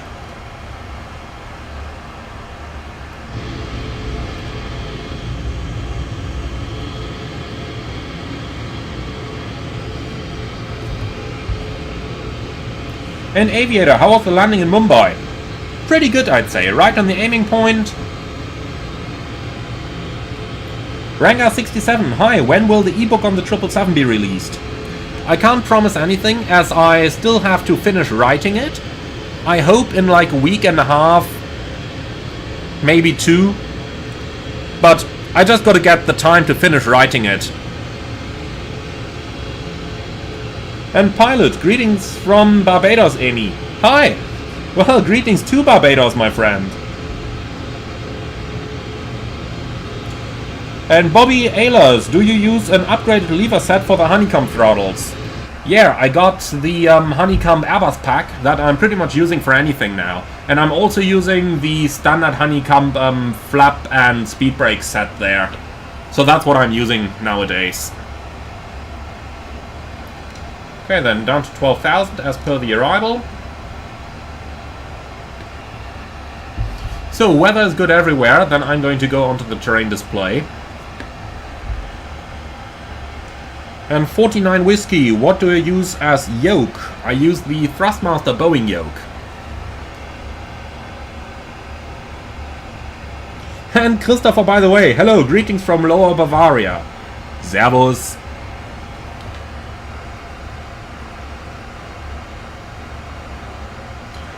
Brandon, that's a very, very good question. So, if you have an engine failure on takeoff in the 777 at maximum takeoff weight, followed immediately by a wind shear, would you retract the gear immediately to reduce the drag or wait until you're out of wind shear? I tell you honestly, well, that's a situation that you just can't win. If you have both an engine failure and a wind shear encounter, well, don't retract the gear. Don't do it. But you might just about lose that fight. I honestly have to say that. An engine failure with a wind shear, that's just... yeah. In German I would say, man muss auch mal verlieren können. You have to accept that you can't win every time. Okay, set QNH. QNH 994 cross-check passing for 13,900 now. Checked. So the reason why is, if we have a look at the bottom of the airplane, you've got huge landing gear doors down here. And the reason why you are not supposed to retract the gear is, if those gear doors open, that is a huge amount of drag that you're creating for about 10-15 seconds. But you really don't want that drag in a wind shear escape scenario. And that is the reason why you don't retract the landing gear. Well, I suppose you just... well, you will be losing that scenario. It's bad luck. Now, John Ostroba, hi, greetings from Seattle and all of Team Yoreman. Great to see you in Vegas last week at the expo. It was very nice to meet you, John. It was really great to see you, and I can't wait to try my own Yoreman. I really think it's going to be great for my trips. So, sure enough, there will be a dedicated video on that when the time has come. But it was excellent to meet you.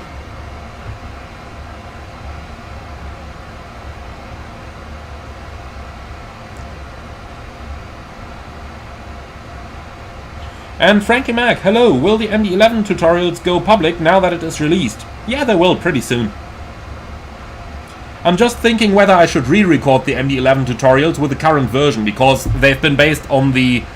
I basically created them as soon as the airplane came out using the first MD-11 version available, so yeah, I'll probably re-record them over the next couple of days. We'll see how much time I have available. After all, I really want to finish writing the ebook. That kinda is priority for me right now, but I'll get that done somehow. Okay, so Dubai Approach just went offline again. In that case, present heading, down to something intermediate, level change. And let's take Delta Bravo. Oh, what do we have there? Let's go direct Uldot.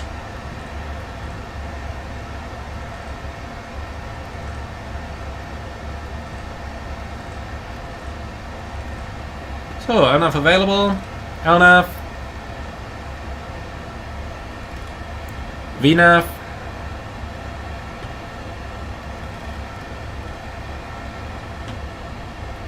Cabin crew, prepare for landing.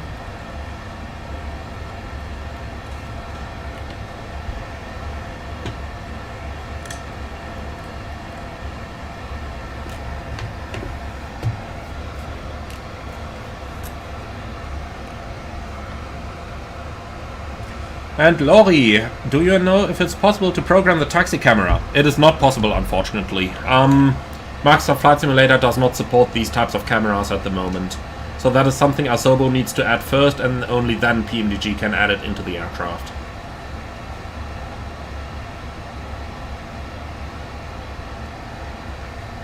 So let's catch up with that path.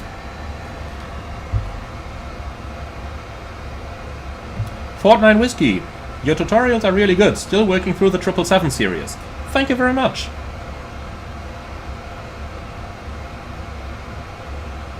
Sir Kelt Gaming, I really appreciate your thoroughness in your videos. I always tell people, if you want to learn not to fly like a professional, you go watch Emmanuel's videos.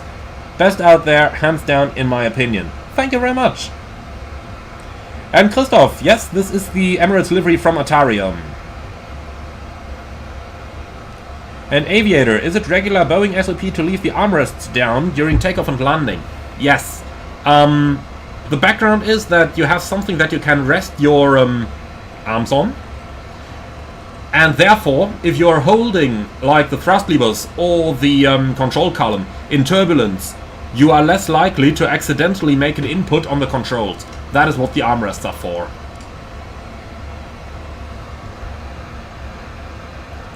Okay, approach checklist, altimeters, QNH 90904. Approach checklist complete.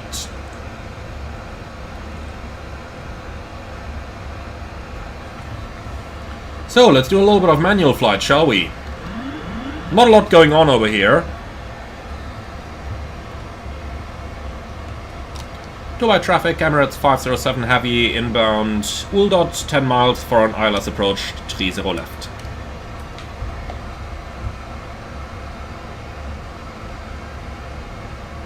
And Circles Gaming. To fly like a professional is what I meant. Goddamn autocorrect. No worries, I figured that much.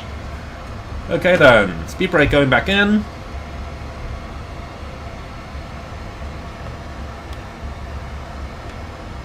I'm just completely in love with the hand flying characteristics of the 777. I mean, this is such an awesome airplane to fly. Okay, cabin ready.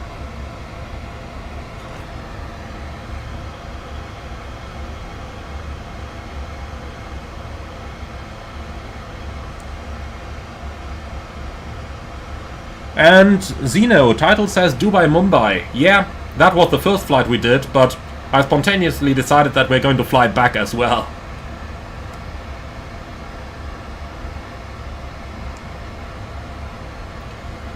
Okay, so there's one guy over there. Let's just check if that's FS traffic or VATSIM traffic. Okay, that seems to be VATSIM traffic. Well, in that case, we better slow down now. Okay, flaps 1.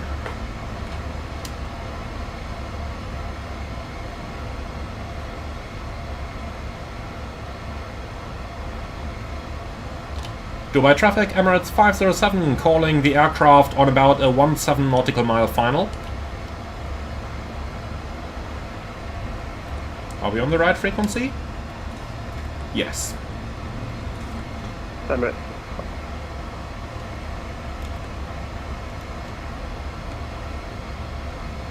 Emirates 182, we are 10 miles, BA, runway 30 left. 502, thanks. Is there anyone in between? Anyone around 15 miles or something? I am number 1 for landing 30 left, Emirates 182. Roger, please report your airspeed. 190 knots until 60 me, Emirates 182. Thank you very much, we'll slow down and stay behind you. Well, that basically means we're gonna go right down to final approach speed now. So, localizer capture. Okay, gear down, flaps 20. But funny how the guy just said he's number 1 for landing, yeah. Of course he is, he's in front.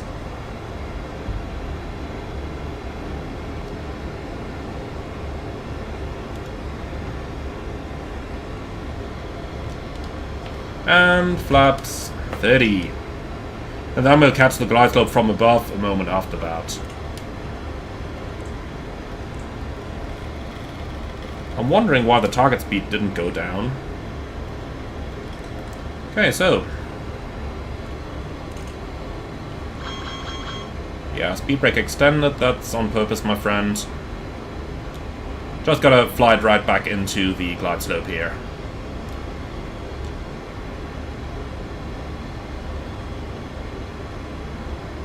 Okay, speed brake retracted again.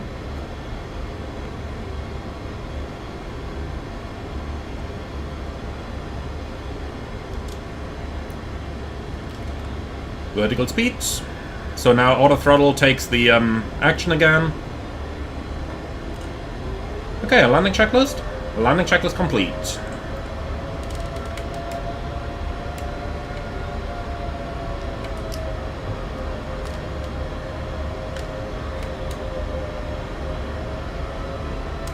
So we gotta go back to a 5 mile separation here, since we are probably following a 777, I guess. If it's an A380, then we can go around straight away anyway, but I think it's a 777. But we just gotta get it back to 5 nautical miles there. It was unfortunate that he never replied to our earlier call on Honeycomb. Okay, glide slope capture, and go around altitude 3000 sat. Because if he replied, then we would of course have been able to slow down earlier. Like that. Well, what can you do? That's Honeycomb for you.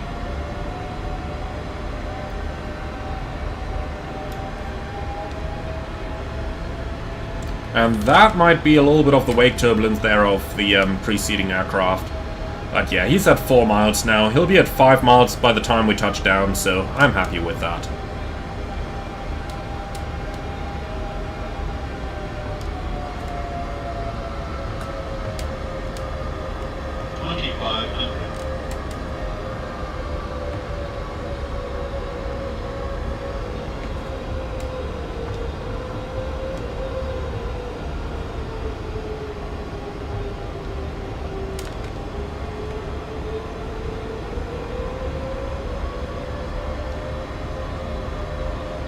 Emirates 182 on final, 3D me. Yeah, it's definitely the Emirates 182 in front of us. He might have misidentified the mileage earlier on, that's why I was asking if there was anyone in between. I think he said 10 miles, but I think at that point it was more like 15. But that's why I was asking if there was anyone else in between. Oh well. We definitely need ADS-C on the aircraft so that we can see the call signs of the other guys. That would make our lives a lot easier. So, general approach theory.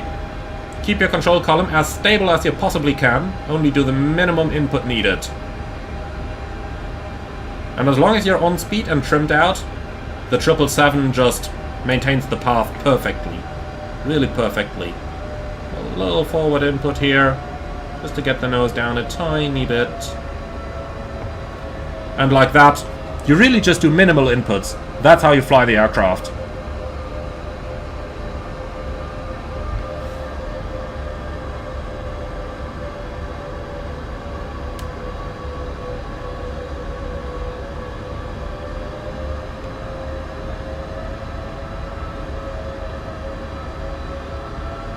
Okay, now let's focus on looking outside again.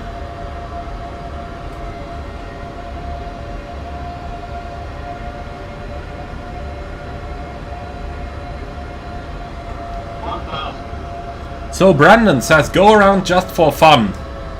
Well, maybe.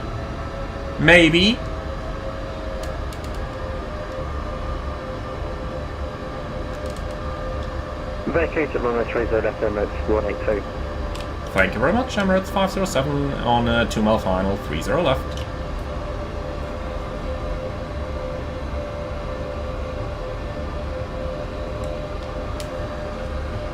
Alright guys, you tell me in the comments, you want to go around or you want to land straight away?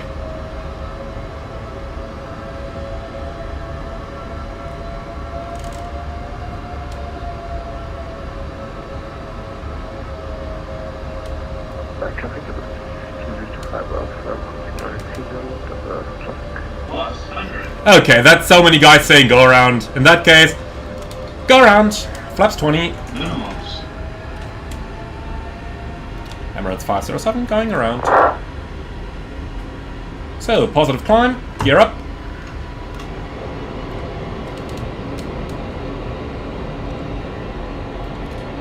Autopilot on.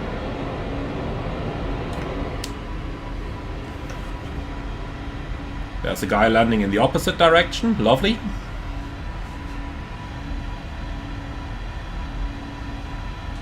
I suppose we'll just outclimb him. Okay, acceleration altitude.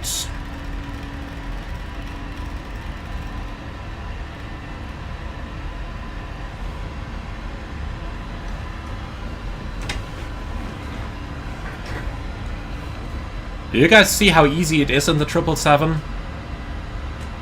Okay, flaps 5.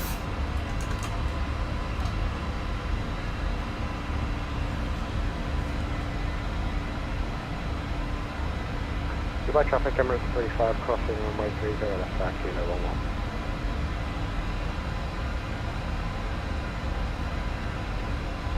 Flaps 1.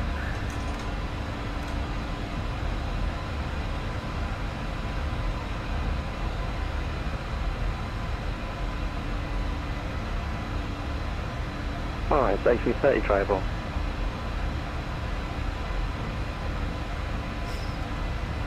And flaps up.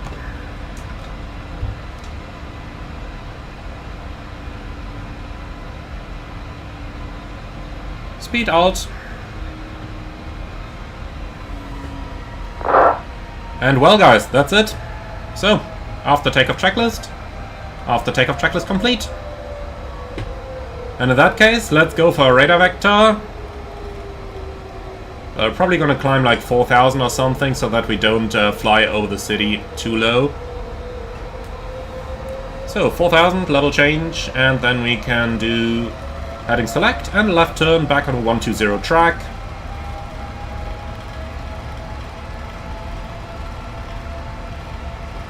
Back onto the downwind for another ILS approach 30 left. So, ILS 30 left, setpo, execute. Well, that's a bit of a rate of climb here. Well, it's coming back now. Excellent. Okay, so if we do a quick go-around briefing, then reason for the go-around, obviously intentional, so we can definitely go ahead and conduct a second approach. Well, nothing to worry about, really.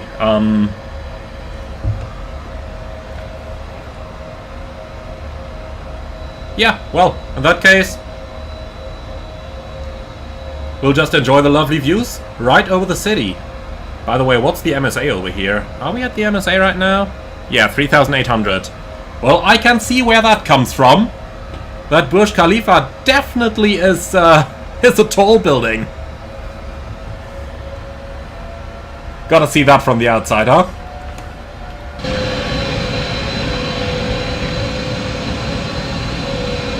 I guess you don't see this too often in the real Dubai.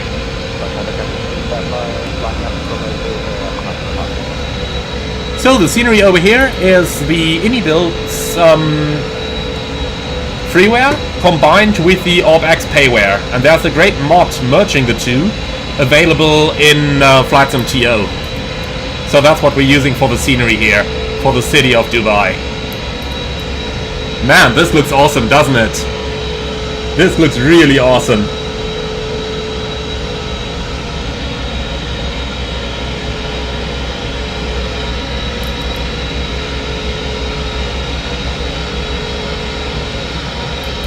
I gotta say, I just took some amazing screenshots over here. That was really awesome. Okay then. Back to the proper amount of work though. So, Dubai, departure and arrival information, Bravo, 30 left still, okay. And what's the QNH, if we can just have a look. 2994, and we have that already, excellent. Okay, so, in that case, the approach speed remains unchanged, auto brake remains unchanged, and we basically do everything exactly the way we did it before. Okay, descent checklist. Recall, checked, notes, checked, auto brake 2, landing data, Vero 30148, minimum Baro 260, and approach briefing completed, descent checklist complete. Ladies and gentlemen from the flight deck, this is your captain speaking. As you have noticed, we had to abort the landing and perform a missed approach. We are going to conduct a second approach into Dubai in the next 5 minutes, so please stay seated with your seatbelt fastened. The reason for the go-around was traffic on the runway, so we could not safely continue for a landing, and safety of course always is our highest priority. And for this reason we decided to discontinue the approach and conduct a second approach. Thank you very much for your understanding, and we will be down on the ground in Dubai in the next 10 minutes. Okay. So that's our passengers dealt with, that's pretty much everyone dealt with. Well, then we can go ahead and just pre-select the ground frequency already, that we'll enter in a few moments. Here we go.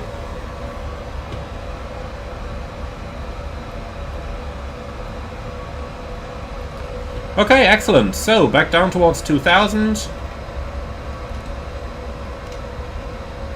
Level change. Well, we'll extend the center line here. 299 inbound. Execute. Here we go. Okay, flaps 1.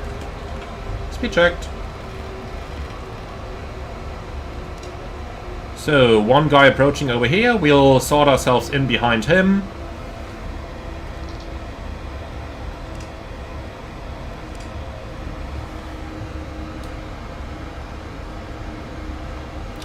Two-way traffic, Emirates 507 heavy on a left downwind, runway 30 left, we'll sort ourselves in behind the traffic currently inbound modus.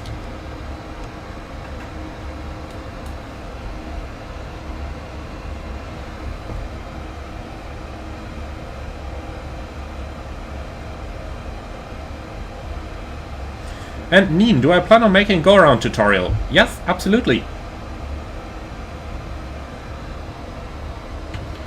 Okay, so let's turn inbound again. Runway is a 30, so that's going to be a heading of heading 330 to establish ourselves on the final. Flaps 5.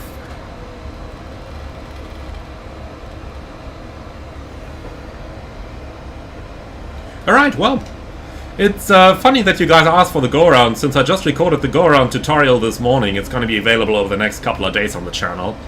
But yeah, as you can see, it's really a non-event. It's really completely a non-event in the 777.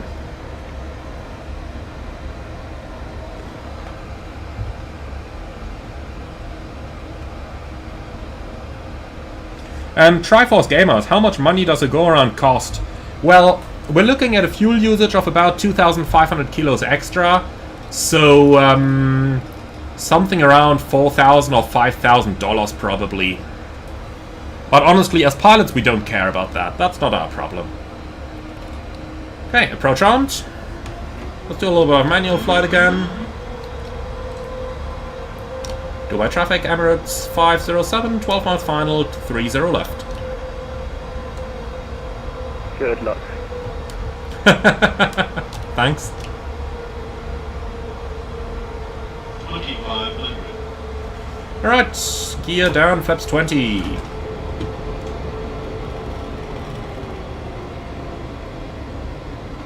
Did we do the approach checklist yet? I don't think we did. Okay, approach checklist, altimeters, QNH 90904. Approach checklist complete.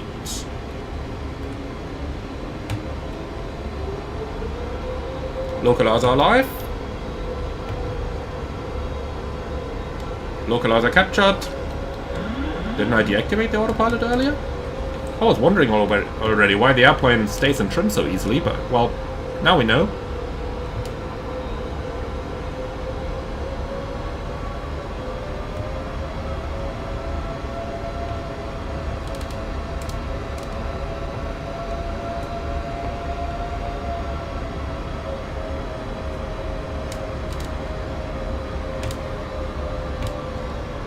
So, someone asked earlier if I can demonstrate the 160 knots until 4 DME.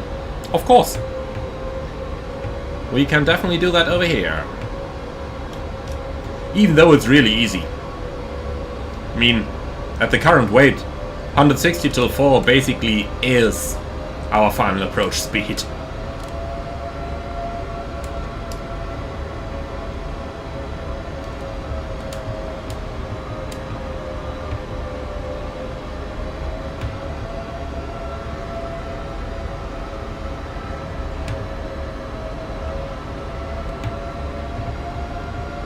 Okay, so we're fully established. All we need is the landing flap setting. The preceding guy is exactly 5 miles ahead. That is wonderful. Glide slope captured. Go around altitude 3000 set. Okay, flaps 30.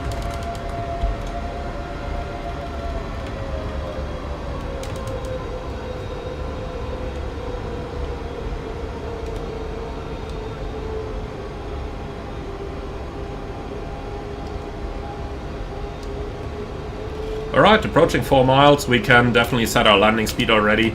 So we'll go through 4 DME, more or less at 160 knots. If it's, you know, 7 knots less, then who cares? Landing checklist? Landing checklist complete.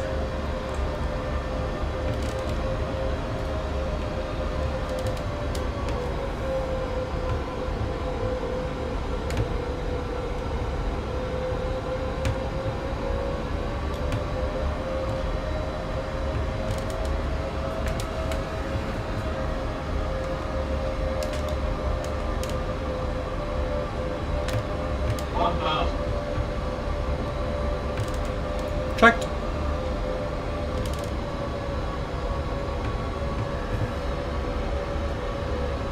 And Lucas 75, one more go around.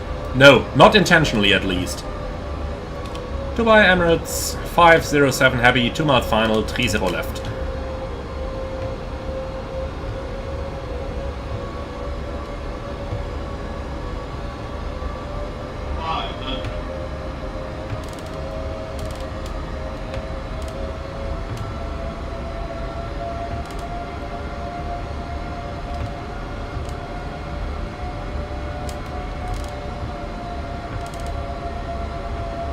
So, easy going as you can see. Not much we need to do. Only the discrepancy between the puppy and the glide slope, that is annoying once again.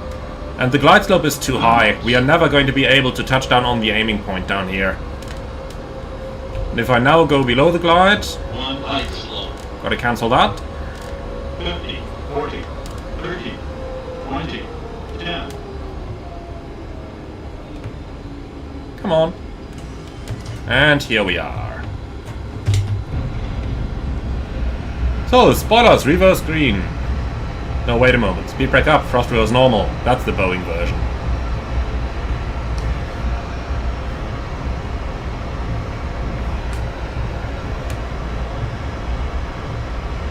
Dubai traffic, crossing runway 30 left, development point runway 30 right, Mike 149, Emirates 214. Thank you for waiting.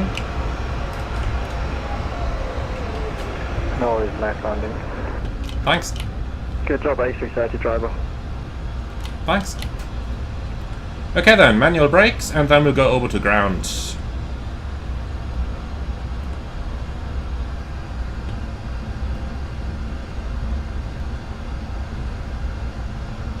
To my ground, Emirates 507 Heavy, vacating Kilo 6. Emirates 507, Dubai ground, welcome to Dubai. Vacate Kilo 6 onto Kilo, taxi Kilo 2, Zulu to stand Foxtrot 12. Taxi Kilo 2 Zulu, stand Foxtrot 12, Emirates 507. Okay, so Kilo onto Kilo 2, Fox 12, that's straight ahead. Easy going. So, clear on the left side, clear on the right side, after landing. Well, it's not a long taxi, so the APU can come on already.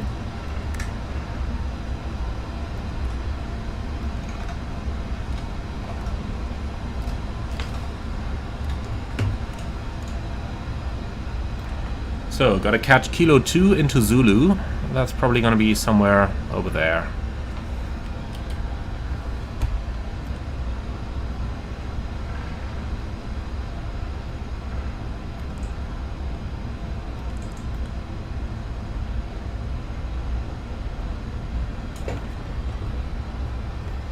Alright, well, we made it.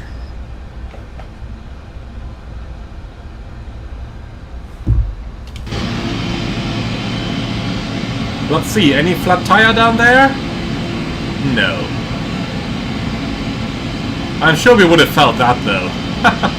I'm happy with that landing. It was a little bit of a floater, but at least the passengers should be rather happy about it.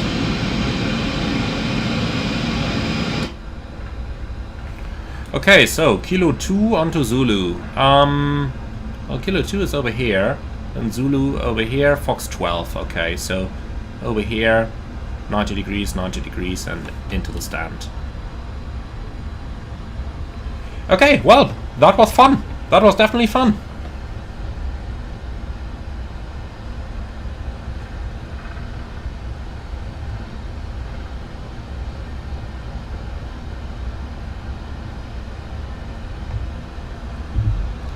So, over on the left towards Zulu. Speed down, 10 knots, here we go, and vacating onto the left. So, Kilo 2, here it is, then onto Zulu. Clear on the left side, clear on the right side. So, GSX, apron, Foxtrot, and we take Foxtrot 12. No follow me needed. Thank you very much. So here comes our parking spot. Okay, lights going off. APU is running. Excellent. And the weather radar is off as well.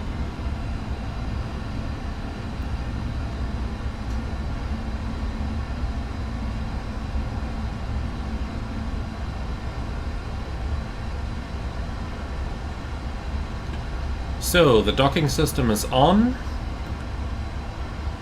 and it does say 777-300ER out there.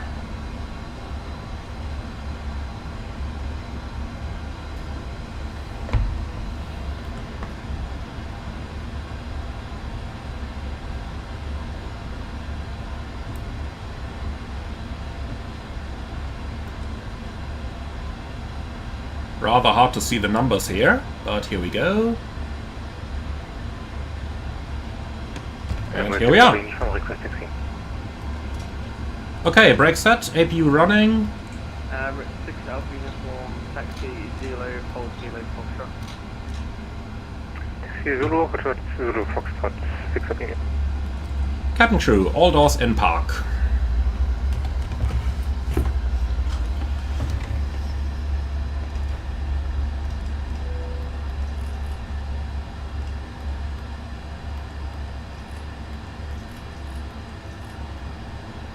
And then...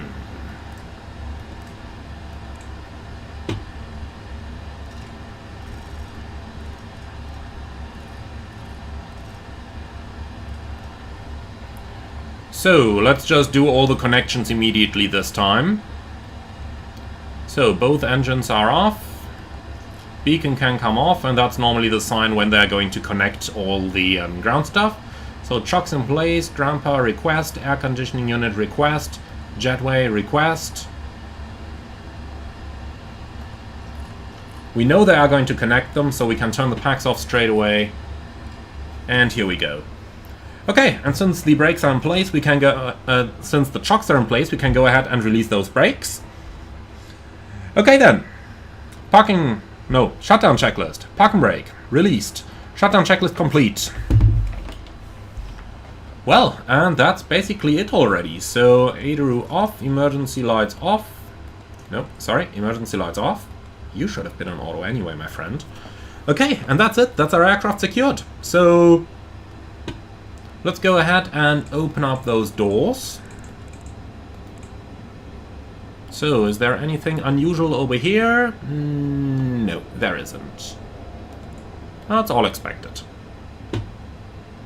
So, ground service vehicles, aft cargo, bulk cargo, forward cargo, and for the door management, disarm all and open 2 left. Well, and here we are. We made it to Dubai. So, definitely that was more of the kind of stream that I prefer, rather than the crashes that we had on the last one. And here we are. So guys, I sure enough hope that you have enjoyed this one. Now it's time for me to cook some dinner and finally have some dinner.